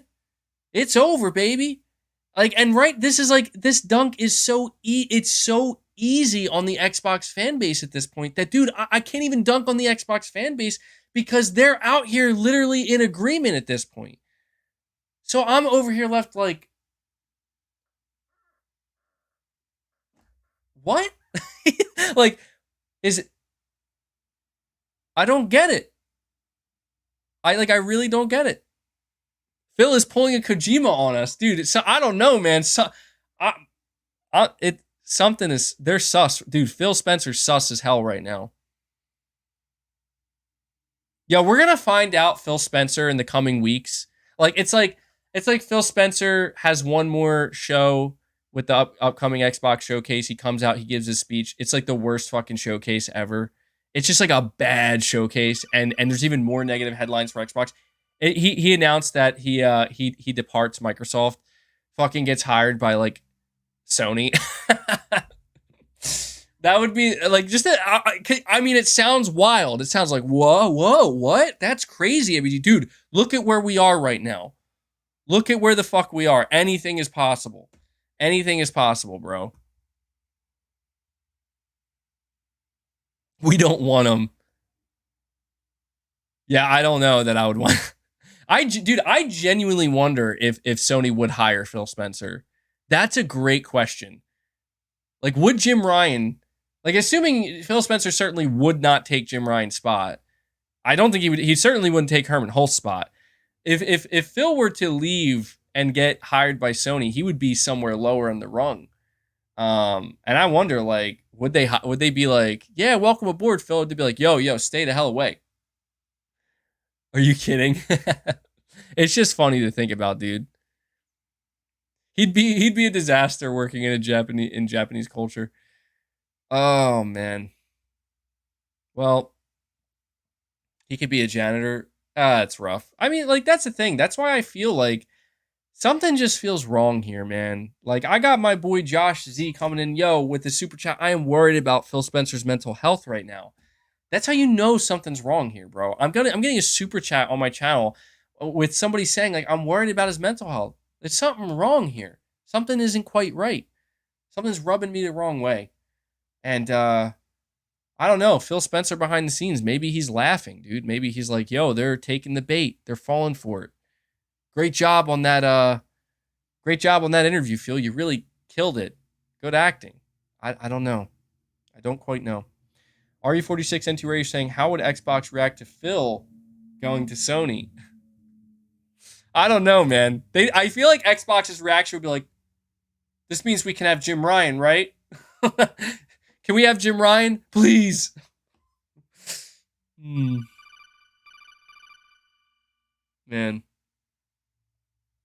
I don't know, dude. What a strange day for Xbox and for Microsoft and for all of gaming.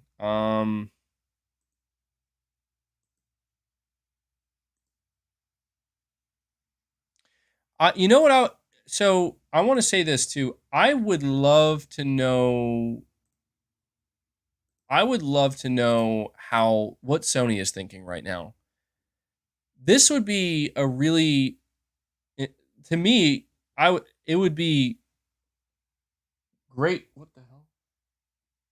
It would be great to know what Sony is thinking right now because, I mean, look at the headlines, dude. Look at the headlines. Look at everything that's happening. I have to wonder, is Sony seeing this differently? You know, I mean, like I said, everything here feels too easy.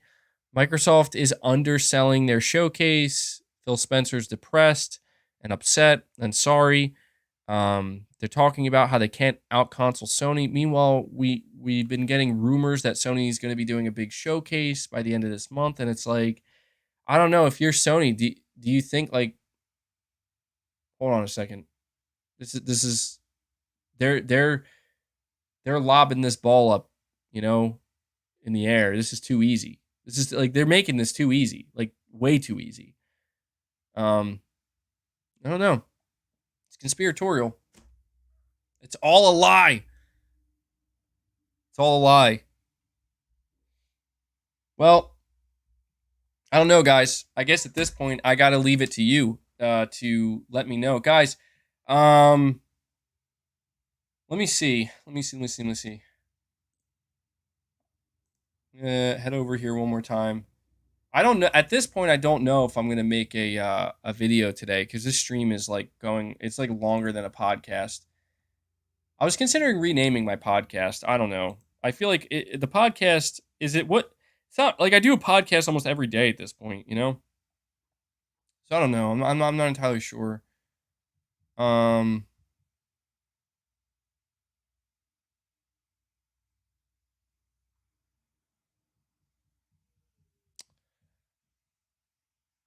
Dude, all I'm seeing, this is all I'm seeing on Twitter and the internet right now, and I'm just, it's too easy, man. Like what? Something is so weird. I don't know. I'm gonna have to sit on this, guys. I'm gonna have to take a look at what's going on here.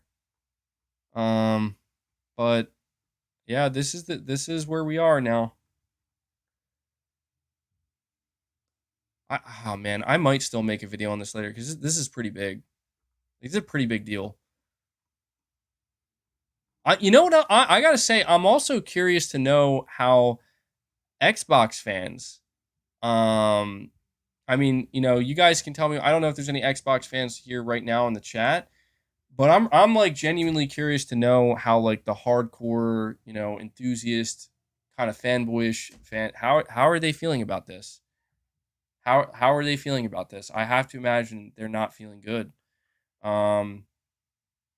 I'm curious. I'm genuinely curious. I wonder if we'll hear from them. But guys, all right. So yeah, I don't know, man. I feel like this might be it for this stream. The only thing that I feel like we have a pretty complete stream here, over 4.5 hours. I think we peaked at like almost 17, like well over 1,600 viewers, which is incredible. So thank you guys so much. The only thing that's missing here is we don't have 1,000 likes. We are less than 40 likes away from hitting 1,000. Guys, everybody hit that like button. I think we could easily crush 1,000 likes. A ton of super chats today. Guys, I want to just give a big thank you to all of you who donated super chats. Not only kept the conversation going, but directly supporting the channel. So huge shout out to everybody who donated a super chat. And obviously 78 new members today. Guys, we are growing the memberships at an extremely rapid rate, and you guys do not stop. I usually set up a goal each day of 25 new members, and you guys always crush it. I mean, even like every stream, we just seemingly blow past 25, and today we got over 75 thanks to some extremely generous individuals in the chat. And we have Chris B saying, MBG, we can't stop, man. We got to keep it going. Guys, if you want to gift any more memberships, and look, I'm not trying to come off as like I'm begging or anything. It's nothing like that. We've already hit our goal today. It's just a matter of if you're considering it, now would be a great time to do it because we still have over 1,000 people here. And I can see in the chat, there are a lot of people who still are not yet gifted memberships. So Chris B gifting yet another one, bringing us up to 79. Inching closer to the goal. Again, the goal was not always 100, but yeah, I just want to give you guys that shout out. You guys have been coming out in force, gifting memberships, becoming members, and we have a lot of members now. And I'm going to continue to produce members only content. You get member only perks. You get community posts that are pretty funny. I think a little different than what I normally. Well, I don't really do any regular community posts, but you get exclusive community posts, the whole thing. Hellbound 1981 coming out, gifting one more membership, bringing us up to a solid 80. So thank you so much for that, dude. I very much appreciate it. It's it's absolutely awesome, dude. I love it. And then we got Biggity08 gifting another membership as well, bringing us up to 81. 81. You guys are getting a little train going here. Can we get some trains in the chat? Can we get some trains in the chat? Some W's in the chat. I see some bosses in the chat as well. Absolutely. Let's see. Which one do I have set for the... Was that the train? Did it play? I should have played. But yeah, thank you guys so much, man. 81 members. I think so I gotta say at this point, I'm really curious to know what's gonna happen with not like just with Microsoft and Sony, but I'm just really curious to see what's gonna happen. And oh my god. Oh my, we got a, hold on, am I reading this right? We got another 10 bomb from Corey, bro. Another 10 bomb from Corey. I'll do a holy shit because we got a 10 bomb from Corey. We got a 5 bomb from Stealth Gunner and another 5 from Exley 3000. Guys, absolutely just killing it out of nowhere. I appreciate that though. I really appreciate that. That's the thing. If you're going to consider gifting memberships, like you guys continue to do, Corey Lindega absolutely killing it today. Exley 3000 absolutely killing it today. And everybody else just killing it. This is the time to do it when we have a good amount of viewers, because the chances are there are a lot of people here that have not been gifted yet. And so absolutely huge shout out to you guys. I gotta get this number up, crushing the 100 goal. Didn't think that would happen today, and yet here we are. Absolutely love to see it, man. So we are at 101 new members. You guys are amazing. You guys are absolutely amazing. We got Shadow Gamer 24 coming in with another 5 gifted, bro. And Biggity08 with another 10 bomb. God damn, you guys are just crazy. Holy You guys are wild, bro. Oh, man. Absolutely crushing the 100 goal for today. Trains in the chat. W's in the chat. The member train is officially full speed ahead. Absolutely amazing. Thank you guys so much. We are now at 116. 116, like it's nothing. You guys continue to give out these memberships like they are candy, bro. And again, I just want to use this opportunity because we have 116 people that have now getting a free 1 month membership. Guys, if you're in the chat right now and you do not have it enabled, click on any of the gifted memberships that are being given out by these kind, generous individuals. Click it and opt in to be allowed to be given a gift. Some people might still not know. We always have new people tuning in at any given moment into the stream. So huge shout out to you, Biggity08, Shadow Gamer 24, Exley 3000, Stealth Gunner, Corey Lindega, Hellbound 1981, Chris B. You guys are continually gifting. And we have Biggity08 coming in with another 5. Dude, thank you so much. You guys are absolutely incredible. Absolutely incredible. Absolutely breathtaking. Absolutely breathtaking. I love the holy shit one, dude. I know that one. I'm supposed to save the holy shit one for a 20 bomb, but I can't help but keep using it because it just sounds so great. And let's get some excited Arnolds. Excited Arnolds. Oh, thank you so much, Biggity08. You guys are incredible. The support you continue to show the channel, I gotta say, it's incredibly uplifting. It's incredibly motivating, and I absolutely love doing these streams. I've been, I keep getting worried about the energy levels. I don't want to force a stream. I don't want to lose the energy. I don't want to ask anything of people if I'm not bringing what I think is a fun time to the content or to the chat. But you guys come in almost pretty much it's not almost, it's literally every stream. You guys come in and you show an immense amount of support. You keep growing this community. And I mean, look, I have to say it.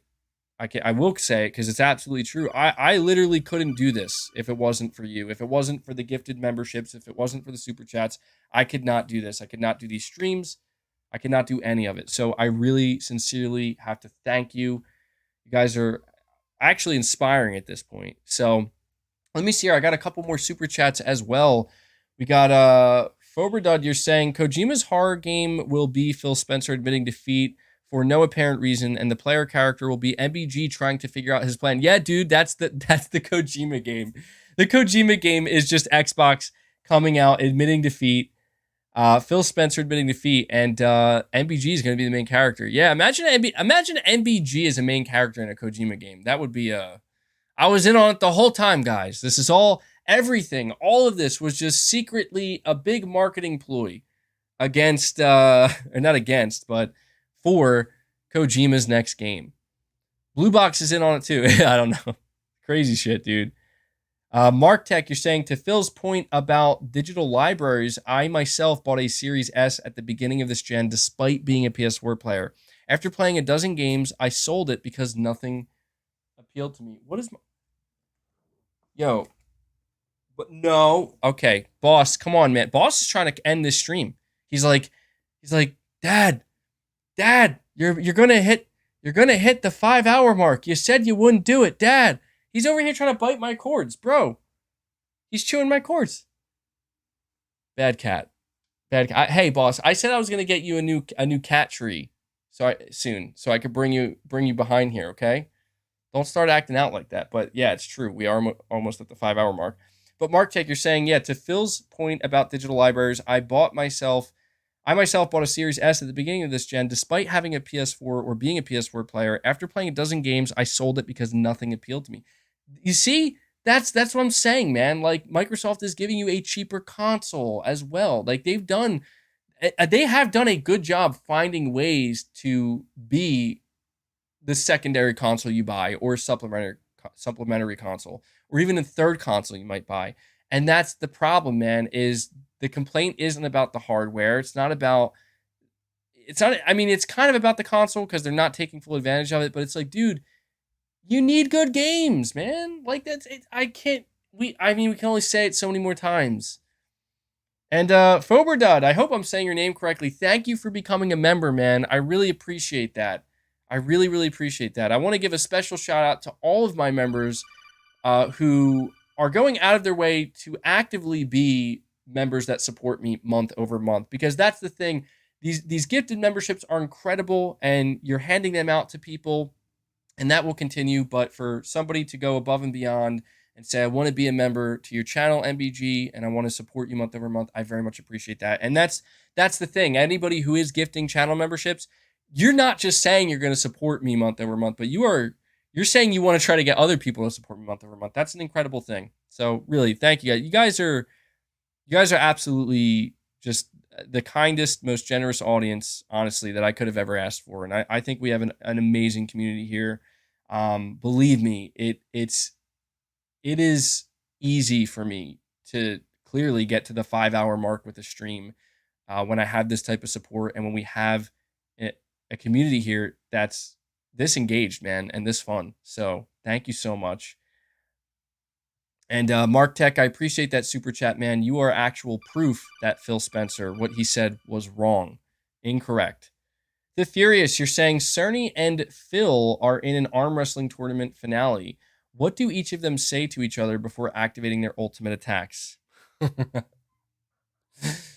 I think Mark Cerny says something along the lines of, your T-flops have no power here, Phil.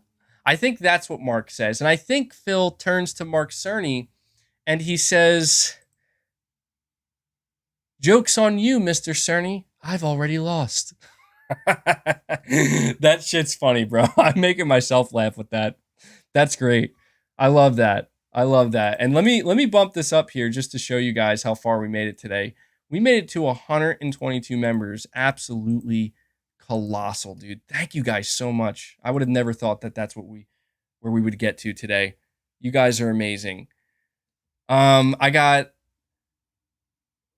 Whiskey Gaming saying, found out I tore my meniscus in my right knee, so I gotta pay for surgery. Memberships will slow down for a bit, but stoked we still got the goal today. Dude, that's no explanation needed, Whiskey Gaming. Look, man, you got to take care of yourself and you got to take care of yours first. You know, that's obviously the priority for everybody. And I completely understand that you guys, look, I don't expect anything from anybody, and I don't want it to seem that way. The enthusiasm comes from the fact that many of you just want to do it for the sake of doing it. And that means the most to me. And I hope you recover quickly, Whiskey Gaming. That sounds absolutely horrendous. I wish you a speedy recovery, dude, and I hope the surgery goes well. And I hope that, hey, while you're recovering, man, just know you got an awesome community here that I'm going to be streaming. I got videos coming out, and you're obviously, you already know, man, you're a mod. You've been a member for a long time, and you've gifted quite a few memberships. You've absolutely earned your place here as a prominent member of the community. So I really appreciate the continued support, man, and I wish you a speedy recovery. It sounds like an absolute nightmare. So thank you, Whiskey Gaming. And yeah, guys, I think that's going to have to be it for this stream today. This was still not quite hitting the 5-hour mark. I don't want to hit the 5-hour mark. I got to save the 5-hour stream for a truly special occasion. I feel like this is certainly a special occasion, but not necessarily the type of special occasion that I was hoping for, I guess you could say. So just one last time before I head out, guys, I gotta give everybody a big thank you. You guys, I mean, what else is there left to say? What else is there left to say? I did a stream today. We're nearly at the 5-hour mark, and you guys have come out and listened to everything I had to say, hung out with me. We did some interesting reactions, and you have shown tremendous support. So very, very much appreciate it. You're saying 5-hour mark for Showcase? Could MBG be saving his 5-hour stream for a PlayStation Showcase? I don't know. I guess we'll have to find out. So yeah, to all the individuals who were gifted memberships today, keep in mind, if you want to see my member only stream that's out and my member only gameplay video, go check the community tab. You'll now have access to it. It's now unlocked for you. And give a big thank you to everybody who gifted those memberships today. So, all right, guys, we did crush 1,000 likes as well. I mean, seriously, you guys murdered it today. You guys murdered it today, and I had a great time. I'm very hungry now. I